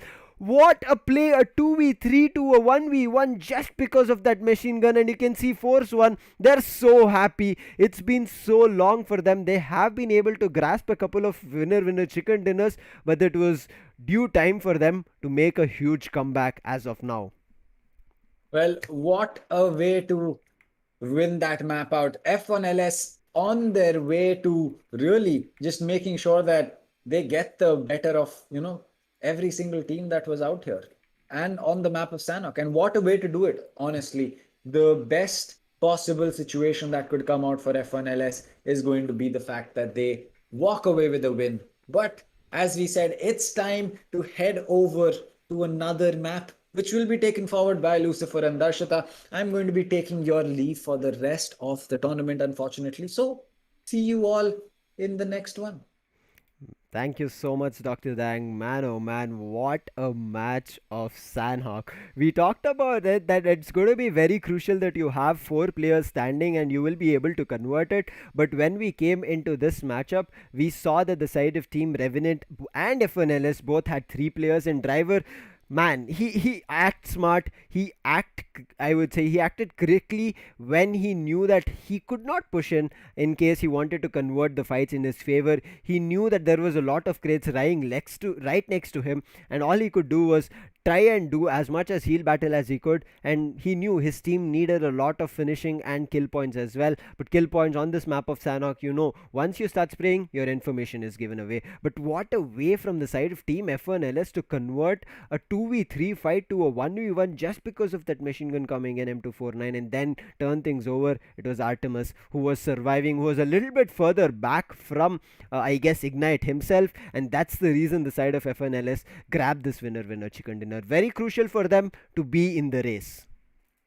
Well, indeed, that is really going to be a very true statement to come across, that this chicken dinner was really very needed for the sides of F1LS. Well, talking about the victory, they even managed to gather 15 finish point over there. It was like a total of 15 finish point and a total of 15 of placement points that you get. So coming across, you're going to mark a total of 30 points from this map that you get. So definitely, I would say it is a good start for F1LS. And now if they maintain the same consistency to their performance, well, they can come across some good positions in the further map standing. So definitely that is really something that you have to come across with. But talking about this map, man, oh man, we came across Driver. Well, when he very well knew that now that my first aid kits are just over, now that I can't do anything, well, he went for a dance, and with that dance he was just converted into a crate. So definitely these are something that which we would talk more about with the highlights. But coming over the overall finishing points of this map, well, it's going to be F1LS with 15 finishes for a first position. It's going to be RNT on the second position with 3 finishes, and it's going to be Soul on the third position. Well, just because of Driver, I would say over here, and it's going to be 2 finishes for them. So indeed, a good map to come across with. Well, Sanhok is a map that we talked about a lot of time, and we come across this thought that it's gonna be a heal battle once again. But for this, for the map for past, I think 2 or 3 days, we are coming across some good gun powers. Players are showcasing some good gun powers. They are not just focusing on just coming across good amount of healings, and just you sit behind and go for a heal battle. Well, no, this is not something that the players are focusing on right now. Right now, their main focus is the amount of aggressiveness that they showcase to the map. So yeah, these things are something that are really changing and are really a good change, I would say, for the teams, because holding off your position starting from the fourth zone and then going on for a heal battle, I don't know how players get 40 to 50 first aid kits at just one small compound. It's still a question for me. Well, you just loot it off from the crates lying down, but there you have to even get enough.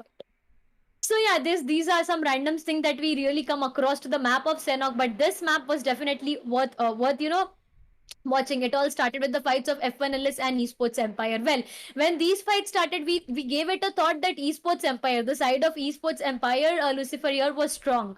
They managed to take player down, but what a comeback by F1LS as well.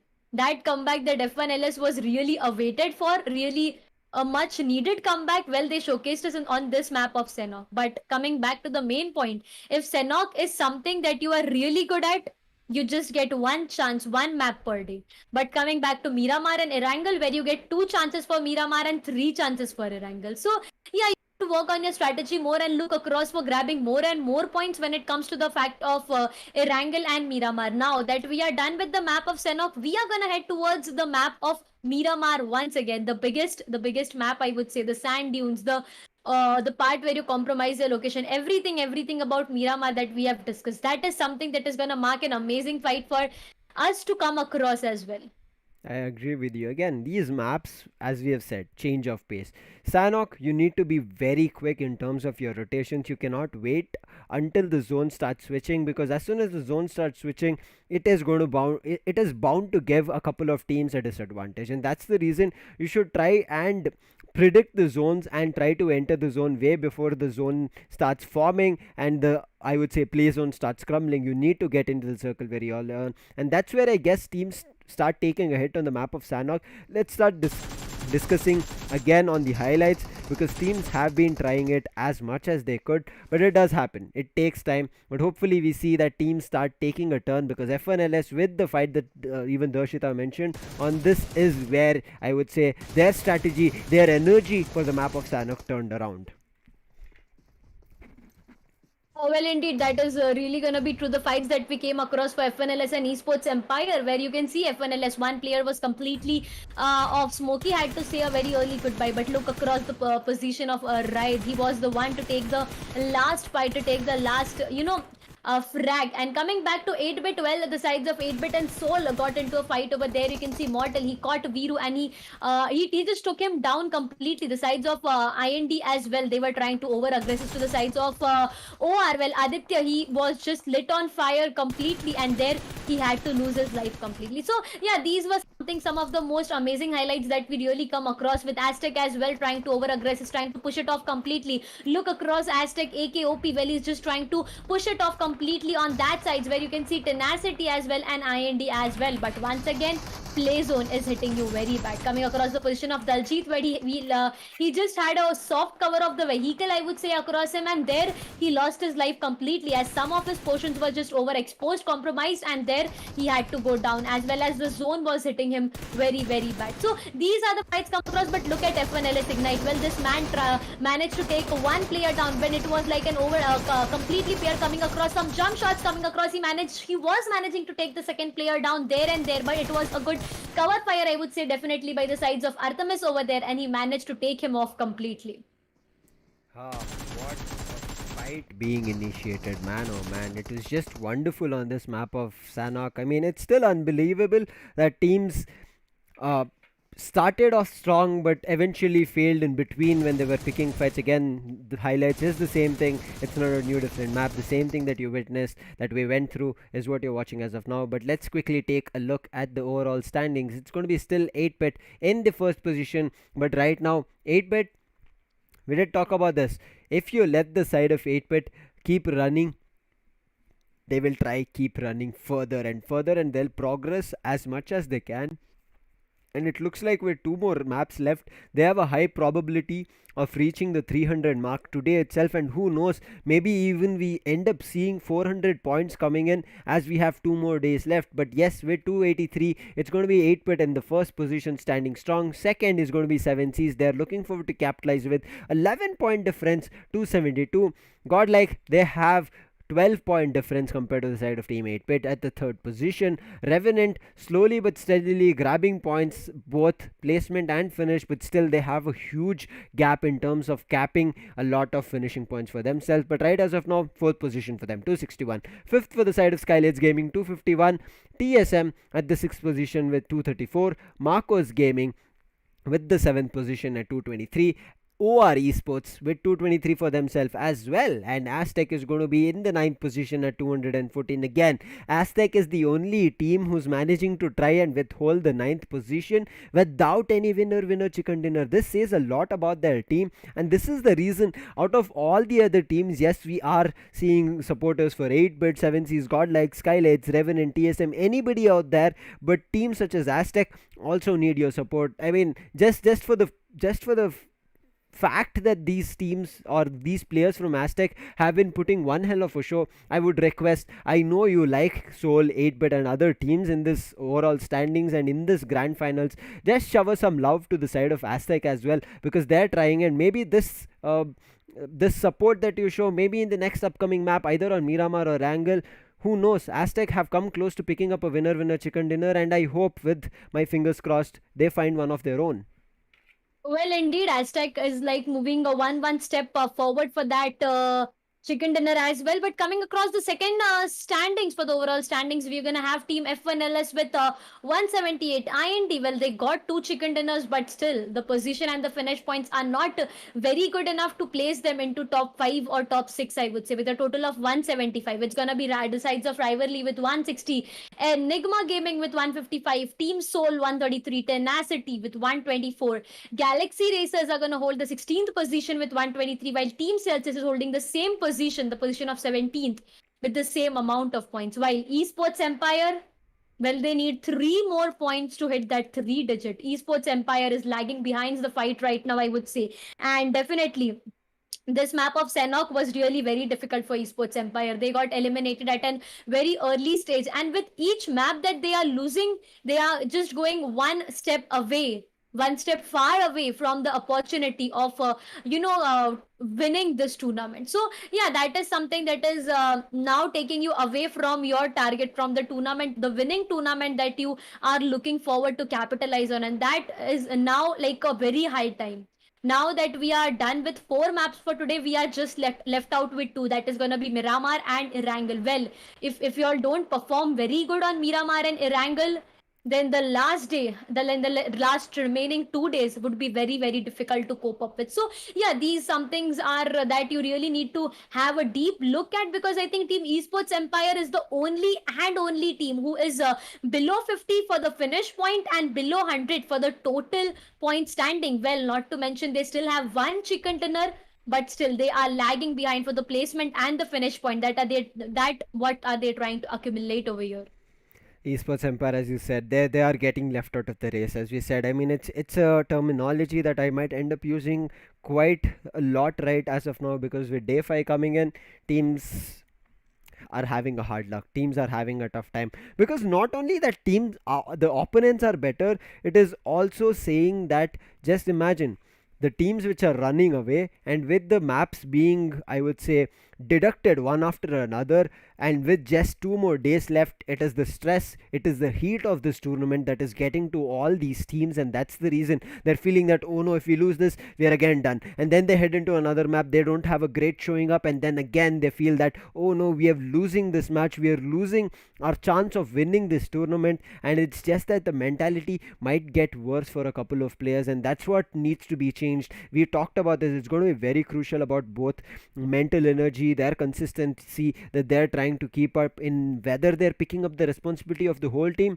or themselves as a player, and their responsibility of maybe a assaulter or a flanker or maybe an information seeker, whichever they're playing a role of.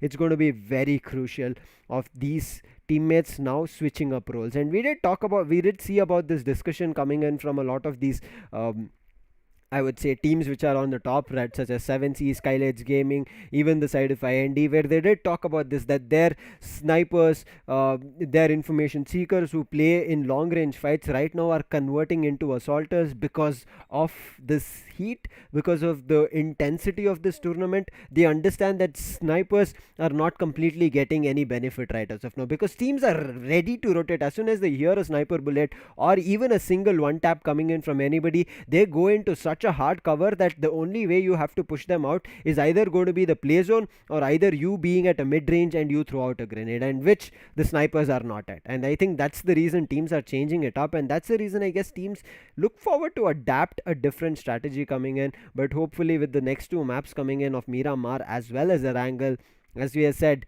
it's going to be only 12 maps after day 5 ends, and if teams do not pick it up, it's going to get very difficult. But again, coming back to Miramar, Darshita, what do you think about the map of Miramar right as of now?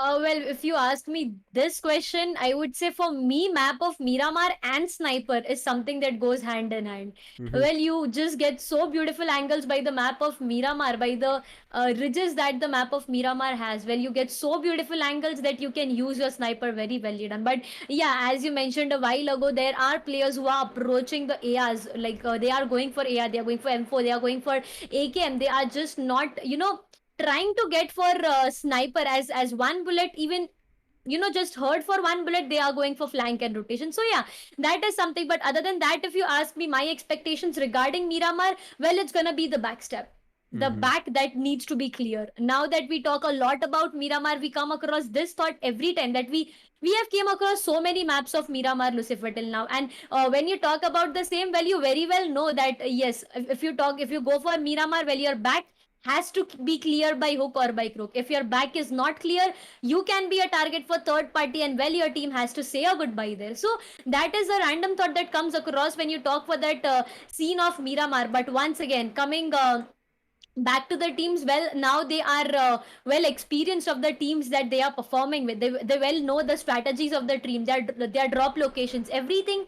They know it very well. So yeah, there can be a less possibility of teams getting into a third party fight, as you very well know that now if you get into a fight at this open area, you know which team can come across you and just eliminate you completely. So yeah, this is something that we can really come across with. But now as we are heading towards the map of Miramar, I am really keen to come across a new team, I would say, the team who is on the second side of the standing positions. I would like to see them coming across a chicken dinner, as the teams who are hitting the first side are really 250 plus points and they need to cover it. So yeah, that difference can be covered by these two remaining maps. I agree with you because teams right now, as I said, running away with points is what they are doing, and that's the reason we might end up seeing a 300 mark. I did kind of think that we might end up seeing 300 mark being crossed on day 7, but looking at how these teams on the top 5 are playing and acting, it looks like teams might run away today itself. So it's going to be very crucial for the other teams to try and catch up on day 5, and day 6 and day 7 will eventually, I would say, start coming in their own uh, you can say flow, because if the team start getting a lot of frags, start coming close to the top 4 top 3 on a particular map, they'll have that confidence to pick a fight. It's all about, if you see right now, the thing, I would say it's the thought about whether we should rotate right as of now or whether we should be worried about a backstab, because again, coming into Miramar, as you well said, that there is going to be a lot of backstab, and that's the reason you need to have a hard cover and you need to rotate very very fast. I mean, this is not going to be a quick paced map, but still, in terms of your rotation, you need to be quick so that you get into a hard cover if you're open in the map of Miramar, which eventually happens in the last zone, and that's where you can be completely having vehicles closing up maybe the back angles or front angles depending on where you are, maybe in a trench if you are, maybe you're taking cover through the dunes. Whichever the strategy is at the last phase, that's okay, because you have come up till the top 5 or top 6 teams surviving. But if you go down very early at the 10th 11th or maybe even lower position, that's when it will tell us that you were not sure about your fight, you were not sure about your position or rotation, and while you were trying to do that, the opponent comes said hey, and another third party comes said hey, and one of them got your opportunity. Because we have seen the side of Soul, we have seen the side of TSM, we have seen the side of 8-bit being caught from two different teams every time that they go for a rotation, and voila, they've done and dusted and cleared off from the map.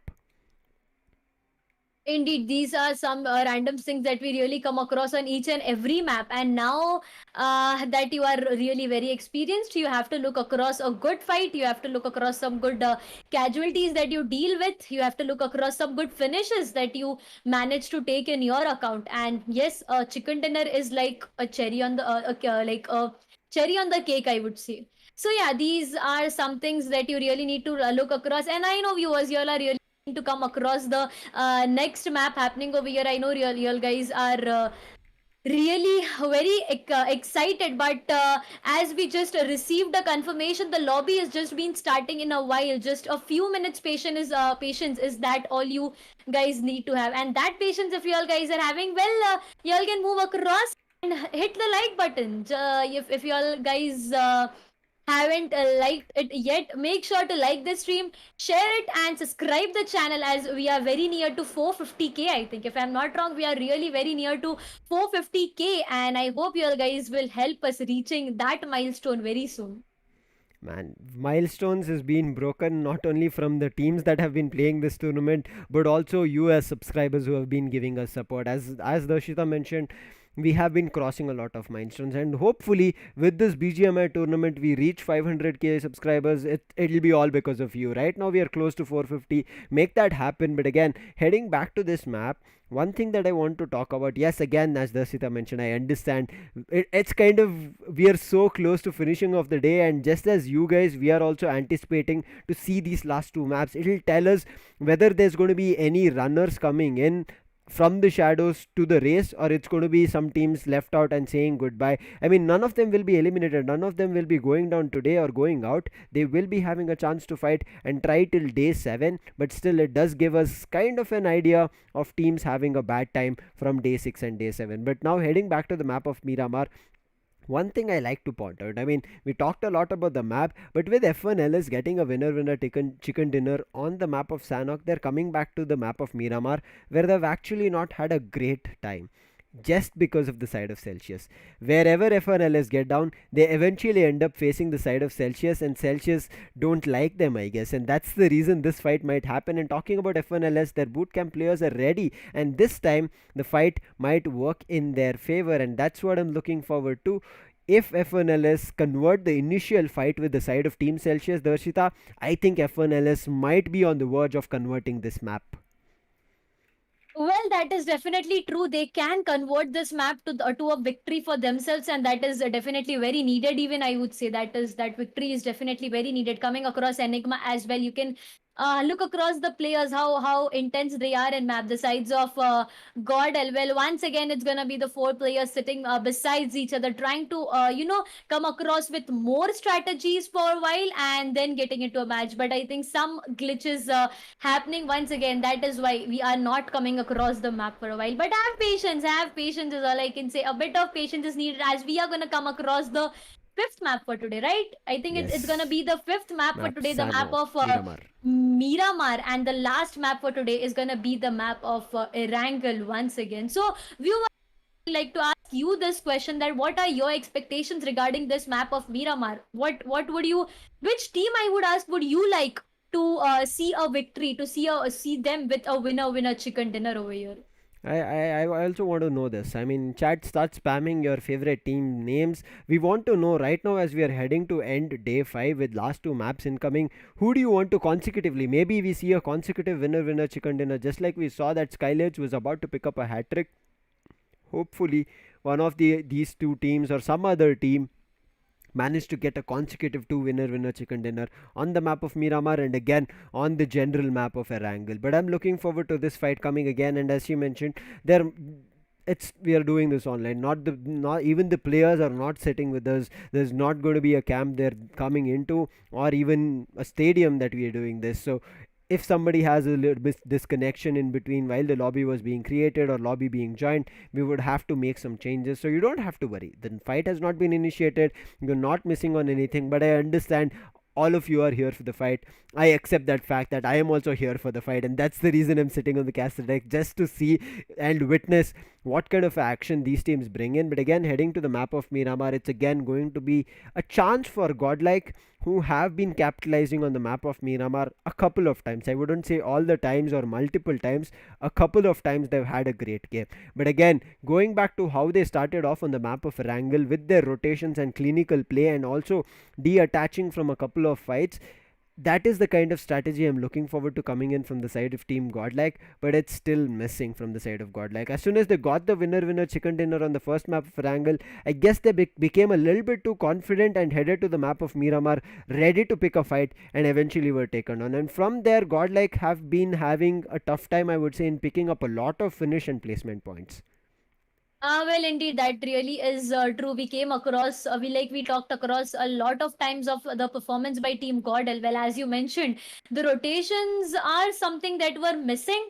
But well, we came to the first map today, and the rotations were really good. The first map where Godel got a good victory, the rotations were really amazing to come across. But once again, now that it is missing, the aggressiveness is just like way too much. As we discussed, everything that is done over is something that bites you back. So yeah, this is something that you really need to think twice before doing. Whether you know that you got a victory on a first map, well, you can grab many more points if you go a bit passive for a while.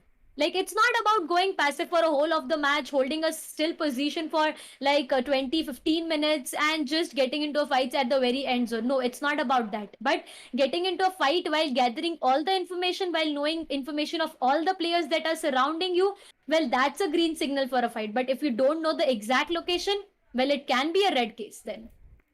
I agree with you. But right now it's done. It's time for what you guys were waiting for. The cams are again ready. This time it's not going to be us coming back and you will not be seeing us. Don't worry. We are going to promise you that we are going to directly head from here, the boot camp, to the flight path, see the map of Miramar, see the action. Godlike, not stressed still, but yes, as days come closer, as we have just 2 days, Godlike need, if I mean, I'm pretty sure everybody is fighting for the trophy, but they would have to start grabbing points so that the last match, right, Darshita, should not be a miss chance coming in for the side of Godlike or 8-Bit or maybe even SKYLIGHTZ Gaming or even any other teams, maybe 7C as well. And that's the reason the points that they pick now might play a huge role on the last day 7. But let's stop talking about day 7 because it's still day 5 and the map of Miramar with the flight path completely dividing the map again. So it's going to be a complete half divide, but it diagonally from northern to southern area towards Porto it's coming in. So teams again will be able to go anywhere a little bit if they push themselves. Campo Militar is in reach, but still they would have to push themselves to go there. Well, indeed, that is gonna be true. Well, talking about the fly path, as you mentioned, it can be a great split for the players, and it can create them a good opportunity, I would say, to move across the whole map. The initial fights, the initial clusters that we came across a while ago, that is something that can be avoided with an amazing fly path incoming, I would say. Definitely, all guys can just move around the whole of whole of the map. Y'all guys can pick initially. Y'all guys can go in for the utilities, the guns. Good guns is all that you need for a good fight. So yeah, y'all guys can go into that for an initial stage, like a movement of like 4 and 5 minutes, and then when you get into a fight, well, you have a good confidence. But now we are gonna even get hit up with the very first play zone or the very first phase, I would say, over here, creating in the areas of northwestern sides. Well, some of the eastern sides are being left behind. It's like not exactly northwestern sides. Well, when we come across the third and fourth zone, it will be a deciding factor. But now, Godel Z-God, well, Soul Mortal is very, very, very near, and an initial fight is getting created. But there you go. There they realize that they don't have good amount. I think they have nothing. No utilities is what they have, and definitely they know how risky it is to put two players in front of Z-God. Well, Z-God can be very aggressive at certain points of time. So definitely they very well knew that it is a very difficult part to come across, but they made a decision of taking a buggy, falling off the fight,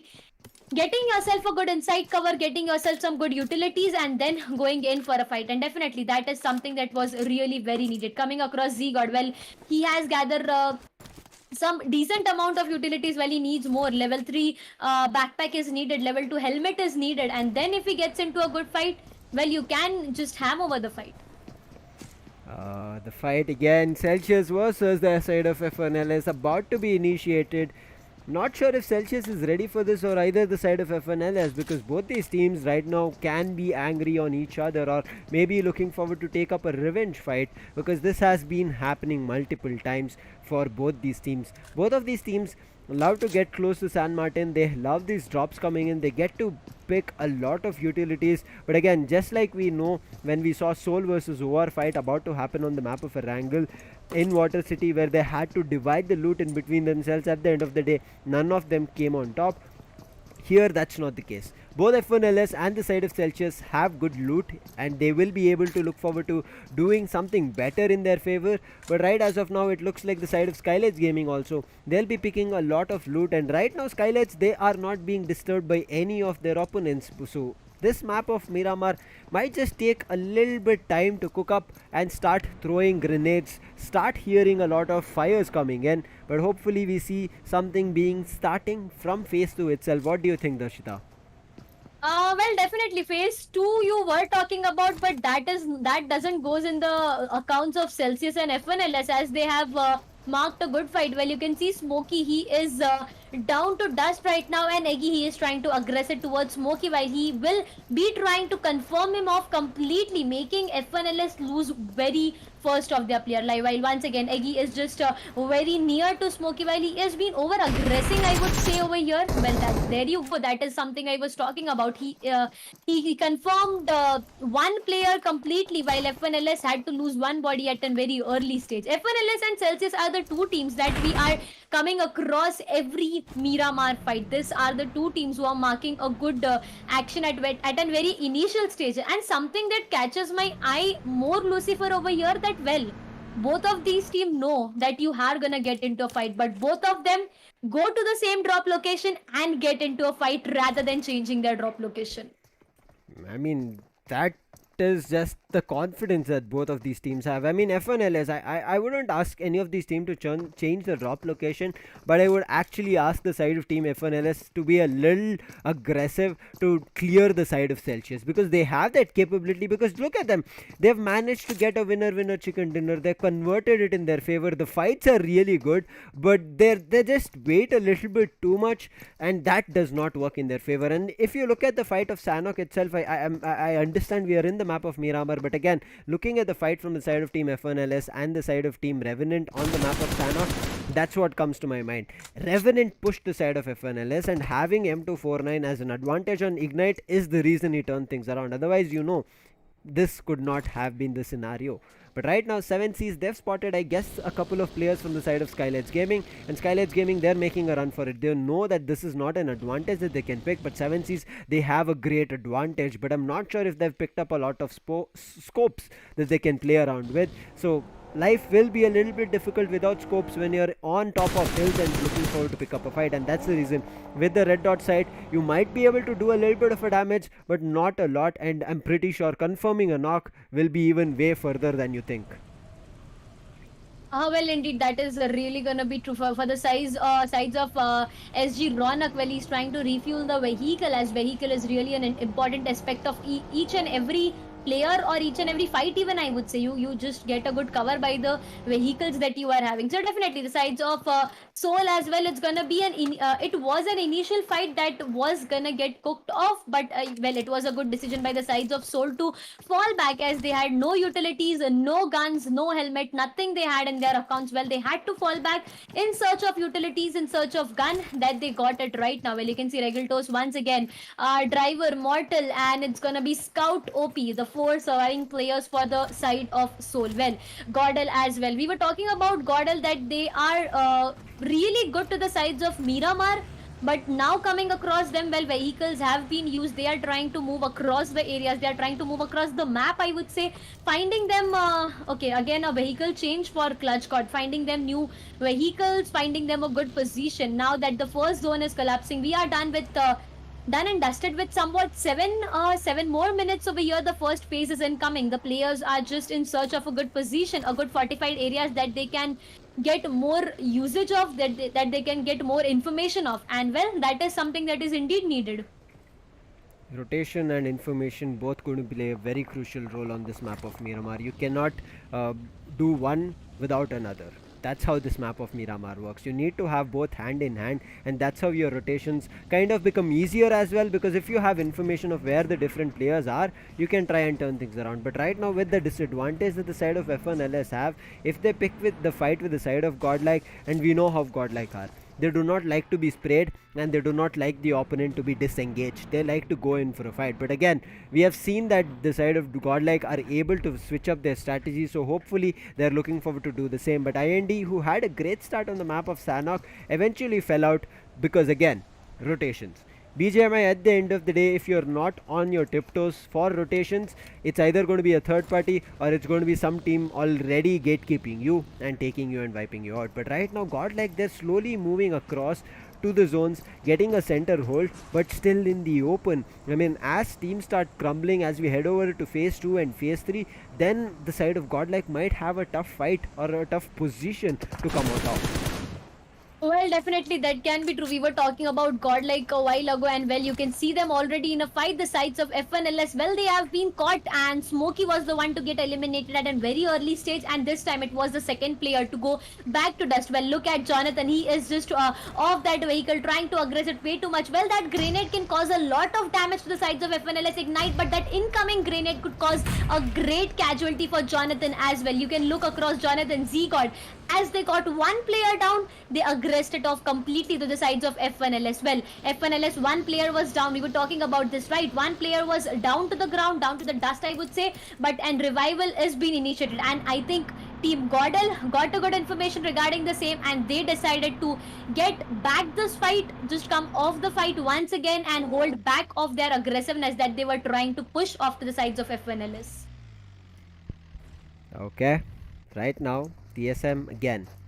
This team we have seen that they can try and turn things around, but again, this map of Miramar, guys, there is already ramps.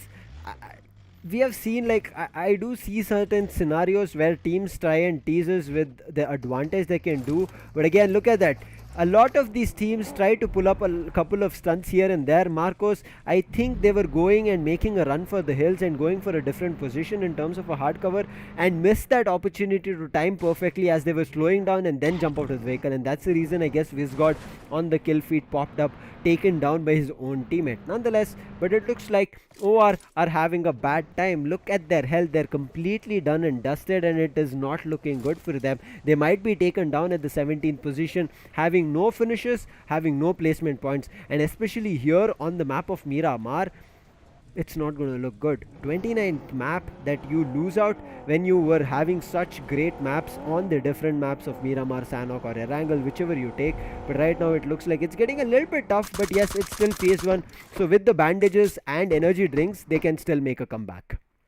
Well, indeed, utilities are being exhausted at this point of time. Well, utilities are something that you need to get a good hold of as to the end zones. When the zones are on the 4th and 5th phase, there when you mark an entry to the zone, you get hit by a lot of damage, and that time utilities are something that you need the most. But coming back to 7C, well, look at the advantage this player is holding. Look at the position this player is holding. As we talked about it a while ago, it's going to be 7C Spray God. Well, the sides of Enigma can be into a bit of difficult thing, but once again, when you see a pixel of head even popping out of that reach for 7C Spray God, well, he could be down to the ground, and coming up to such an heighted position for his teammates, such an higher ground for an revival could take time, and at that point of time, well, he could just bleed off completely. So there are advantage happening around, but coming back to TSM Ninja, well, once again, it's going to be a very higher ground advantage that TSM Ninja is holding. Well, he tried to explode the vehicle completely with a hope that he could take one player down, but nevertheless, the sides of Rivalry were really prepared for that, and they made sure to not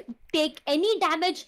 Just the thing was, he just registered a lot of damage, but no player was down to the ground. Well, you can see Ninja once again trying to scope more and more to the players and trying to take them down. But now the shots are not getting connected, and that is where the difficulties are being come across. Well, through coming back to the points of phases over here, it's gonna be the areas of Crater Fields, Water Treatment, Del Patron, that in Saint Martin, I think the areas Picardo, Power Grid. These areas are gonna be on that fire point for each and every entries. But now the zone is once again small. The heart of this map is being a great advantage a while ago, but now it's gonna be a disadvantage as the zone is being collapsing, and players once again need to rotate throughout the zone. Well, coming back to the teams and the players alive, Lucifer, we haven't seen any action coming out, any team going back to the lobby, getting created into crates. We have seen nothing coming, and as for now, we are done and dusted with somewhat 12 minutes. So coming to the next phases, it is gonna be really very intense and amazing fight that we really come across.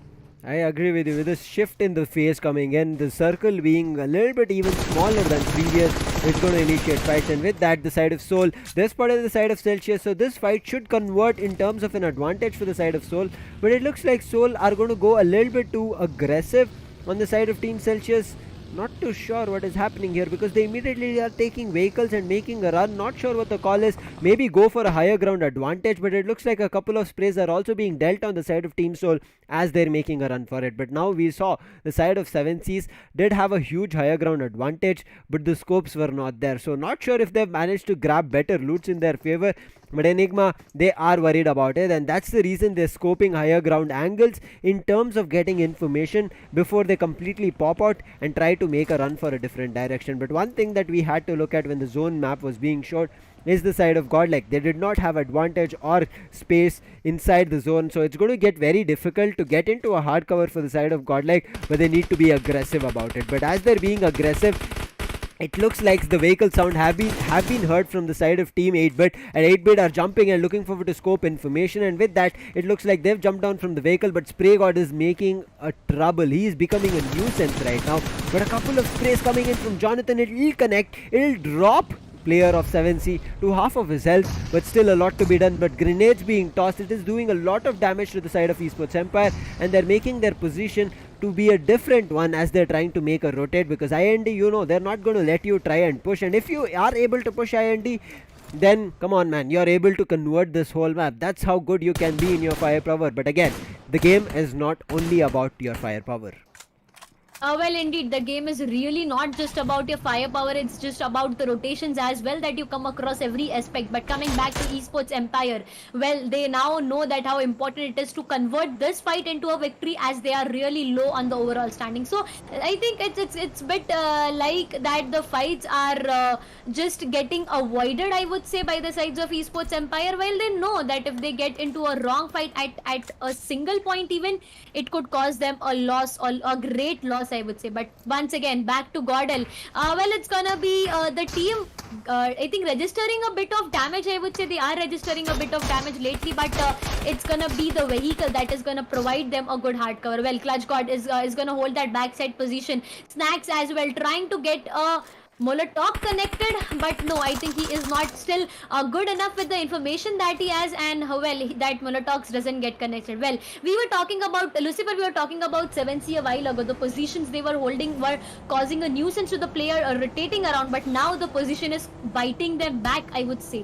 Esports Empire once again with that vehicle try to hold a different position, but there you go, Shane. Well, once again, these stunts are being performed by Shane, and he has to go down. Well, his kill is being confirmed as well. Okay, yes, it was Austin Vortex from the sides of Revenant to confirm the kill, while Esports Empire Prager has been caught damaging a lot of damage coming across his way, and now it was his time to go down, but he managed to come across a greater wall cover, and well, he got that. Well, coming back to Godel Leo, the sides of Spray God and Godel Leo, well, they both got an advantage of a great height. But now it depends upon who takes whom down. It's like a big question that who is going to take whom down. Well, Godel Neo, scope is something that is a disadvantage for Godel Neo at this point of time, whereas you can see the vehicles over aggressing the sides of 7C. Well, Esports Empire Bacha can be caught by 7C Prince there, but the vehicles, he is just falling off. He's just running off for his life. Neo once again with that grenade, trying to gather some more information, I would say, but the sides of Enigma, Austin Vortex is being caught. Enigma CG made sure to take him down completely. Look around Encore. Well, that vehicle is being blasted, and Encore even has to go down there and there. This is why we said your rotations are going to be very crucial, and that's why teams are taking a hit right now. We did talk about this map of Miramar. If you're able to predict, make your entry in, you will be in a good position. Enigma trying to gatekeep, and look at them, they're quickly changing up their position, so it's kind of a fake information that team was there, and that's the reason maybe Revenant and other teams might look at the previous position where Enigma fought from, and right now with the change coming in, they might have completely distracted the side. But with GodLike losing most of their players, it's all up to Neo. Jonathan again, he'll not be able to make a lot of damage on the top fraggers list, but losing Viru for the side of 8-bit is going to hurt. But yes, Akshu is back, so something to be relieved on for them, but still a long way to go. They have managed to make their entry to the edge of the circle. They've done a lot of damage already, but look at Enigma. I think Enigma have a better position, hard cover, everything, but right now the zone will shift as soon as the zone starts crumbling, and it is very close to the edge, and there will be another shift coming in. Then Enigma will be in a worrisome situation. But right now the person from the side of 7 keys, I think Spray God, where he took up the position, that position is still favoring the zone as of now, but not the circle. But still there is going to be a change coming in, as he's also trying to gatekeep the opponents. Well, indeed, Miramar is a map where gatekeeping is something that gets an advantage, disadvantage both. But coming back to OR Gill, where Aztec Ryop is being caught by the sides of OR Gill, where he has been down. I think it was OR Vexy who just took him down. Well, Gill provided him with a lot of damage lately. The vehicles are something that is marking the players that yes, there is an enemy over here, and now that we need to get into a fight, we are getting a good position, and then we'll make sure to get into fights. The sides of Enigma, well, they are out of the circles. They are being hit by a lot of damages by the circle as well as the incoming sprays. But look at God and Neo. Well, this man is holding a good advantage, a good favor of the position once again. Well, the whole team of Godel is being eliminated. Neo is the last surviving player for Godel, and he has to make sure to get a good position for his team. The sides of OR once again, Destro has been hit badly and is being down to the dust, as a revival is really needed to the sides of Destro by OR Aditya maybe or Gil. It is a revival that is really very needed. Enigma Avi, well, he is into a small hut, I would say that's it. But once again, an incoming grenade into a hut. Incoming grenade into a hut would just take your life off completely. The sides of IND, well, at this time they are holding the 13th position, but once again, some incoming smokes to vision block the enemies completely is really needed as rotations are to be initiated very soon. Well, the play zone wouldn't let rivalry Sonic survive, and he has to go down. Well, the positions you can see for the sides of rivalry are something that are getting them to a very difficult spot, as jumping down such a great height would cost you a lot of HP lately. The zone has been shifting a lot. It's going to be a really hard shift for the zone, and now Lucifer as it is getting really very difficult for the players to move inside the zone. What do you think? Will Gordon Neo be able to survive that position, or will he be caught by 7C Prince as an incoming rotation? I think it's going to be very difficult for Neo to survive, because again, this is an open area, last zone coming through. The last zones are going to be, I'm pretty sure, completely in the open. It's going to be very tough, but right now look at the battle being initiated. There's going to be Vexy picking up one on the side of 8-bit, Celsius picking one on Driver from Soul, Vexy picking one more from the side of 8-bit, make it 2. Again, 8-bit lose, as IND will be picking one. Regaltos trying to convert on Eggy, but OR is going ham on the side of 8-bit. IND as well on the side of OR. Mortal picking one for the side of Celsius. So Celsius are dealing damage, but Driver down to his knees. This is the opportunity that the side of Celsius, if they want to convert, they should go for. Otherwise, Soul having the higher ground advantage and also kind of the zone advantage, because if they want to make a rotate, they can easily do it without giving any information. But Old Monk has heard it. Old Monk is trying to push and get a higher ground advantage to scope out where the side of Team Soul is going in, but now they've gone into the smoke, so they've not given a lot of information, and Old Monk, who tried to push up, will be able to go down to the ground. Now he is knocked out, so Celsius are being dealt damage not only with the play zone but also from the players who are trying to gatekeep them, and now it's all up to Loco as Old Monk has gone down. The zone is already dishing damage. Loco's position was compromised. Scout OP will be trying to spray, and this might just be the map that the side of Soul can convert, but with 3 finishes it still gets difficult, and make it the 4th, as the side of Team Soul will be able to wipe the entire squad of the side of Celsius. And this is what we said, the side of Celsius, they might be good in firepower, but the rotations are not that great. Well, rotation is really a very important aspect when you come to these fights. Well, coming back to Gordon Neo, still he is surviving. Still, I would say he is surviving the fight, but some ample amounts of bullets that is being sprayed by him should make him realize that, well, I am compromising my location, and any team that is at my backside would just take me off completely, and it's going to be the side of Soul. Well, they can come across Neo at any point of time, and well, Neo has been down. As I was speaking about the scenario, well, it was mortal to take Gordon Neo completely off. It was compromised his location at that point. Well, coming back to OR, one player was down, revival has been initiated and can be completed, but not that incoming grenade was something that OR expected. Well, it's time for OR to say goodbye, as the sides of IND are really getting stronger day by day. Marco's giving as well, one player down. Regalto's trying to go at that rap. Well, he takes player very, very, very amazingly, patching himself.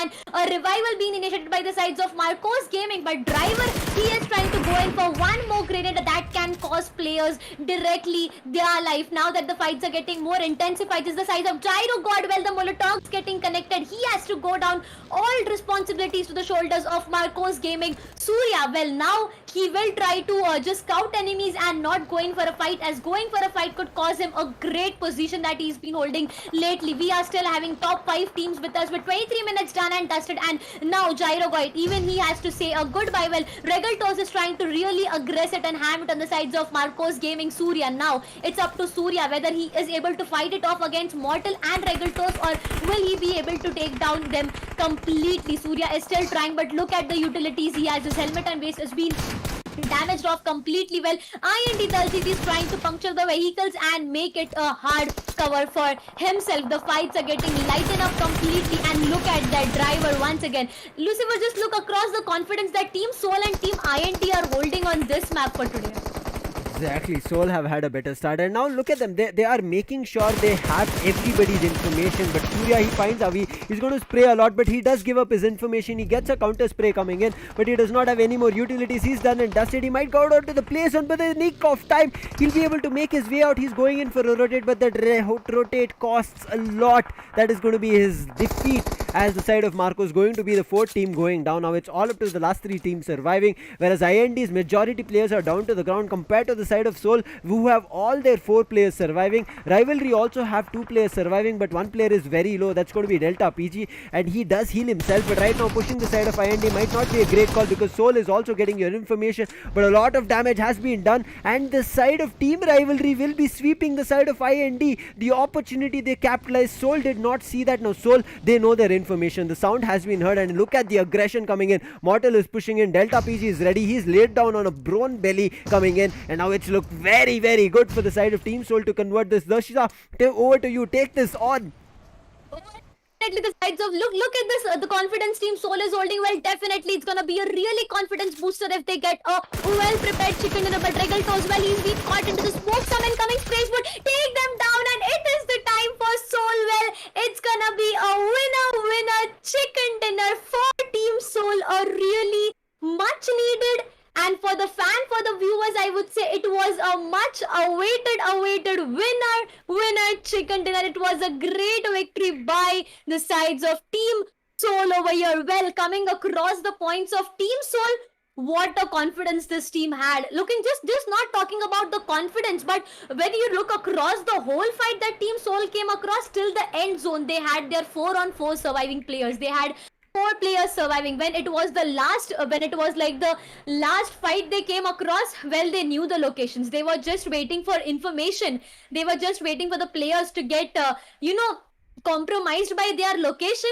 And well, what a comeback by Soul. I would say that was definitely needed. To the viewers, well, I know y'all guys are really happy to see your fan favorite team marking a chicken dinner for themselves after a huge of bad days, I would say. And definitely Team Soul really needed this boost.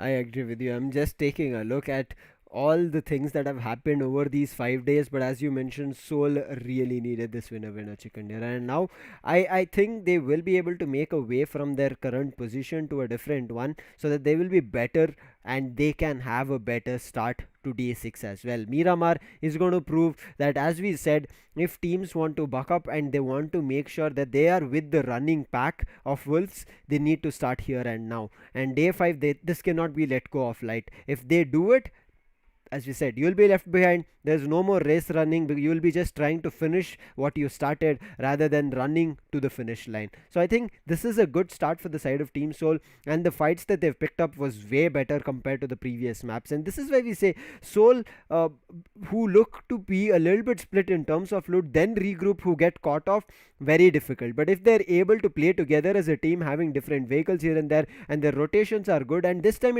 they were playing on the edge. They were making sure there was no backstab. One after another team they were taking down.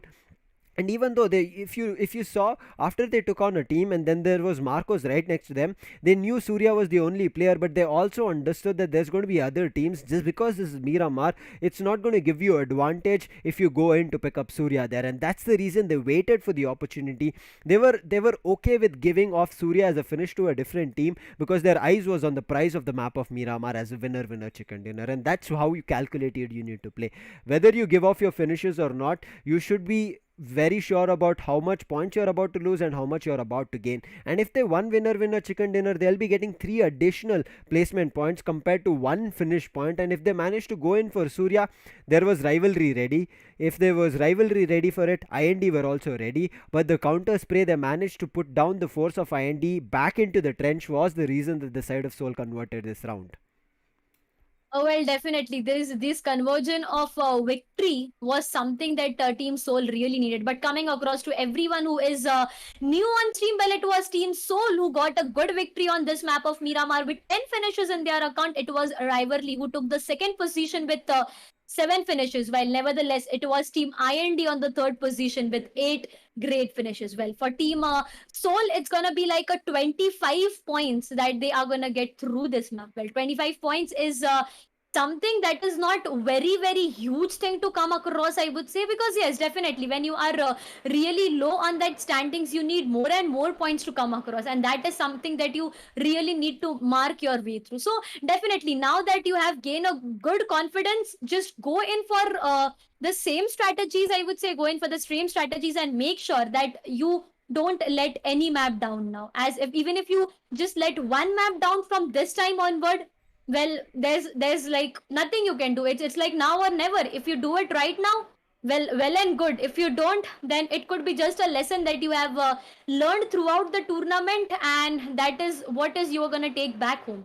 So definitely these are some things that really we are gonna come across with. As we are done with the fifth map for today, we are gonna head us towards the sixth map of Erangel. But wait, before the map of Erangel, all we are gonna go through is the highlights and the overall standing, which will be on your screens in just like a minute. It like just some 1 or 2 minutes that you have to wait, and the overall standings and the highlights are really been coming across your streams very soon. I agree with you. I want to take a look at this map of Miramar again. I want to play a close attention to the side of IND especially. I mean, I did see Soul. I was watching how their rotations were working, the fights they picked up. But the side of Team IND, I do not know what happened there, because one time that we saw 4 players were standing, and the next moment when Soul had actually capitalized and got a higher ground advantage and we went to the side of IND, all the 3 players were down. I mean, we could not understand whether it was knock coming in from the side of Rivalry, whether it was from Surya, whether it was through grenades. So do not have a clear cut idea, so that will give us an idea of what just happened. But again, IND are coming to the edge, are coming to the victorious point, but again, losing their end fights is what is not working for them. IND have a great set of assaulters over there who have been, I would say, smashing across in terms of rotations, picking up kills, but the third party that just keeps happening, the opponent who have better utilities are taking the advantage on the side of IND. You can see IND every time that you see on your screen, it's either a grenade or a molotov which knocks them down, because of which they have a disadvantage. And once they start reviving them and they start using utilities, a lot more utilities are dropped on them with a different third party team coming in. So it's going to be very crucial to see what missed from the side of Team IND or not. But again, coming back to one more map that is left, the last map for the day, that's going to be Erangel. Now things are going to get very interesting with this victory, especially for Soul. It does open up a lot of cards for teams to turn and convert things in their favor. Well, definitely that is gonna be true. We were talking it out a while ago as well, that we really wanted some new team to cross our path and just take this chicken dinner. And well, it was Team Soul who were like, okay, you are waiting for a victory. Well, then we are here for that victory. So definitely it was the sides of Team Soul who really did it well. But coming back, as I was talking about the highlights, let's just head back towards the highlight and have more talk on what was going on. Well, it all started with the sides of God and Neo, where he was the last surviving player, and Spray God. Both of them were holding a great position. But at the end of the day, it was the sides of Team Soul who took him off completely. Well, Enigma and Encore, his vehicle was being blasted. But before the vehicle was exploded, it was some good headshots that just connected very well, landed very well, and there was something that he lost all his HP. Coming back to AZTEC Reop, well, he was down again. The vehicles are something that we are really coming across. F1LS Artemis as well. OR Gil provided him with a lot of damage. Well, his teammate managed to take him down, and Gil once again converted the kill to a confirmation there and then. The sides of 8-bit were looking a bit of confident, I would say, till yesterday, but as Godel managed to take them down, confidence is somewhat lagging to the point, I would say. Look at OR Aditya. Well, he managed to take him down completely. Regaltos, they were trying to regroup with their players, and at that point of time, well, it was a really amazing fight to look across for Team Soul, Celsius Loco as well. The players that were being hit, Lucifer, at this time by the play zone, I was a bit scared regarding that, but this was something that was a really awaited moment for me, as I was really talking about Godel and Scout over there. Well, it was Mortal to take Neo off completely. Neo, man, very unfortunate for the side of GodLike. But again, look at the side of IND. This is what I was saying. They were so good. This advance coming in from the side of Soul is the reason they got control of the position, took control of higher ground, and then completely destroyed the side of Marcos Gaming, which opened a lot of space. Surya as well, before going down, he did manage to convert one on Avi from the side of Enigma. But again, you can see, I'm not sure what happened here. It was only one person, I think that is Daljit, who gets sprayed in the open as he gives a little bit of a peek, and that was enough for the side of Team Rivalry to convert it. And once Rivalry did go in for a ham spray on the side of IND, Soul knew the position, and Soul just said hello and just came out. And look at that, Regaltos' position was seen, but they did not think that they'll be so up close to them that they'll be losing down a fight from the side of Rivalry. But again, a great try coming in from Rivalry. But still, is there being any changes done on the top 3? No, it's going to be 8-bit, 7 season, GodLike still sitting strong, or make it the top 5 itself, Revenant and SKYLIGHTZ. The top 5 has seen no changes, I would say, from 5 matches or even from day 4. It's kind of been this way. 7 Seas made a comeback today, but otherwise it was 8-bit, GodLike and Revenant. Along with them was the side of SKYLIGHTZ Gaming. But right now 8-bit 285, not a huge push for them. 7 Seas, for them it's going to be 277, and you can see their finish points are rising as of now. GodLike, they've taken a kind of a little bit hit both in the placement as well as finish points compared to the side of 7 Seas, and you can 7 C is at 148, a little bit higher than them. But again, coming back to the map of Erangel, hopes are a little bit better for the side of GodLike, because we know it's going to be the classic map of Erangel, and Yasnaya, just like it works previously, it can work again. Revenant, 262 for them. They have one winner chicken dinner, but their huge placement point, the highest in the lobby, is the reason that they're in this position. A couple of finish points that they grab, I think they'll be going a long way. Marcos right behind them at the 6th position with 240 points. TSM in the 7th with 235. OR Esports with 231 at the 8th. AZTEC again still holding the same 9th position with 218 points. They have not made a move, but still AZTEC, as we said, they have been able to grab a couple of points here and there, whether it be placement or finish points. They're trying their best, but still teams are just getting better, and that's the reason it's getting difficult, and that's the reason we can see that teams right now are feeling the heat. Either they use this stress in terms of converting it to a victory, or this stress becomes a disadvantage where they'll start losing fights, and that's what I'm not hoping to see. Well, indeed, that is really going to be true, that once you are just hit back by one thing, you just don't take it as a disadvantage and make all your fights go off your hands. So definitely, that is something coming back to Team IND. It's going to be 193 for them, Rivalry with 179, and same goes for F1LS. Well, they are going to be on 179 as well. Enigma is on 168. Team Soul, well, it was an amazing thing to come across for Team Soul. They got a chicken dinner, but now as they are low on placement and finish point, I would say it's going to mark them a total of 158, whereas they are still on the 14th position. As I mentioned a while ago, that they need to work continuously. It's not just that one map is going to make you rise a great position. You have to be consistent on each and every upcoming match. Team Celsius with 127, Tenacity with 124, Galaxy Racers, it's going to be 123. Well, Esports Empire, they marked a total of 3 digit for them, but still it's gonna be the 18th position once again. I came across Esports Empire this match. It was Shane, the very first person in the lobby, I think, to get converted into a crate, and that is something that is really lagging. I think if we talk about it more, Esports Empire is really getting to initial fights. I would say they are getting to initial fights at like very early. They are getting to fight which they are not being able to capitalize on, and that is where they are losing their placement points. Well, the same goes to finish point. You are getting eliminated at a very early stage, and there you lose some finish point as well, and you are still holding the 18th position. They need to look across the strategy they can put through. Well, coming back to overall standings, we are done with the 29th match, and we are going to move forward to the 30th match, the match of Erangel, the last match for day 5 grand finales. But nevertheless, the actions have not stopped here, as we are left with 2 more days full of more and more action. Well, these actions are like day 5, day 4 and day 5, but the actions that we are going to come across for day 6 and 7 are going to really be a major one. It's going to be major right now. This is going to be kicking a lot of stuff here on. And with the last map coming in, I'm really excited right now, because with this last winner chicken dinner, it has opened up, as I said, a lot of possibilities for a lot of various teams. So all these 18 teams right now, they don't need to be disheartened. They still have a running chance in this race. Yes, 2 more days is still there, but again, do it from here on. Start grabbing as many points as possible. Do the damage that you wanted to do from day 1, which did not work on day 5 at least. With the last map about to be kicked off, Darshita, any predictions in terms of the circle that we might end up seeing? You were pretty on spot on when you predicted Zarki being a zone, so I'm again going to be asking the same question to you.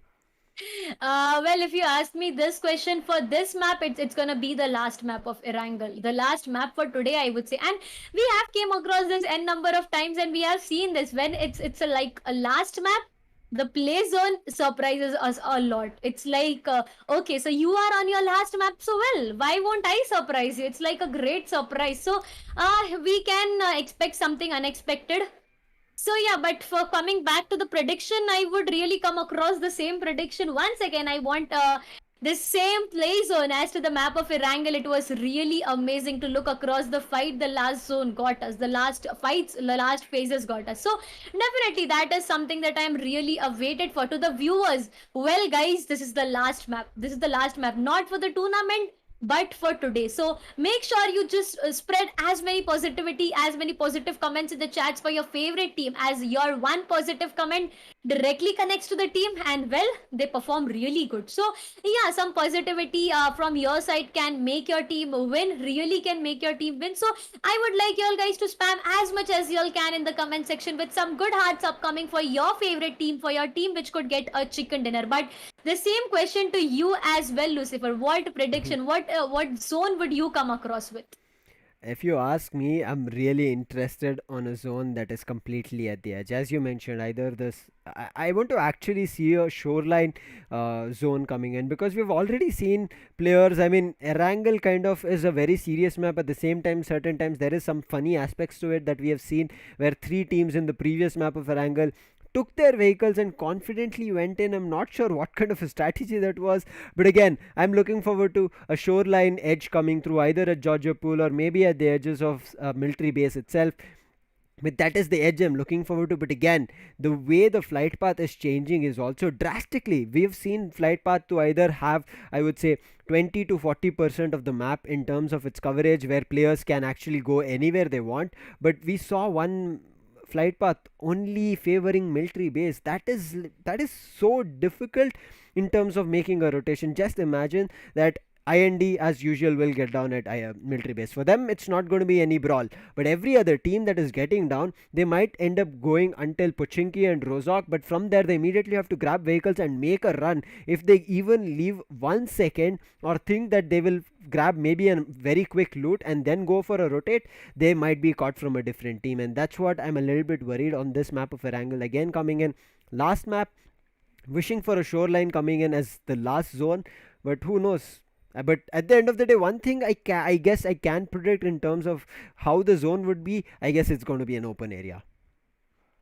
Well, open areas are something that just marks you an amazing third-party experience, I would say. Experience for viewers and for casters, but for players, well, it's really a huge thing that they come across. Getting third-partied by any team, crossing your fights, it's really very frustrating. I would say it's really damn frustrating. But coming back to these fights, coming back to Erangel, it's gonna be a home for many of the players. We have seen players who are not able to shine in the map of Miramar and Senok. Well, they just surprise us with Erangel. So yeah, definitely this is something that happens a lot of times in this map of Erangel. But I am still awaited for the fights that we come across. The initial fight, I would say, that we come across, because we saw that in the match beforehand as well. It was OR and Soul who got into a fight, where Soul changed their drop location, and OR. Well, I think Team Soul didn't expect OR to come so far as they took a vehicle, but I don't know what was cooking into the minds of OR there. They just with their parachute they came there gliding, and they were into a really state of shock, I would say, to just come across some new team holding off their drop location. So these are something that is really a thing to look across for the maps of Erangel. Some surprises, some unexpected events that come across, and well, definitely as a viewer and as a caster, we really do enjoy to come across these scenarios. I agree with you. We like scenarios where they try to gatekeep, but again, certain times it did happen that they both of those teams took their own time, and at the end of the day, I've talked about this multiple times. If you are going to hold a same position throughout, I would say 5 to 10 minutes, it's a disadvantage not only to the opponent but yourself and your own team, because the zone will start hitting you. There might be another team that is going to overcompensate and push where you are staying and where you're holding, and at the end of the day you will become a casualty for your team as well, and you will also maybe lose without any finishes. Luckily Seoul were able to grab a couple, but at the end of the day 2 is not enough because they did get 0 placement points because of their position. So that kind of a calculation is going to be very crucial. Disengaging from a fight and then re-engage at a different point might be better. Maybe in phase 4 or phase 5, if they stalled at each other, the fight would have been better, because Seoul at that time they could have held the side of OR, and then they could have also fought with a couple more different teams from different angles, and not only 2, maybe 4 finishes or 5 finishes and also a couple placement points. So maybe at the end of the day 10 points in total for the map of Erangel, right? So this is how I guess teams need to start calculating from now onwards. Teams need to not just calculate their early fights, that I'll pick a fight right now with the opponent and try to convert it, but also understand whether this casualty, if happens, whether they're ready for the next phases coming in with their position and how much points do they want. Well, indeed, that is really gonna be a very true point to come across. Well, when you talk about Erangel, you have to be really quick on changing of strategies, as you just mentioned a while ago. You really have to be quick on changing strategies. It's like, okay, our one player is dead, change of strategy. If we take down one team completely, just rotate. These are just some random things that you come across. Well, while we're talking about the fights, if you eliminate one team at a certain place, well, you can't hold that position for a long period of time. Else, any third party, any party that would just come across them would just completely take them off. So definitely these are some things that you really need to come across with. But definitely coming back to Erangel, well, definitely that is something that is really gonna steal our eyes, steal our attention completely, as this is the last map for today. Well, players, they are really exhausted. Playing 6 to 5 maps a day is really not easy. I mean, just concentrating on your phone for a long of 6 to 7 hours, well, you get tired, you really get exhausted. So this last map is gonna get us such events that really are not possible. But let's just hope for the best. And well, as it's the last map for today, wishing each and every team a really best of luck. Hope you all guys give you all best in this map. I agree with you. Teams need to give their best, and yes, they need all the best wishes, not only from us as casters, from their supporting staff that is there right next to them as they are cheering them on, but also you guys in the chat. Start cheering your teams, not any other teams. Whether they play good, whether they've played bad, they made a mistake, ignore that and just, I would say, support for your own teams. Forget about a different team, even if you don't like them. That's all right. It's not necessary for you to like somebody. So make sure just spam hearts for the team that you're really interested to. Look forward to pick up the winner chicken dinner and the champions trophy. But in case you're joining us new, one thing I want to tell you guys is this is the English stream as you've been watching throughout the day. Thank you so much. There is also Hindi going on the Skyesports YT channel itself, but there are 4 more different, 6 more regional languages that is going on at Facebook. That's the reason we keep saying supported by Facebook Gaming. 6 different regional languages have been streamed. That's going to be Tamil, Telugu, Malayalam, Kannada, Punjabi and Bengali. So in case you like to watch regional languages, you can head over to Facebook at the Skyesports itself. You'll be finding those streams happening right now with a wonderful set of casters who are also walking you through the game, and show support to them as well, because they are also doing their grind over there. But right now, again, coming back to Erangel, it's the general map. We have talked multiple times, and how much more can we talk? We keep having these questions, but again, I want to see teams having a calculated battle in this map of Erangel. If they miss that opportunity of not having a calculative battle rather than going for aggressive battles, it's going to be a tough one. But again, Darshita, I want to have one question before we start off the match. I have a confirmation from the production that will be ending it very soon to the last map, and chat, I'm pretty sure they're going crazy. They've waited a lot already. They've waited for the previous map as well. They're waiting right now. But one question for me is, do you prefer, in terms of picking a fight very early on, especially you're about to win a tournament, just imagine you're in a position where you're in the third one and the opponent is in the first one, do you prefer to be very aggressive, target the team knowing their drop location, or do you play the slow rotate game? Which is your preference on this?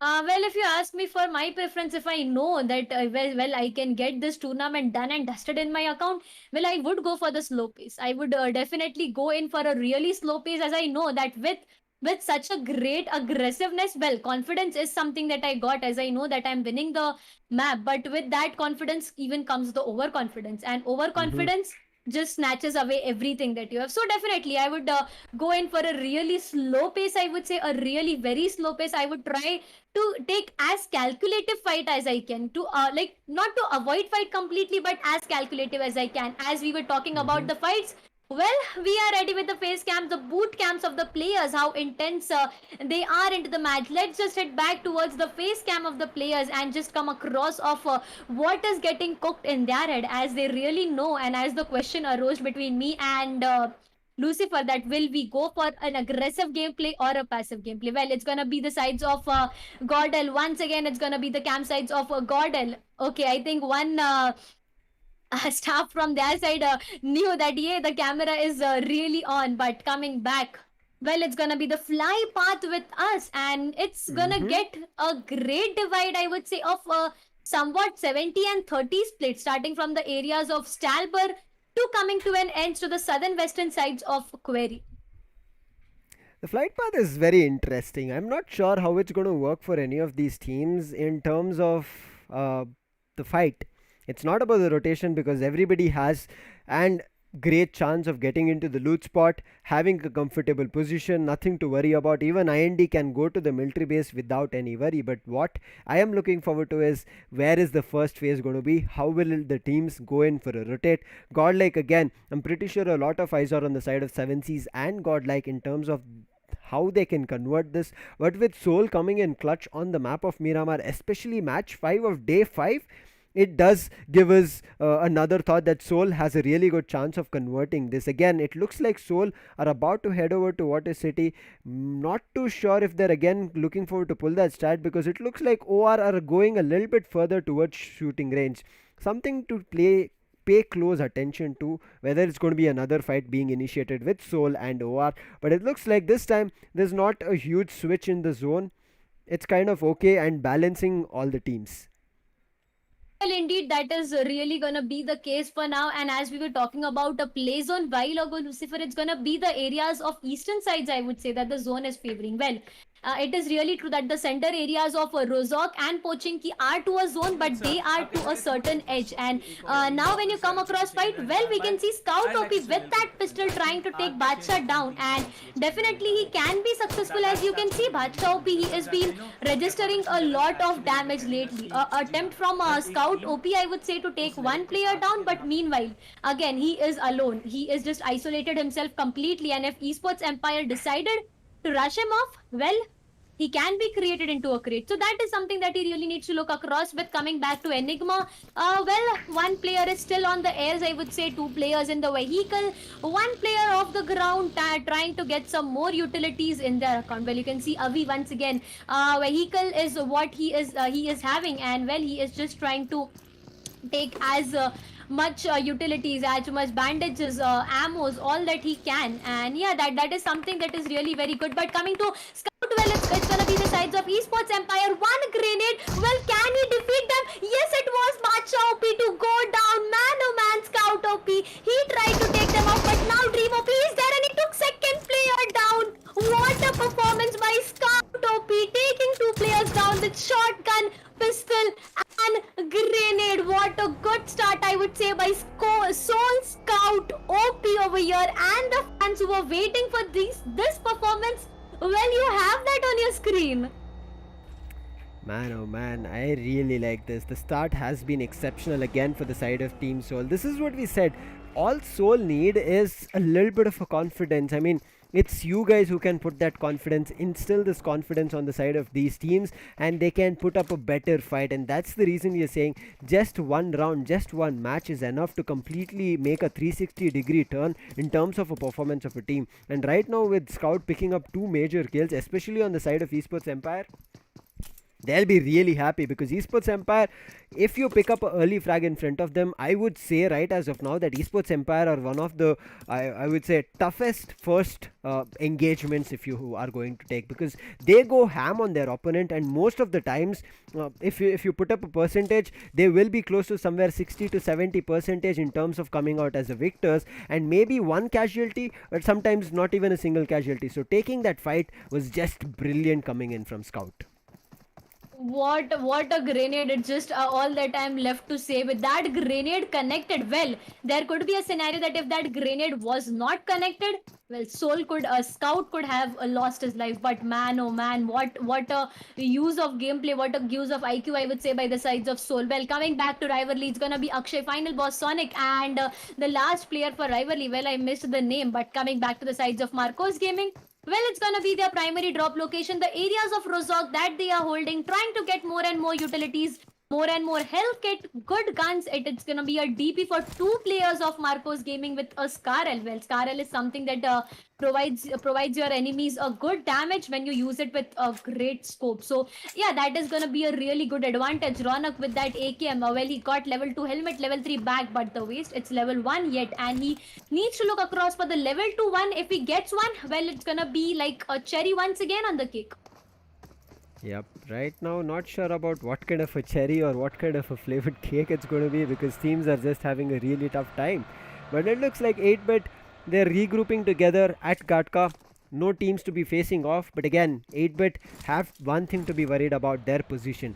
Teams are just looking forward to dethrone them as soon as possible, and if 8-bit give an opportunity, the side of GodLike, 7C, SKYLIGHTZ Gaming, Revenant, anybody let it be, will be just taking it within a blink of an eye. But again, looking at the teams making a comeback, I'm pretty sure 8-bit might have a good game, but there are also teams who might have a better and a great game on this map of Erangel. Well, indeed, that is really gonna be true. A new team can get like a really good game by this map of Erangel. But coming back to the sides of Revenant, well, it's gonna be the 4 surviving players for them. But coming to the amount of utilities they have, well, they need to find more. But one more action that's getting created, that's getting initiated by the sides of Tenacity and Rivalry, I would say, where final boss had to say a goodbye by the sides of Mr. IGL from the sides of Tenacity. It was a good frag, I would say, by the sides of Tenacity, a good initial frag that they really needed. But coming back over here, you can see them with one finish, but I think it was just final boss who just came across their way and they just took him off, while the other players are not to be seen anywhere to this areas of Ferry.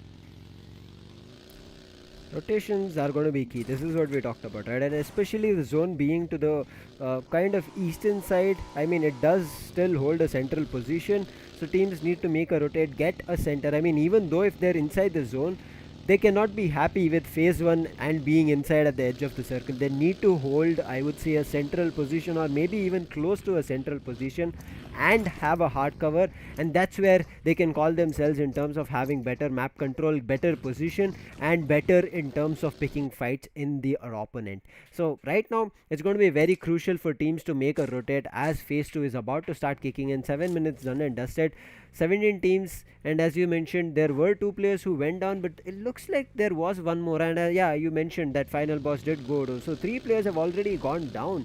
So right now we are already seeing a little bit of a damage being dished out from different players, and some teams receiving that damage in terms of confirmation of players. But as we progress, I'm pretty sure that the side of any of these teams can completely converge this map in their favor, and that's the reason, and that's the beauty of this game, BGMI. You think that one team started off really strong, whether it's going to be GodLike, Soul, Revenant, SKYLIGHTZ Gaming, 7Cs, anybody, Team Tenacity, Esports Empire, things can change with just one change of a phase. Well, indeed, that is really going to be true. I still remember your sentence. It's BGMI, and it's not something that you really can predict. But coming back to once again, Godel, well, it's going to be Jonathan, and there the sides of a Revenant can be caught and punished by the sides of Godel. Well, you can see Neo with that rifle. He was trying to make some good angles, but once again, okay, Neo is just so over aggressing, I would say, to the sides of Revenant. Well, you can see he was a bit away from the fight, but now again he took that vehicle and he is just so near. But the sides of RNT, well, they know that this fight can cost them their life, so they are just trying to fall off the fight and not to get engaged in such a close fight without getting initial knockouts or without getting initial frags. Well, that is gonna be a good strategy and a good gameplay incoming by the sides of Revenant, as they very well know that if even our one player goes down, Team Godel will make sure to rush over us completely, and well, that really can be very difficult. Coming back to sides of 7C, well, two players, Spray God and Prince, using vehicles. Aladdin and Sarang are still looting off their fortified areas. They are trying to get a good hold of.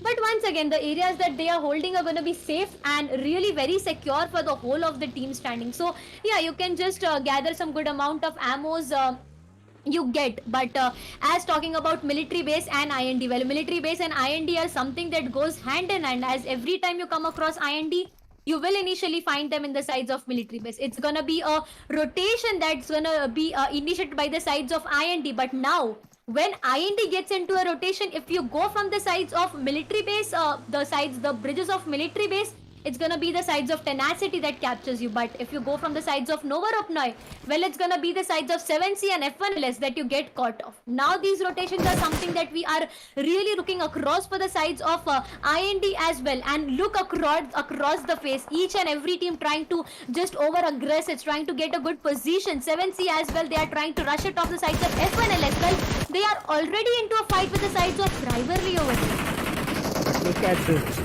Look at what is happening. GodLike, the side of SKYLIGHTZ Gaming, Soul are trying to fight for the central hold in their favor.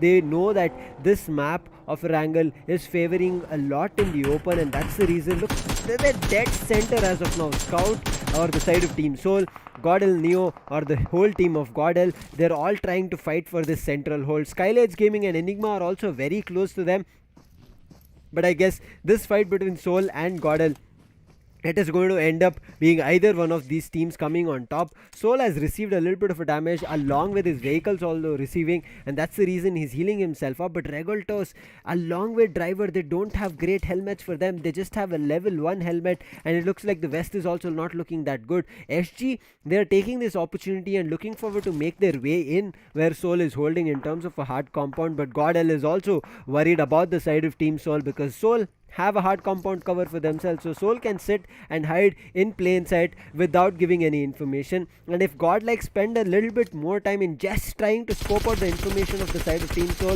the side of GodLike might get backstabbed, because you can see, as I mentioned, SKYLIGHTZ Gaming, they're trying to push in, and if SKYLIGHTZ Gaming understand there's a team that is there in the open, and if they like it, they're going to push for it, and it's all going to be on Somraj's call, because he's the IGL coming in. But right now it's going to be the side of IND coming in, and IND, I'm not sure how it's going to work for them, because as you mentioned, they are making their entry, but right now they are not being gatekept from any of these teams, not even the side of 7Cs or Tenacity. So they have a easy entry to the circle, but as phase 3 kicks in, I'm worried about their position. If they also don't take a central hold, we have seen IND always lose their rotations and go down very early.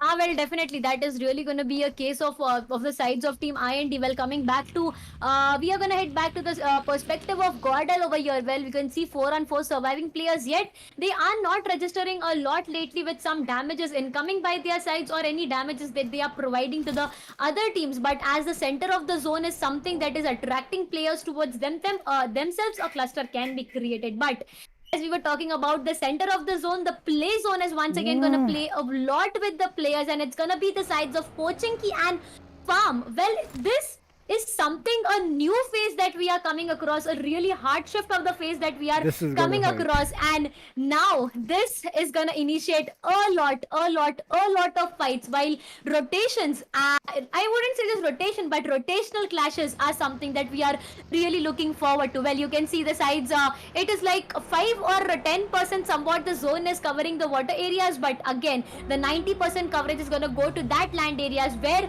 you can find some of the compounds with inner wall, but there every team is gonna try to ham over it and capitalize over it.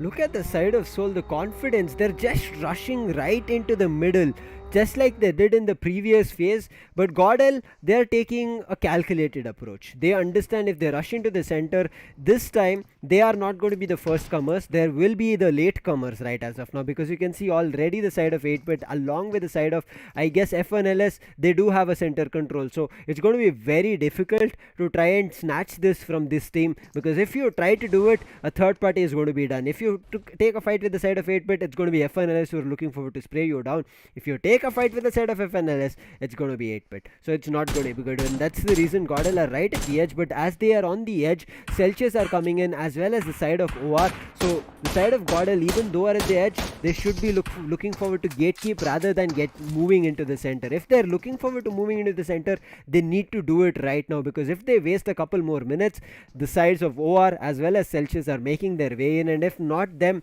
there might be Revenants also pushing a little bit north, because they are about to face the side of 7Cs. In case they want to disengage, they might do that. But again, as I talked, Revenant will be able to find the side of Team Celsius. One knockout will be dealt, but will it be converted into whole squad wipe is what we have to see.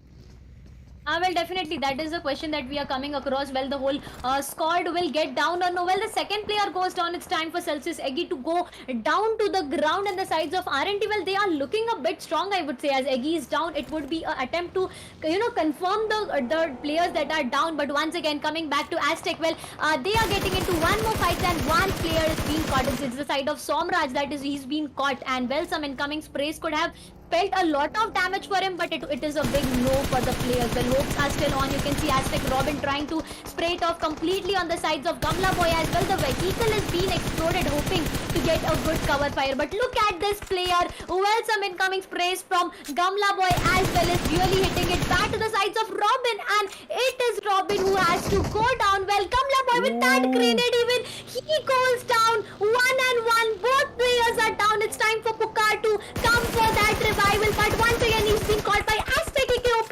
Well, on that slither HPL is AZTEC OP still surviving. Man, oh man, what is this happening? That grenade was something that I was really not expecting, but once again, Pukar, will that grenade be even a more surprising thing for us? Well, it's a big no this time. Even some smokes being created once again, some counter grenades being cooked off to their side as well, but no players are getting knocked down. Well, a revival is being initiated as Pukar is the last surviving player for the team, but AZTEC OP is not stopping that grenade. Look at that man. He is continuously chucking off grenade to put them onto a very difficult spot. Well, this time will that grenade get connected? Well, this time even not. The grenade is not getting connected, and Somraj, well, Pukar, it was Pukar who is running for life, leaving his teammate where a bit of difficult scenario, I would say.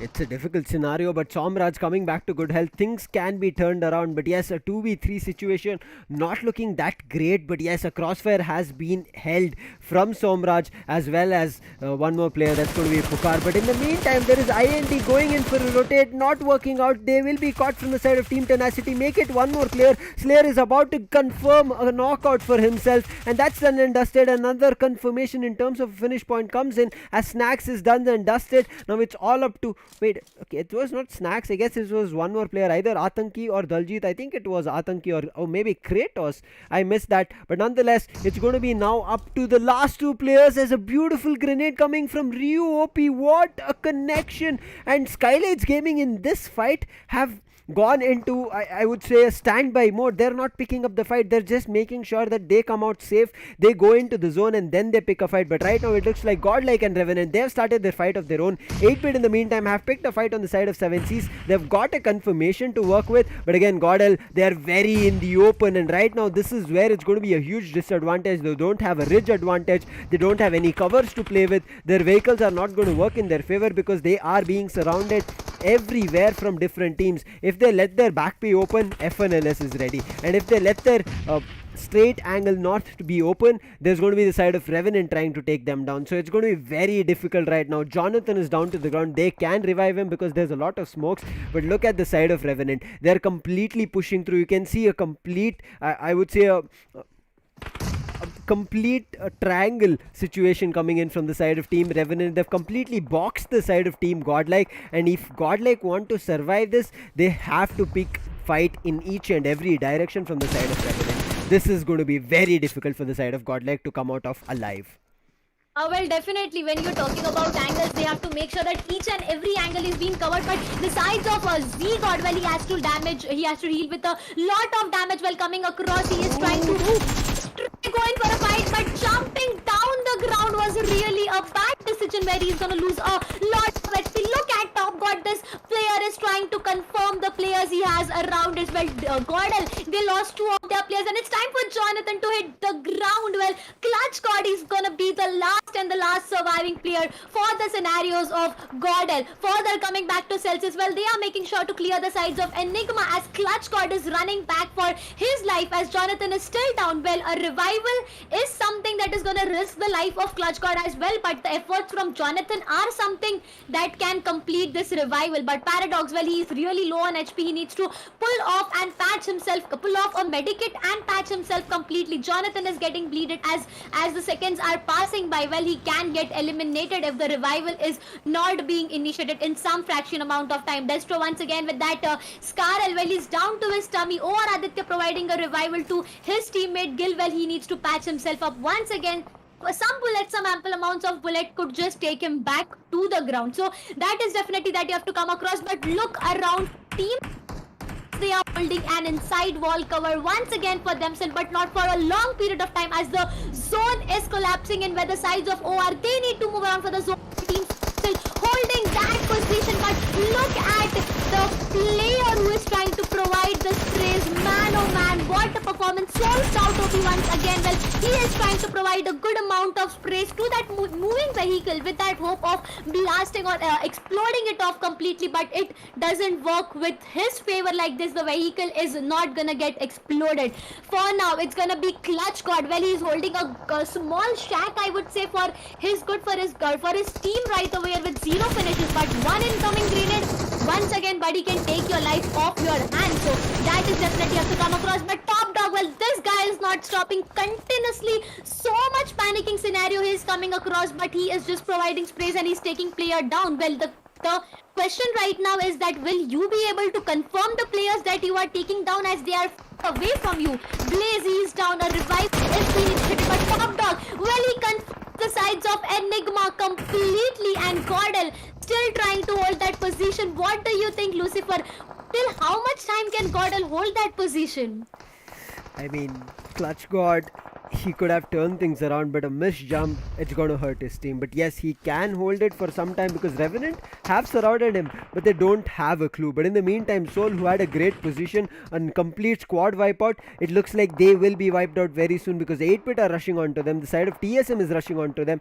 F1 LS is rushing onto them. It's all up to Scout and Mortal to turn things around with 2 players down to the ground. It's not looking good. And if they want to even take a peek behind them, there's going to be 7 Cs right on the tail fighting out with the side of Team Revenant. But look at Clutch God, he's cautiously moving in. As I said, he does have a chance, but he needs to be very cautious on how he tries to rotate and how he looks forward to information and when he tries to pounce on the opponent. But right now, Mortal, oh, he is going to be the last surviving player as Regal toss one or the other way. He's going to be going down to rivalry over there. AZTEC Ryu OP plays on damage. He says goodbye, and Clutch God, I guess he's done and dusted. The play zone is doing a lot of damage, but at the edge, he will be surviving, but not for long. 7C from a long range. Prince takes him on. Akshat, in the meantime, he's wiping out the side of Team Revenant. The squad is going down one after another, and with that, I guess Revenant have been cleaned up. Now, Mortal, he is still hiding just behind a tree, but for him to revive both his players, driver,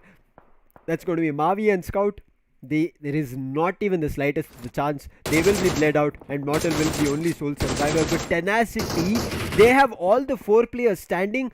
That is actually surprising for me because the side of Team Tenacity, they've not done it for long. And now it's going to be AZTEC picking off 1 kill on the side of OR, and AZTEC are also doing a little bit of a damage. In the meantime, OR Vexi comes in, takes a fight on the side of Team F1 LS. But yes, a lot of things can be turned around. Destro and Gil are very low. It's all up to Vexy to turn things around, but if he gets spotted, it's done and dusted. Vexy is down to his knees, and the side of Team F1LS will clean up the squad of the side of Team OR. But right now, Tenacity have heard the third party fight. They want something of their own. They want to capitalize this. Wraith EDA and Ignite are the only two players, but a beautiful grenade connection coming in. They'll be wiping out the entire side of F1LS, and with that and blink of an eye, wait, it was not the grenade, but it was Mortal picking and stealing a kill from a long range. But right now his position has been compromised. 7C is right next to him. He does have 2 medkits to play around, and they're just looking forward to Mortal pushing. You can see the arrow. One person is scoping down where Mortal's position is, but TSM,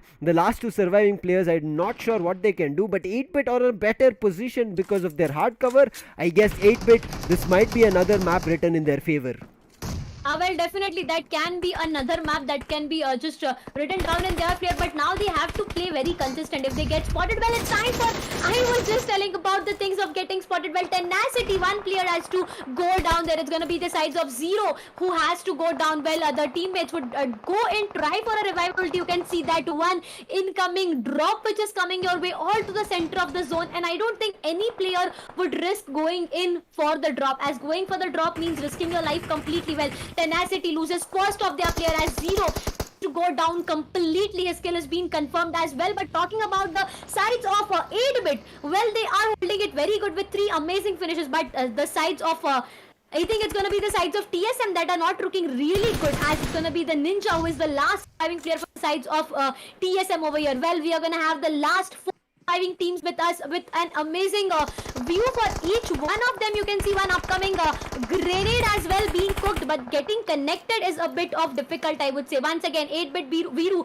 to that side, 8-bit Omega as well. They are trying to chuck some grenades, chuck some smokes into that further front foot, I would say, to mark a good entry. But now the zone is to the hands of 8-bit, I would say. The edges of the zone are something that 8-bit are holding. With that off, they got an higher ground advantage. And if that is not enough for them to capitalize, well, they have their 4 players standing. What else do you need to make this, convert this to a victory, as they are trying to capitalize completely? But the smokes are something that are just getting off their way. But once the smoke walls are off your eyesight, it could get very difficult to players to come across. But what was that incoming spray? When he took one player down, the second player was even caught, and the sides of Akshat look so strong. They managed to take 7 finishes in their account. What well performance by this team. Well, the sides of 8-bit are really looking very strong, I would say. And that vehicle blast could have caught the IGL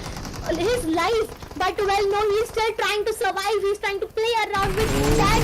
But will that be enough with that over-aggression you are coming across? But what did I just come across? It was the sides of Team 8-bit, if I am not wrong, having it on completely. And once again, it is a chicken dinner for 8-bit, marking them some good amounts of position as well as placement points. Man, oh man, 8-bit making a run not only to the hills but to the champion's title, the champion prize.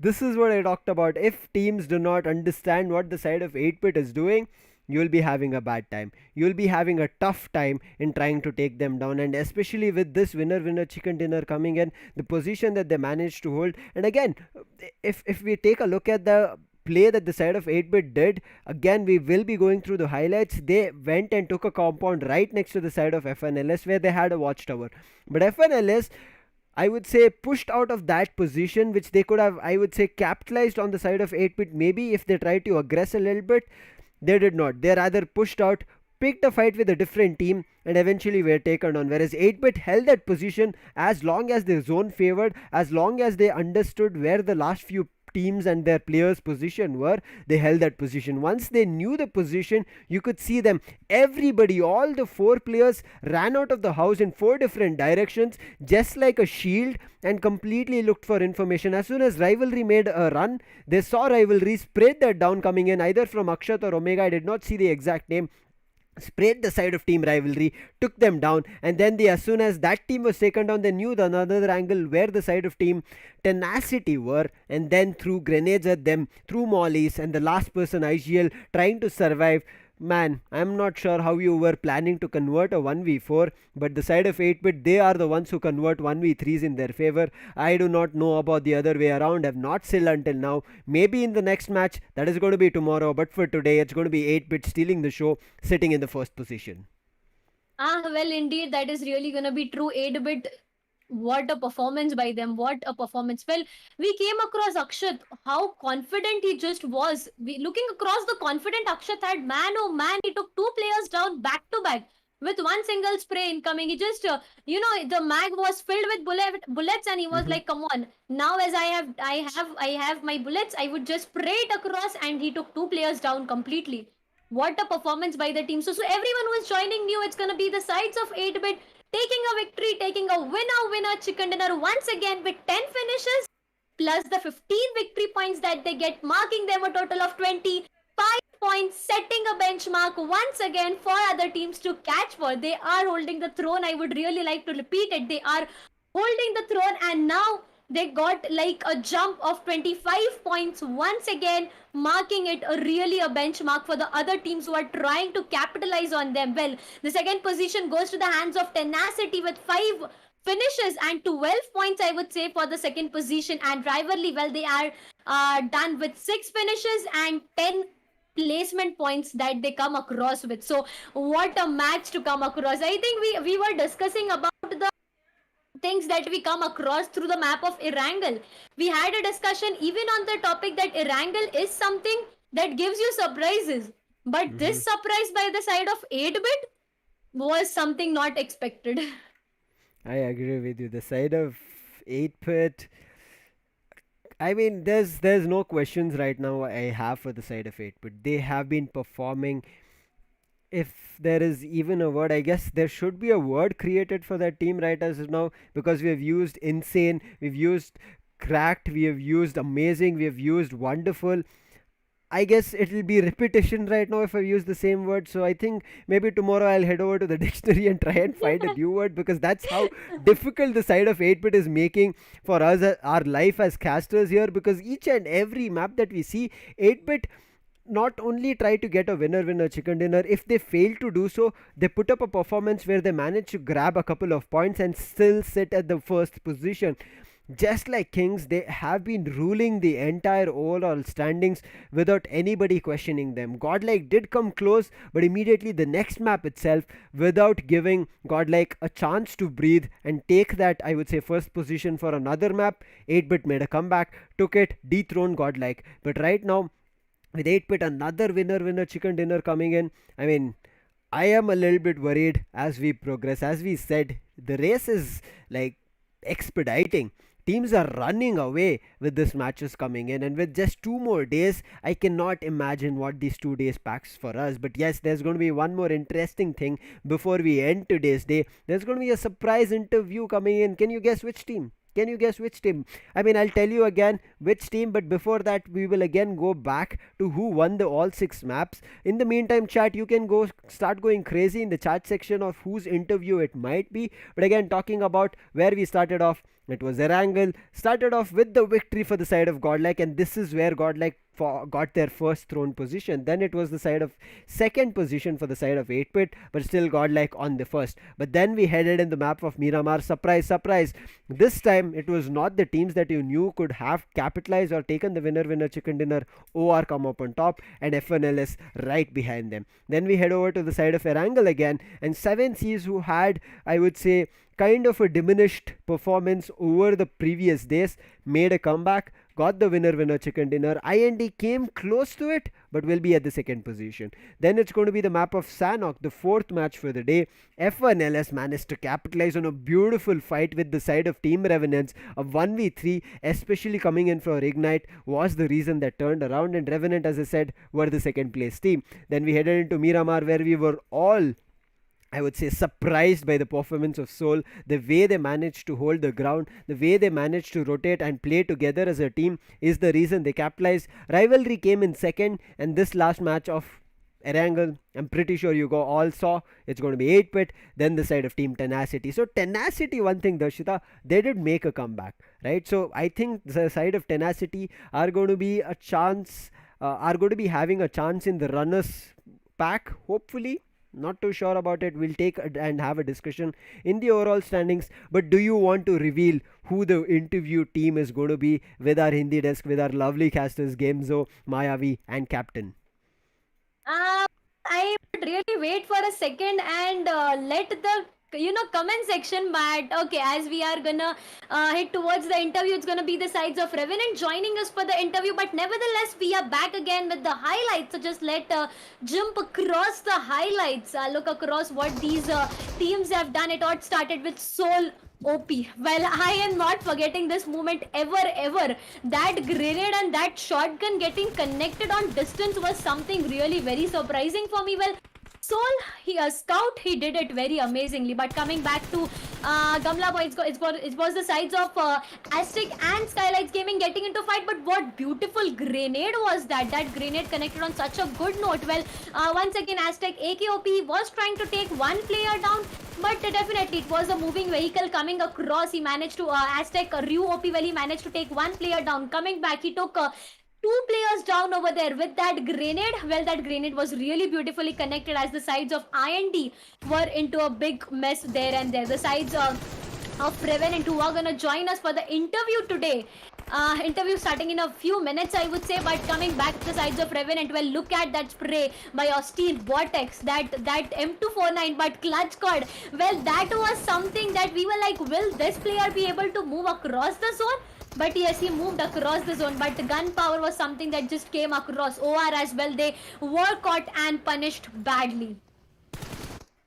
Man, 8-bit again. Look at them going ham. Delta PG finds Akshay also goes down because of Akshat, and now it's all open for the side of Team 8-bit to take this, and this is the highlight that we saw. IGL try to survive in the smoke, but man, how can you do it? It's not going to work. And with that, as I mentioned, finally 8-bit, I did talk about this, I did cross my hands, I did not talk during the match, was the 300 mark, and they cross it brilliantly. Not just reach 300, they exceed and go to 310. So it's going to be the side of 8-bit with 3 winner chicken dinner. Still not the highest in terms of winner chicken dinner, but still highest in terms of total number of points. 7Cs are right behind them. GodLike are also right behind them. 7Cs a little bit closer with 290, so that's going to be a 20-point difference coming in. But one thing that you cannot disregard from the side of 8-bit is going to be both placement and finish points. How excellent is it to see that they're balancing both? Look at 7Cs, they have more finish points compared to the side of 8-bit, but still they are lagging in the placement points. That's the reason they're stuck at 290. GodLike, they were the ones who were, I would say, very aggressive in picking a lot of frags in their favor, but the last 3 maps have not gone that way. They've been caught in rotations, the zones have been switching up, and it has not given them that advantage. I think that's the reason GodLike are having a tough chance. Revenant at the 4th at 269 for themselves with 1 winner chicken dinner. That's still surprising. And right now with 153, they're not going to be the top teams with the highest placement points, because now 8-bit, as we said, balancing both, they've advanced. SKYLIGHTZ Gaming, they're at the 5th position with 254. But how close is this game going to be is what I'm looking forward to with 2 more days. It is really gonna be very close. Look at 8-bit, a jump of 20 points directly. Man, oh man, Team 8-bit is holding the throne so amazingly, but now they have to look across each and every aspect of a fight, as every team is trying to take them down. It's not just that 1 or 2 team is trying to take you down, it's every team that is trying to take you down. But coming back to the second part of overall standing, well, it's gonna start off to the sides of Rivalry with 195 total points, Team IND with 193. F1LS, well, it's gonna be 187 for them. Enigma 169. Team Soul with 167. Tenacity with 141. Team Celsius 127. Galaxy Racers are gonna be on 123. And Esports Empire, well, they are still gonna mark a total of 102 over here. The teams that are, just topping it are on the total of 300 plus. And Esports Empire, well, you are 200 points away from them. And 200 points is a huge distance. You have 12 remaining map. Last countdown that we are coming across is just a countdown of 12 remaining map that you have, and we are done and dusted with the post match 30 over here. 12 maps is all that you have. Either do it right now or take it as a lesson and make sure that the other fights you get in are something that are really worth it. So coming back to these fights is gonna be the sides of rivalry. Well, they made a good comeback, I would say, this time. But the sides of AZTEC, as we were talking a while ago about it, well, they even made a good comeback, I would say. The sides of Team IND, F1LS, Enigma, Soul, Tenacity, well, they need to work a bit more, I would say. If they try and give their level best in upcoming 2 days, well, it can be something that is not expected by any one of us. So yeah, these are really small things that we come across with. Look across for IND, 193 total they are hitting right now, but it is something like a bit of off approach that Team IND is getting towards the fight. The rotations are something that are biting them back, as they are holding the most southern part, and the zone hitting towards the northern side.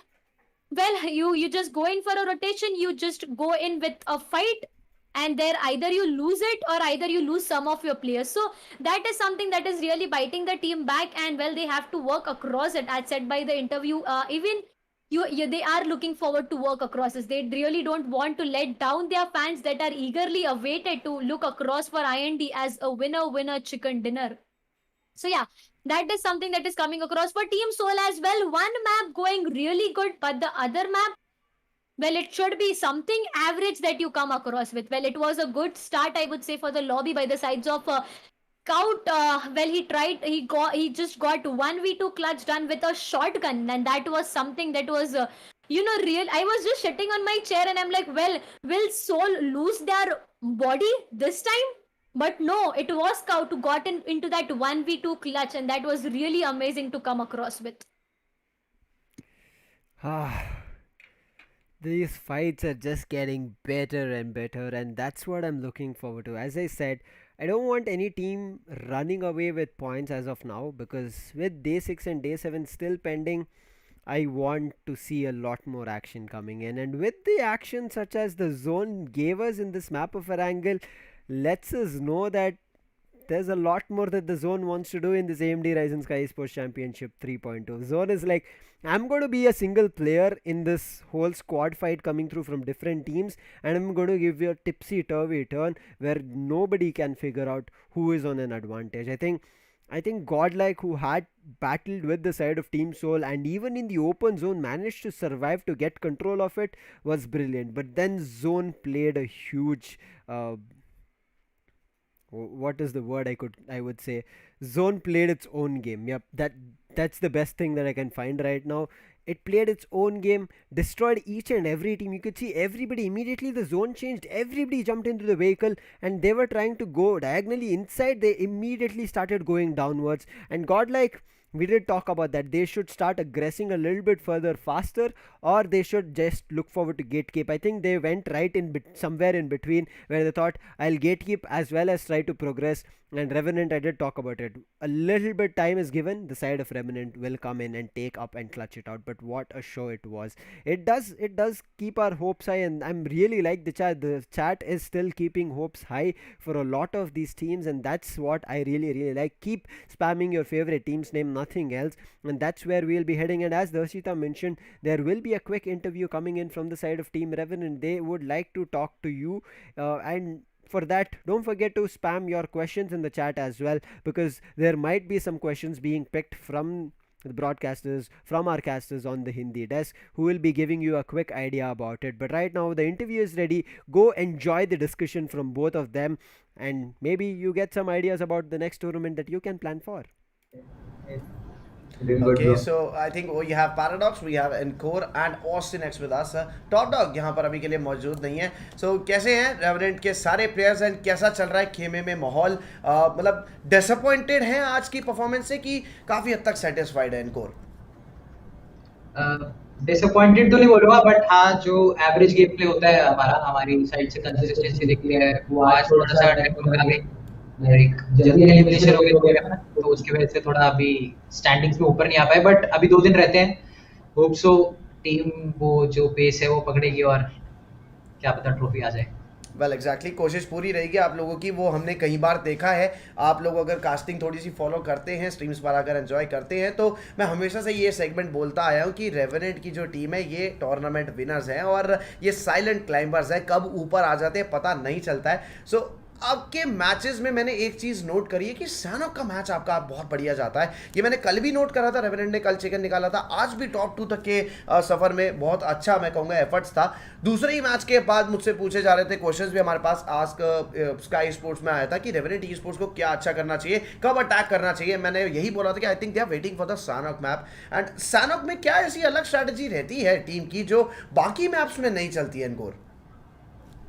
ये तो मेरे से अच्छा IGL ही बता पाएगा, वो यहाँ पे लीड करता है सैनॉक के, मतलब most of the matches. Well paradox, do the honours please. तो बेसिकली सैनॉक में से पहले हील बैटल का मेटा बहुत था, या बट अभी फर्स्ट एड की स्पॉन्स कम कर दिया उन्होंने, तो हील बैटल होते नहीं है, तो इससे अपने को बहुत एडवांटेज मिला कि हील बैटल नहीं कर रहा कोई भी, तो अपन तो अकॉर्डिंगली मतलब बाकी मैप्स में सैनॉक में पैराडॉक्स की और पूरी टीम की प्रेडिक्शंस काफ़ी अच्छी चल रही हैं, जिसके चलते सैनॉक में एक बढ़िया दबदबा हमें रेवेनेंट ई स्पोर्ट्स की टीम से देखने को मिलता है। कुछ बढ़िया आगे फनी क्वेश्चंस भी मैं आपसे पूछना चाहूँगा, बट अभी के लिए थोड़े से डिसेंट स्वभाव के साथ इसे शुरू करना चाहूँगा, जिसमें पैराडॉक्स से मैं ये सवाल करना चाहूँगा कि आप ये बताएं कि स्काई स्पोर्ट्स चैंपियनशिप 3.0 जैसा प्लेटफॉर्म, एक बड़ा इवेंट, इस इवेंट के बारे में आपकी क्या राय है, कैसा लगा आपको ये पूरा इवेंट?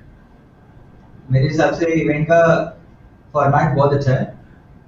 जैसे कि सेमीफाइनल से क्वालिफाई हुए, उससे पहले क्वार्टर फाइनल हुआ था, तो सबको अपॉर्चुनिटी मिली इक्वल। जैसे आजटेक्स आई है और बहुत सारे अंडरडॉग टीम्स आई हैं, तो उन सबको इक्वल अपॉर्चुनिटीज मिली हैं, तो बहुत अच्छा है सबके लिए। और हमको भी ऐसा लगा कि काफी अभी बीजेएस आ रहा है, उससे पहले एक बहुत मेजर टूर्नामेंट हो रहा है, तो इस टूर्नामेंट में सारी टीम्स पूरा 100% दे रही है अपना, और इसमें मैचेस भी बहुत ज्यादा है, तो सबके ड्रॉप, सबकी रोटेशन, सब कुछ पता लगा, उनके बारे में पता लगा कि कैसे खेलते हैं प्रेशर के अंडर, तो बहुत सही लगा, बढ़िया टूर्नामेंट है, मजा आया खेल के, आ रहा है, अभी भी मजा आ रहा है। वेल ये सवाल मैं तीनों से पूछने वाला हूँ, इंडिविजुअल आंसर्स यहाँ पे लिया जाएगा। आपके मुताबिक सबसे पहले तो मैं इनकोर से ये पूछना चाहूँगा, आपके मुताबिक सबसे स्ट्रॉन्ग खिलाड़ी अभी कौन है टूर्नामेंट में, सबसे स्ट्रॉन्ग टीम कौन सी है आपके मुताबिक? अभी जो करंट स्टैंडिंग्स हैं, जितने दिन हुए हैं उसके मुताबिक तो 8-बिट काफी अच्छा खेल रही है, काफी ज्यादा कंसिस्टेंट है उनकी पोजीशनिंग एंड ऑल, तो मेरा तो सब 8-बिट ही है। Okay, IGL paradox.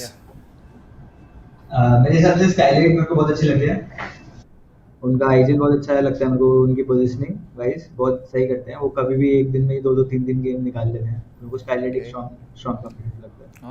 ऑलराइट, तो ऑस्टिन आप क्या कहना है इसके बारे में, like who do you think is the most strongest team?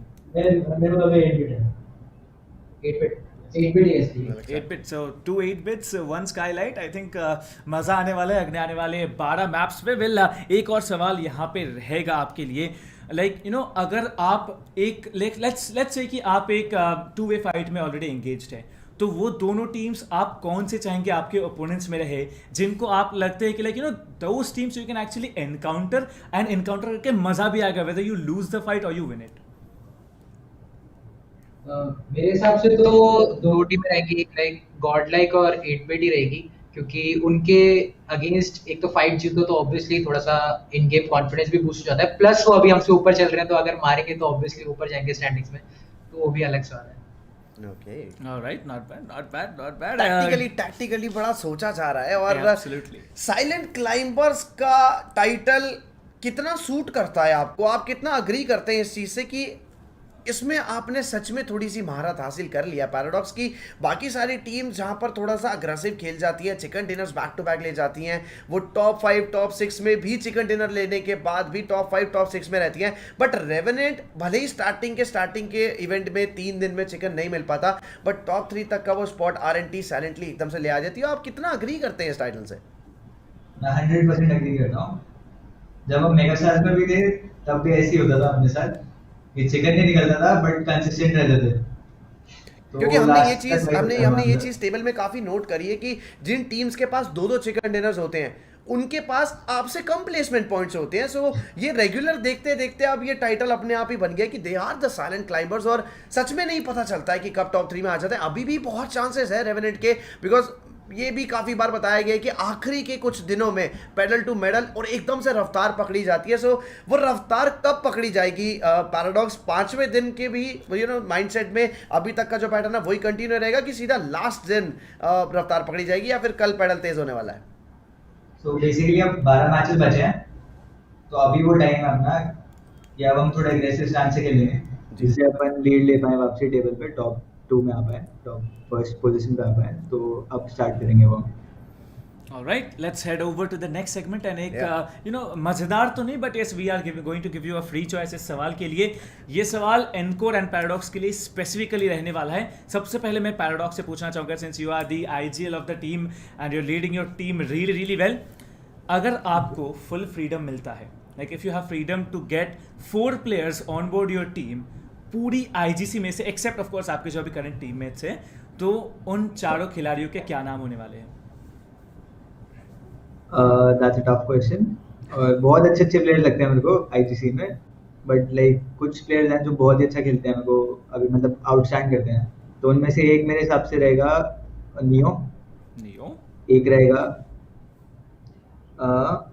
अक्षर, red bit Akshar, he is playing really well, no doubt, agree, and I think the last player I would choose would be Punk from Mumbai. They are not qualified but they play really well. But सारे असॉल्टर्स ले लिए, IGL खुद करेंगे और roles अपने आप बांट दिए जाएंगे। सो ये मुझे काफी अच्छी लाइनअप लगी पैराडॉक्स के पर्सपेक्टिव से। सेम क्वेश्चन मैं एनकोर से भी रखना चाहूंगा। आईजीएल आपको चेंज करना है एनकोर, बिकॉज पैराडॉक्स आप पिक नहीं कर सकते हैं। So you will actually portray जो रोल आप अभी तक अदा करते आए, और बाकी 3 प्लेयर्स कौन से होने वाले हैं, और आईजीएल कौन सा फिर आप चूज करेंगे पैराडॉक्स के अलावा? ओके, सो असॉल्टर्स में तो मैं जॉनथन एंड ज़ीगॉड को लूंगा, क्योंकि जॉनथन तो भाई पता ही है, एंड जो ज़ीगॉड है वो सपोर्ट असॉल्टर बहुत अच्छा है। बाकी आईजीएल में मेरे हिसाब से अभी पास परफॉर्मेंस के बेसिस पे तो शायद मैं सेंसी बोलूंगा, सेंसी के अंडर खेल के मजा आएगा, तो आईजीएल में उसी को लाइक सेलेक्ट करूंगा।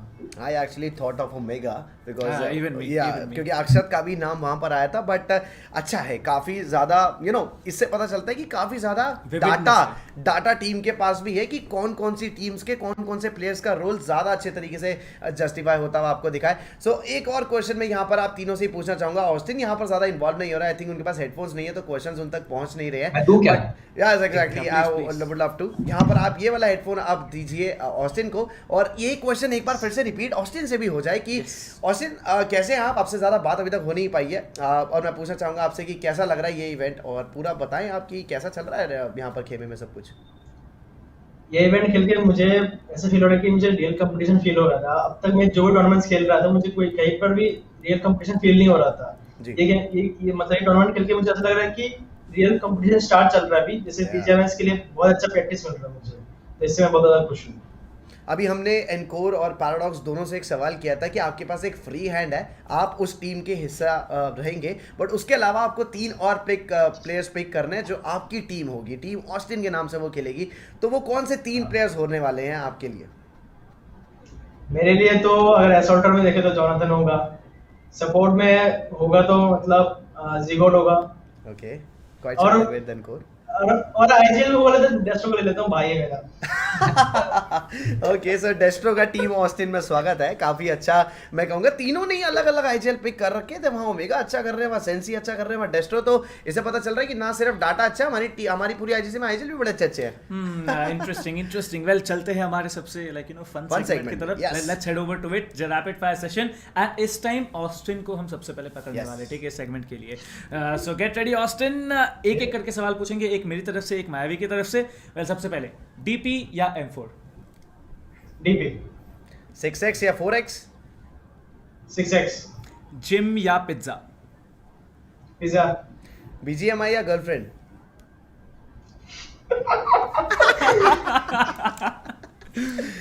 भैया तूने तो गलत पूछ ले। बिकॉज या तो यहाँ पे पिटाई होने वाली है टीममेट से, या फिर जाके बाहर बाद में। इसको पास कर देते हैं। नहीं, पासिंग अलाउड नहीं है, एक तो चूज करना पड़ेगा। Let's go. Alright, next question होने वाला है एंड्रॉइड या iOS? iOS। ओके, सो ठग या घातक भाई? घातक भाई। मॉडल या डायनामो? मॉडल। पैराडॉक्स या एनकोर? एनकोर सुन ले बोल रहा एनकोर सुन ले तो मैं पैराडॉक्स बोल देता हूँ। फिर बोलोगे कि भाई अपन खुद दिखा जाना पड़ेगा। बट स्टिल इसमें पास नहीं है, इसमें एक चूज करना, so you came up with paradox. Okay Alright, anything else what are we forgetting? डेस्ट्रो और पैराडॉक्स। Okay. पैराडॉक्स। हो करंट है, वो भाई है, वो दोनों को बैलेंस कर लिया। Okay Alright, let's head over to the next guy. किसको पकड़े अब? Encore start with encore. Okay, let's go with encore. मेरे को सुनाई नहीं दे रहा, बट बाद में क्लास लूंगा इसकी। Okay, so starting with the same questions, यहाँ पर DP या M4? एनकोर। M4। 6x या 4x? 6x। You gotta choose between your drops, Nover Epno या Kamishki? Nover Epno। Okay. Alright, gym या फिर पिज्जा? जिम। Okay. BGMI या girlfriend? नहीं तो BGMI। Okay. Let's head over for this. Let's keep it again similar. घातक भाई या फिर थक भाई? घातक भाई। Okay. कौन सा नाम आपको ज्यादा अच्छा लगता है? आपका वो मेगा स्टार्स का जो टाइटल था जिसमें मेगा एनकोर बुलाया जाता था, वो एक अलग ही ट्रेडमार्क बन गया था, तो आज भी आपको क्या अच्छा लगेगा, मेगा एनकोर या फिर रेवेनेंट एनकोर भी बनाया जा सकता है तगड़े तरीके से? रेवेनेंट एनकोर भी बनाया जा सकता है, बीती बातें भूल जाता हूं मैं। आइए, that's more like it. मॉर्टल या फिर डायनामो? मॉर्टल। स्काउट या फिर clutch God? Clutch God. Okay, let's head over to a sniper. Okay, let's go. He actually came up with a segment that Sensei is a good IGL, so you gotta choose between Paradox and Sensei. Paradox. Okay, अपने IGL को सामने अच्छा हो रहा है। Of course. Alright. नहीं 2-3 साल हो गए अब साथ में, ऐसे कैसे अच्छा हो? ये भी है। So let's head over to the IGL finally. Paradox, Mavi. Starting with the same 6x or 4x? 6x. DP M4. M4. Okay, काफी like you know concentration से सवाल जवाब किए जा रहे हैं। पंक या अक्षत? बस। He chose both, right? Yeah. I think Akshat only. He's playing really good. So current form को थोड़ा सा focus किया। अभी एक रिवील भी अभी हो जाएगा, पता चल जाएगा हमें BGMI या गर्लफ्रेंड? BGMI गर्लफ्रेंड है। ये स्ट्रेट था, जिसने स्ट्रेट दे दिया सबका रिवील हो रहा है यहाँ पर। बिल्कुल एग्जैक्टली। सो कहीं ना कहीं यहाँ पर पैराडॉक्स, आपसे भी मैं आपके आईजीएल पर्सपेक्टिव से ये सवाल पूछूंगा कि नोवर एपनॉय या कामिश्की? कामिश्की तो मजबूरी है। मुझे कामिश्की से रोटेशन भी बहुत पसंद है आप लोगों की यार। रोटेशन अच्छी होती है, बट नो अपना प्राइमरी ड्रॉप है, तो उसको कभी नहीं छोड़ेंगे। ओके, बहुत टायरिंग डे हो चुका है, थोड़ा बहुत मन कर रहा है वर्कआउट करने का। जिम या फिर pizza? Pizza now the way, pizza all the, you non veg right? Okay, अगर मिलिट्री का आइलैंड खाली हो जाए तो आईएनडी अगर छोड़ जाए, अपना मिलिट्री का ड्रॉप चेंज कर जाए, तो नोवर अपना या मिलिट्री बेस? बिकॉज़ मैंने आपको मिलिट्री बेस में बहुत बार जाते हुए देखा है। मिलिट्री की लूट बहुत अच्छी होती है, तो जल्दी 2 बंदे मिलिट्री 2 बंदे नो। ओहो, पूरा आइलैंड देखिए अपने कब्जे में, और सदर्न आइलैंड में तो फिर किसी को आने नहीं देना है। Well, same question again, thug भाई या घातक भाई? घातक भाई। घातक भाई, ओके। मेगा पैराडॉक्स या revenant Paradox? Revenant Paradox, any day. Okay, let's make it more interesting. क्या हो सकता है? Okay, in a team challenge opponents में आप किसको चाहेंगे? विल इट बी 8-bit और is it going to be godlike? I think godlike, क्योंकि उनसे फाइट लेने में ज्यादा मजा आता है। आज भी हमारी लास्ट मैच में फाइट हुई थी, मजा आता है proper fight. Whom do you think is easy to beat, SKYLIGHTZ or 7 Seas in a 4v4 पे? Both are equal. I don't want to like. But एक चूज कर सकते हो कि किसमें आपके पास ज्यादा टैक्टिकल स्ट्रेंथ है। 7 Seas सामने है, उसमें फायदा मिलेगा SKYLIGHTZ को? I think 7 Seas में आपको ज्यादा एडवांटेज मिलेगा, उनको बीट करना ज्यादा आसान रहेगा। ओके, क्योंकि मैंने 2 नाम इसलिए चूज करे क्योंकि कामिश्की से आते हैं तो SKYLIGHTZ के साथ एनकाउंटर मिलता है, और नोवर अपना से निकलते तो ब्रिज ब्लॉक पे आपको कई बार 7 Seas काउंटर करती है। सो यस एग्जैक्टली, 7 Seas को काफी बार देखा है यहाँ पर। मैं भी आपके आगे अभी 2 वोट्स आने वाले हैं, इसीलिए I am gonna ask them a similar question. मायवी और captain? Both classes are really good. I don't want to like choose. But still, एक पिक मैं चाहूंगा पैराडॉक्स से। Okay, same question with encore. नहीं मैं भी बोथ ही बोलूंगा क्योंकि सेम ही मेहनत है एक को चूज करके या ये बात भी है दूसरे को क्या exactly so kudos to the casters as well and Absolutely. Guys बहुत अच्छा लगा आप सभी से बात करके आपका जो स्टेबिलिटी मुझे दिख रही है टीम में खेमे में काफ़ी पेशेंट और बिल्कुल सही टाइटल दिया हुआ है इन्हें कि साइलेंट क्लाइंबर्स हैं और खेमा भी काफ़ी शांत काफ़ी स्मार्ट वर्क करती हुई देखने को मिलती है टीम सो आशा करते हैं कि आपका आगे आने वाले जितने भी मैचेस है 12 मैचेस की श्रृंखला बची है so let's hope for the best man जो भी डिजर्व करता है जिसके ग्राइंड में ताकत ज़्यादा रहेगी जिसके होमवर्क में ज़्यादा स्ट्रेंथ रहेगी वो ज़रूर से इस टूर्नामेंट को जीत सकता है सो kudos to Revenant man and good luck for your upcoming matches. Thank you for joining this interview and good luck. Thank you Ryan, bye bye. Bye. Take care. And that brings us to the end of day 5. 12 और matches मायावी, बस 12 और matches बाकी है and सिर्फ Welcome, ladies and gentlemen. Hope you had a fun and interesting interview with the side of Team Revenant. There were some things that you got to know about them, what they do as a team, and we are really excited to see that more from teams. As we did have interviews, we'll keep having until we finish the grand finals. But right now, a quick look at the top 5 fraggers. अपना numbers और बढ़ाएंगे. 56 finishes इनके खाते में आते हुए #1 पे अपने नाम बना रखे हैं. 8-bit they are देखिए, still not difference stopping. थोड़ा सा Look आ गया across है. 8-bit, look across for 8-bit and well you will find them. It's gonna be the sides of 8-bit Akshat who is gonna mark the first position in top 5 fraggers post match 30. It's gonna be him with 56 finish total in his account. The second position is gonna be Jonathan. Well, this guy is just hamming it over. This guy is gonna mark a total of 51 finishes. AZTEC AKOP with 45, 7C Sarang with 43, and it's gonna be 8-bit Viru once again with 42 finishes. Well, I still remember the hand behind top 5 Pragas. It was 3 players from 8-bit marking a good entry to top 5, but now you can see across it's gonna be 2. But now Viru, well, he is on the 5th position. Anyone even marking an entry would just kick him out completely. So now 8-bit even has to come across that they, just make sure that Viru and Akshat, who are already on to top 5 list, get more amount of casualties, I would say, and make it the position of 2nd and 3rd for Viru. While Akshat, well, buddy, if you get more and more finish for your team, you are still gonna hold your 1st position and your throne. So it goes the same way, like discussed, Lucifer. The overall standings we discussed, it was Team 8-bit holding the throne. The top 5 breakers we are discussing, it's once again the sides of 8-bit. They are holding the throne once again. Yes, this is what is going to happen, and this is what I said.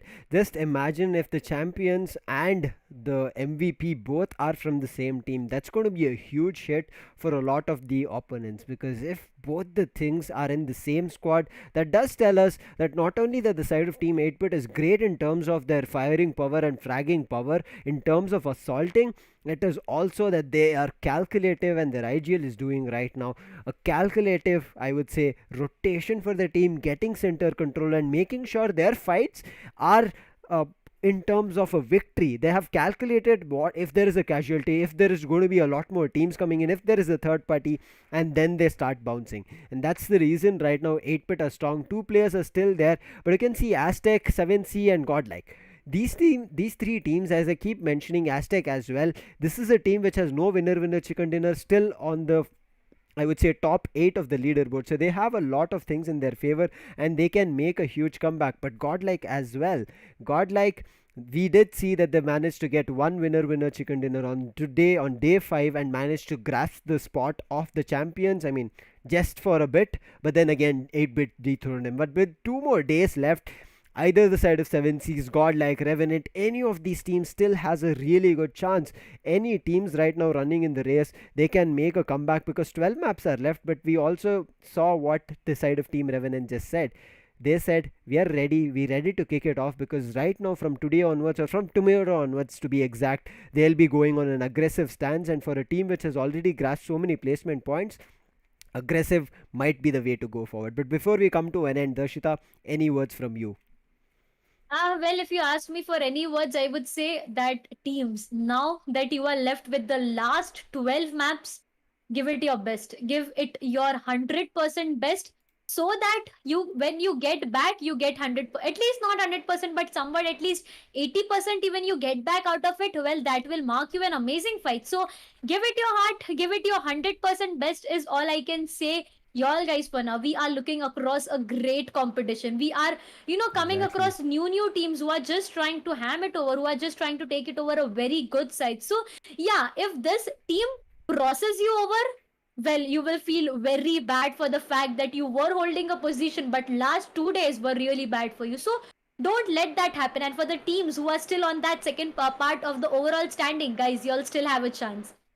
Y'all still have a chance. There are 12 remaining maps for y'all guys, and y'all guys can, if each and every map y'all guys make it count, then what all is that you need more. So yeah, that is something that I would really like to say. That is something that I would really like to say to everyone present over with us. Man, as you said, all the best. Still 12 maps left with the coming 2 days. Teams can do anything. Anybody can grab the victory and make a run to the champions end. So wishing all the best. We'll be taking your leave. This is going to be me, Lucifer, and Darshita. In case you want to contact us or want to have some discussions with us, our Instagram IDs right below our name. So make sure you feel free to follow us on Instagram. We'll be seeing you again tomorrow. Bidding you guys adieu on behalf of Dr. Dang as well. See you tomorrow on day 6. Until then, have a great evening and enjoy the festival. See ya.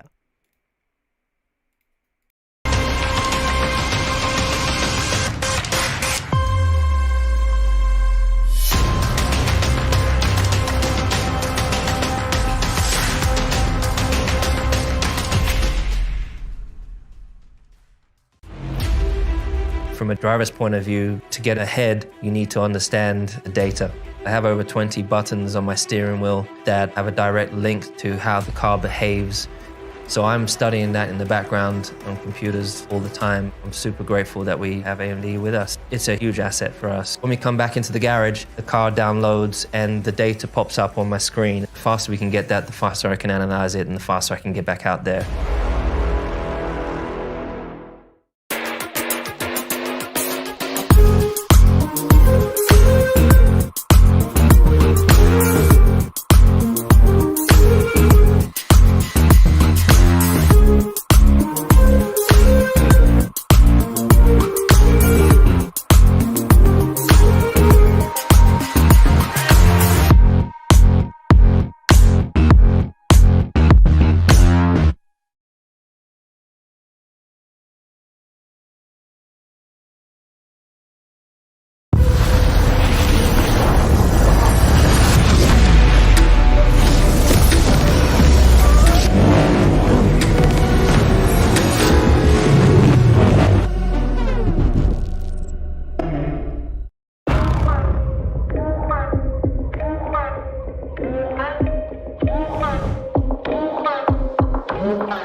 From a driver's point of view, to get ahead, you need to understand the data. I have over 20 buttons on my steering wheel that have a direct link to how the car behaves.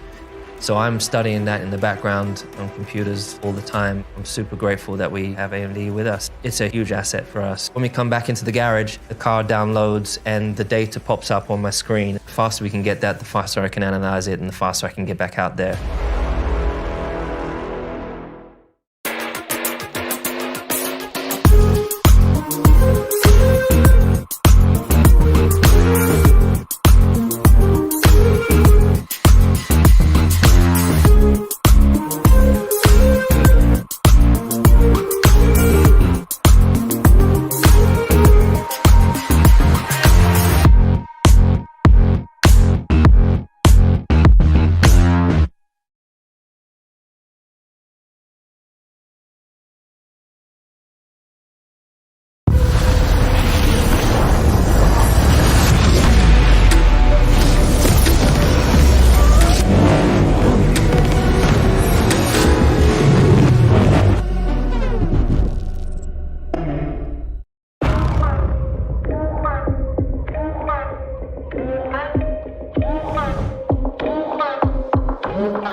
From a driver's point of view, to get ahead, you need to understand the data. I have over 20 buttons on my steering wheel that have a direct link to how the car behaves. So I'm studying that in the background on computers all the time. I'm super grateful that we have AMD with us. It's a huge asset for us. When we come back into the garage, the car downloads and the data pops up on my screen. The faster we can get that, the faster I can analyze it and the faster I can get back out there.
driver's point of view, to get ahead, you need to understand the data. I have over 20 buttons on my steering wheel that have a direct link to how the car behaves. So I'm studying that in the background on computers all the time. I'm super grateful that we have AMD with us. It's a huge asset for us. When we come back into the garage, the car downloads and the data pops up on my screen. The faster we can get that, the faster I can analyze it and the faster I can get back out there.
From a driver's point of view, to get ahead, you need to understand the data.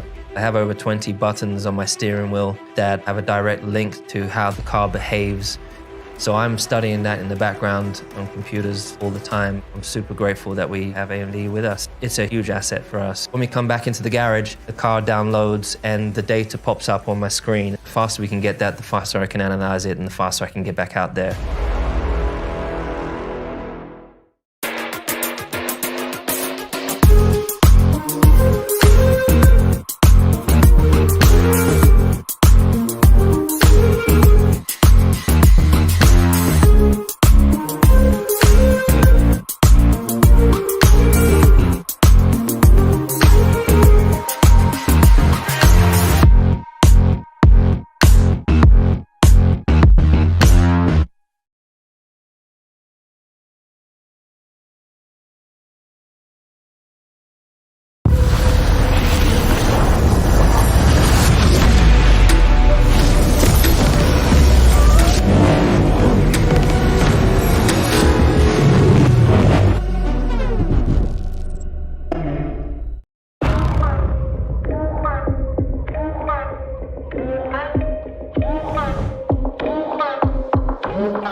From a driver's point of view, to get ahead, you need to understand the data. I have over 20 buttons on my steering wheel that have a direct link to how the car behaves. So I'm studying that in the background on computers all the time. I'm super grateful that we have AMD with us. It's a huge asset for us. When we come back into the garage, the car downloads and the data pops up on my screen. The faster we can get that, the faster I can analyze it and the faster I can get back out there.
From a driver's point of view, to get ahead, you need to understand the data. I have over 20 buttons on my steering wheel that have a direct link to how the car behaves. So I'm studying that in the background on computers all the time. I'm super grateful that we have AMD with us. It's a huge asset for us. When we come back into the garage, the car downloads and the data pops up on my screen. The faster we can get that, the faster I can analyze it and the faster I can get back out there.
From a driver's point of view, to get ahead, you need to understand the data.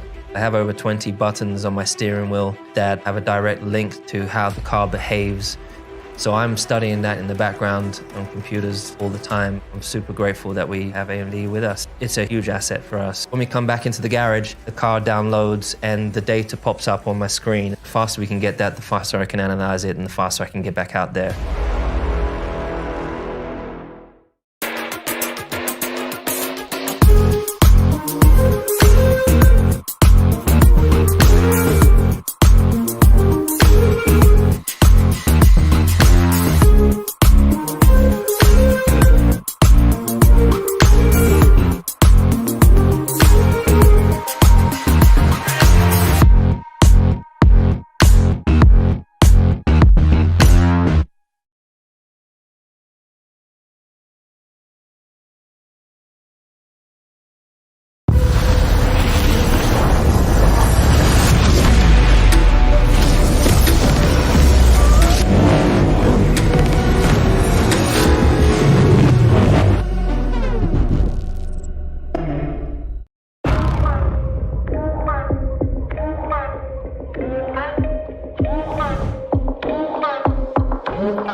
From a driver's point of view, to get ahead, you need to understand the data.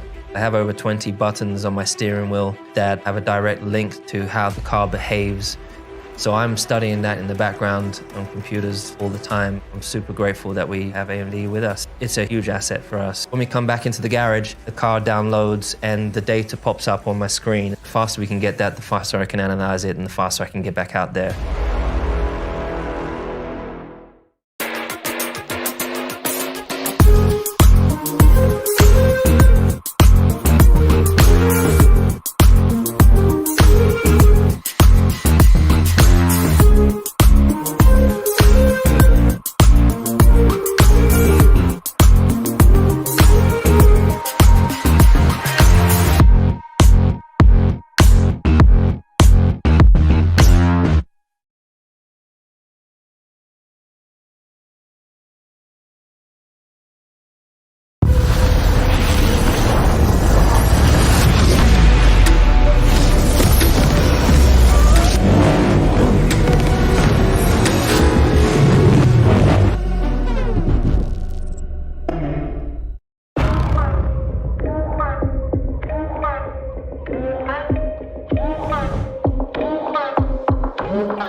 From a driver's point of view, to get ahead, you need to understand the data.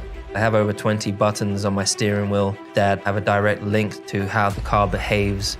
So I'm studying that in the background on computers all the time. I'm super grateful that we have AMD with us. It's a huge asset for us. When we come back into the garage, the car downloads and the data pops up on my screen. The faster we can get that, the faster I can analyze it and the faster I can get back out there.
girls with their nails done now.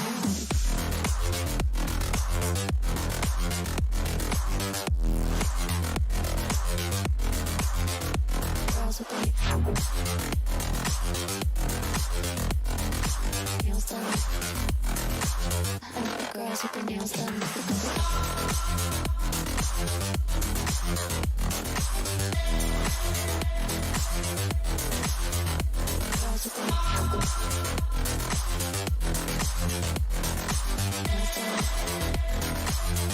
Girls with their nails done.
I think the girls with their nails done now.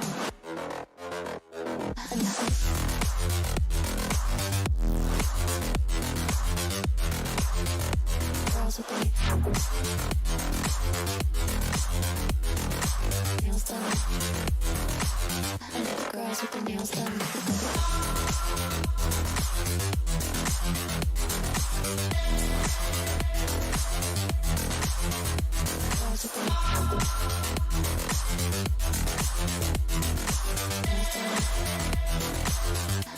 Girls with their nails done.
I think the girls with their nails done now.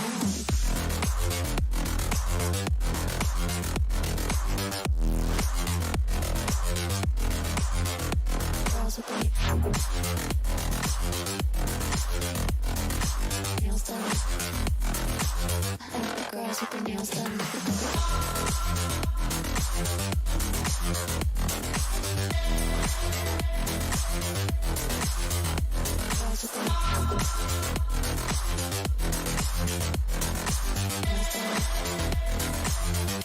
Girls with their nails done.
with their nails done now.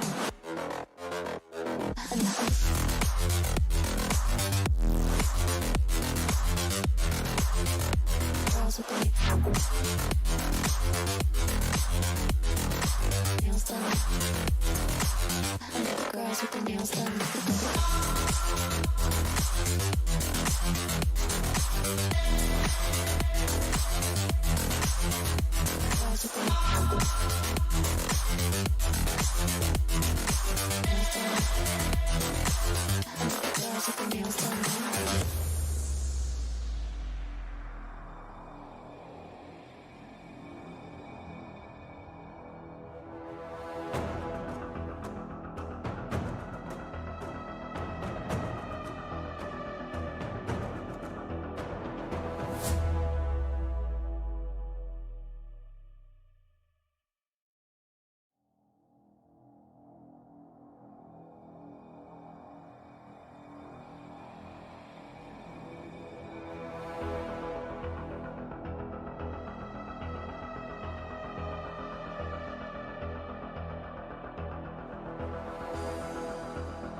I think the girls with their nails done now.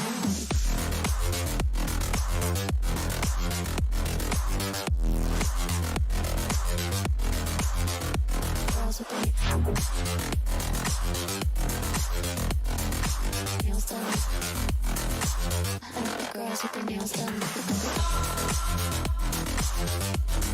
Girls with their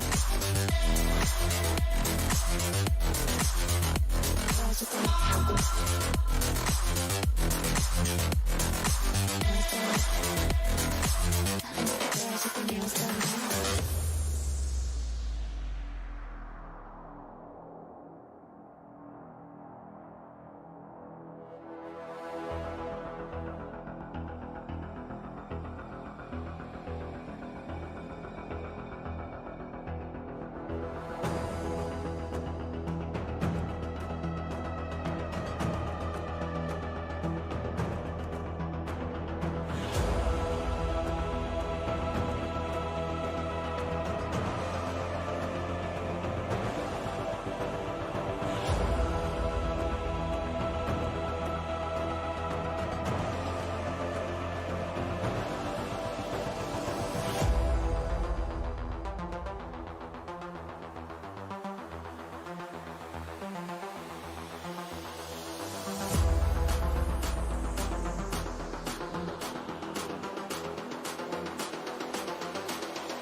I think the girls with their nails done now.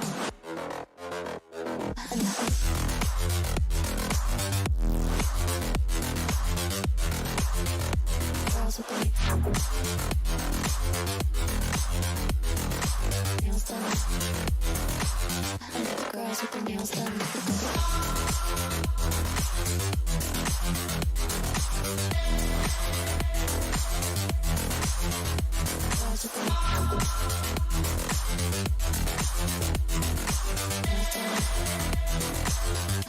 Girls with their nails done now.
girls with their nails done now.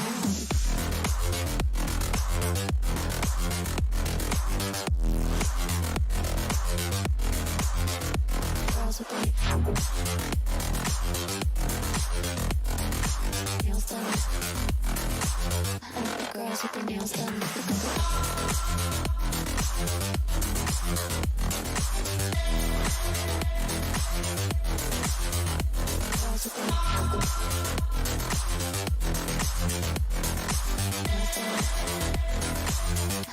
Girls with their nails done.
I think the girls with their nails done now.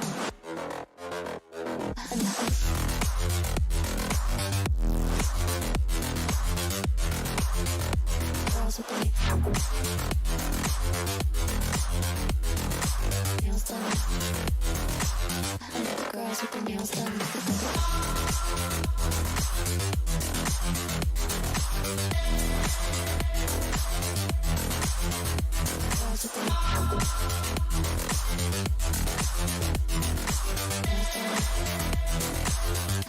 Girls with their nails done.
I think the girls with their nails done now.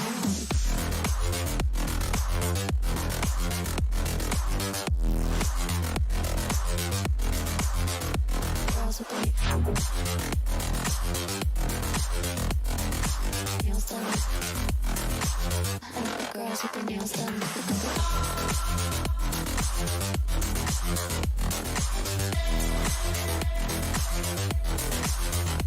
Girls with their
girls with their nails done.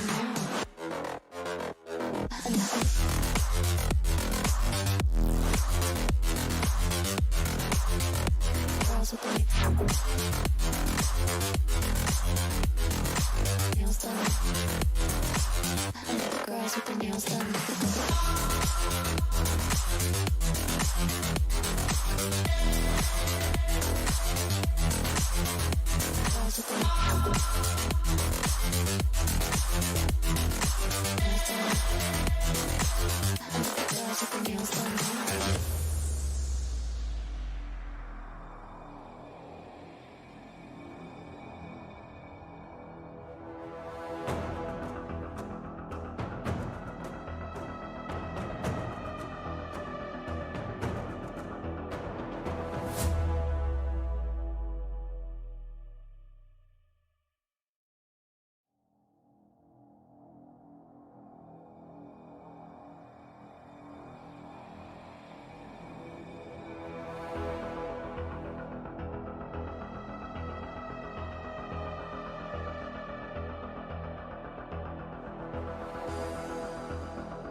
Girls with their nails done now.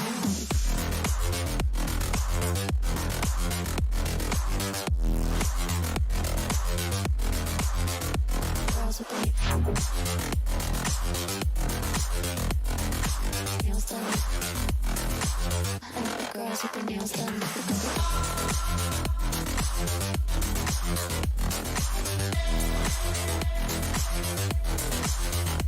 Girls with their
girls with their nails done now.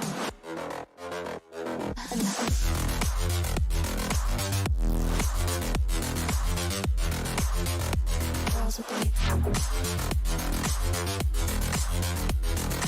nails done. Girls with their nails done.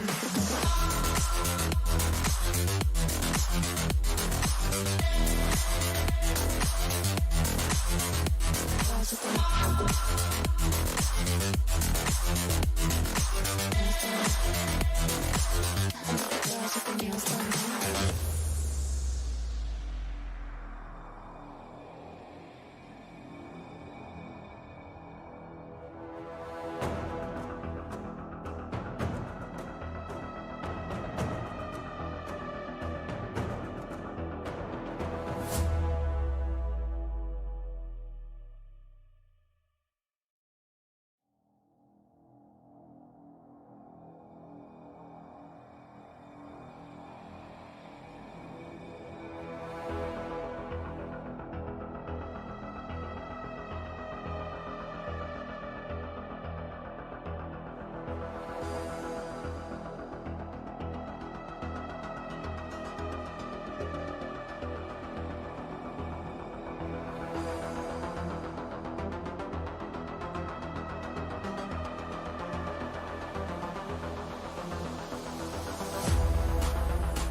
girls with their nails done now.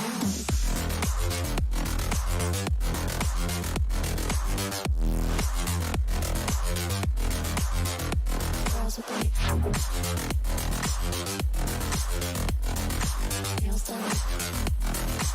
I like the girls with their nails done.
Girls with their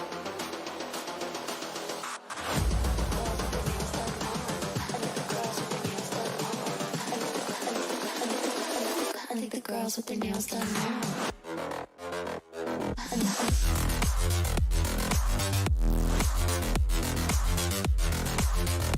Girls with their nails done. I think the girls with their nails done.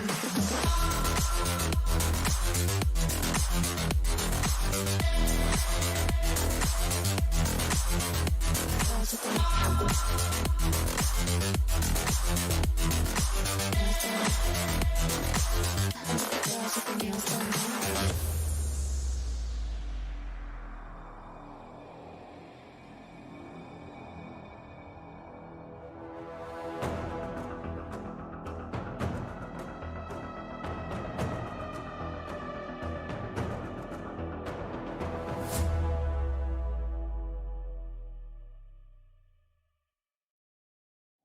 with their nails done.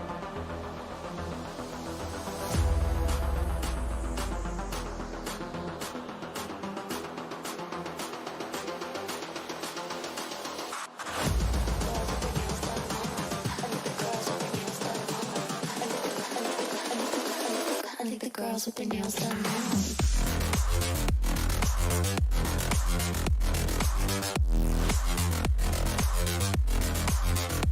Girls with their nails done. I think the girls with their nails done.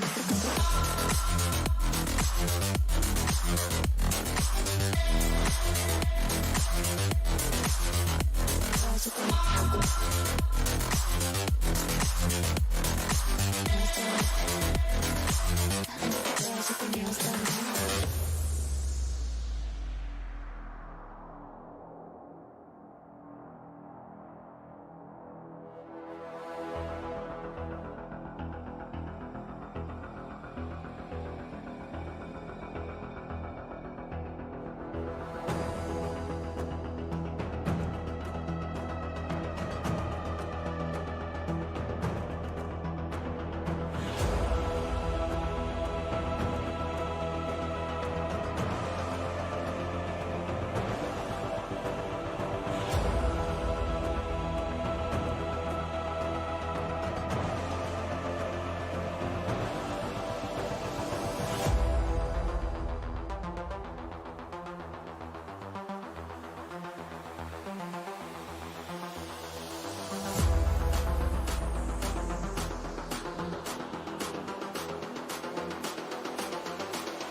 girls with their nails done.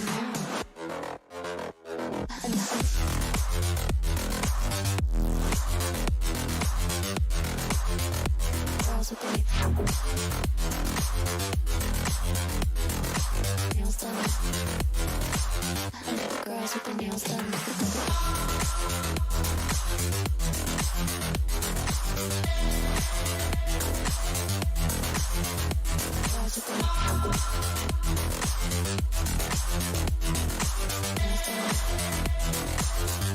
Girls with their nails done.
I think the girls with their nails done now.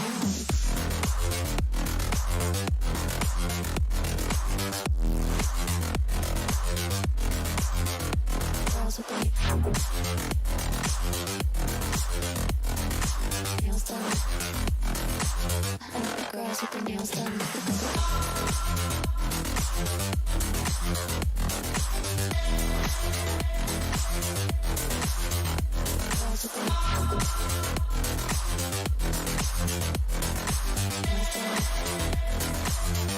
Girls with their nails done.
I think the girls with their nails done now.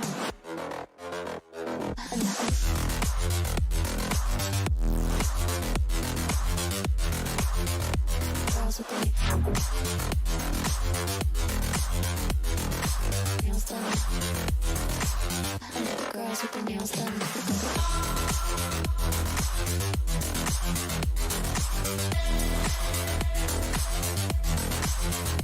Girls with their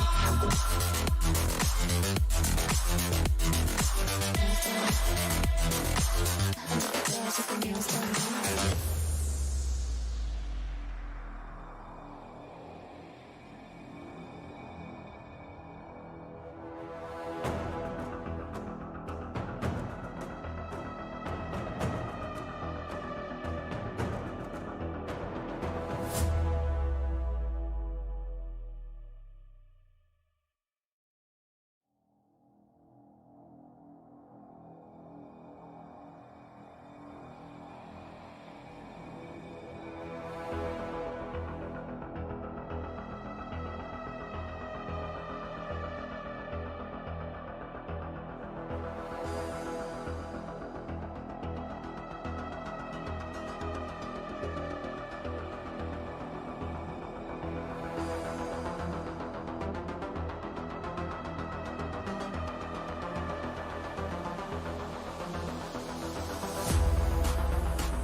girls with their nails done now.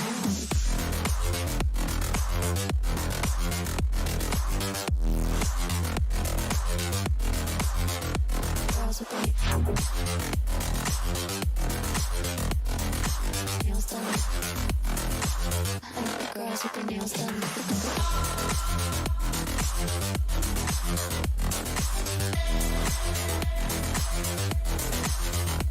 Girls with their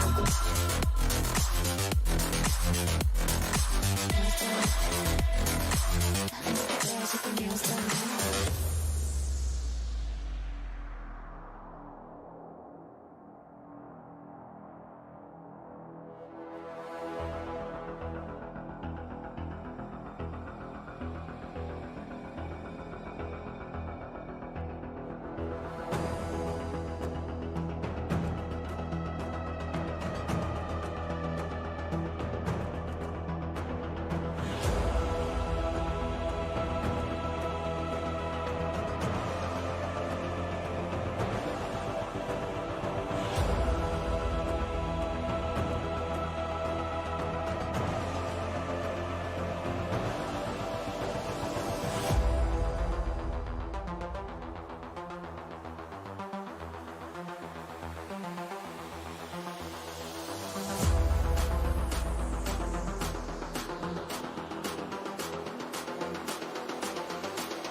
I think the girls with their nails done now.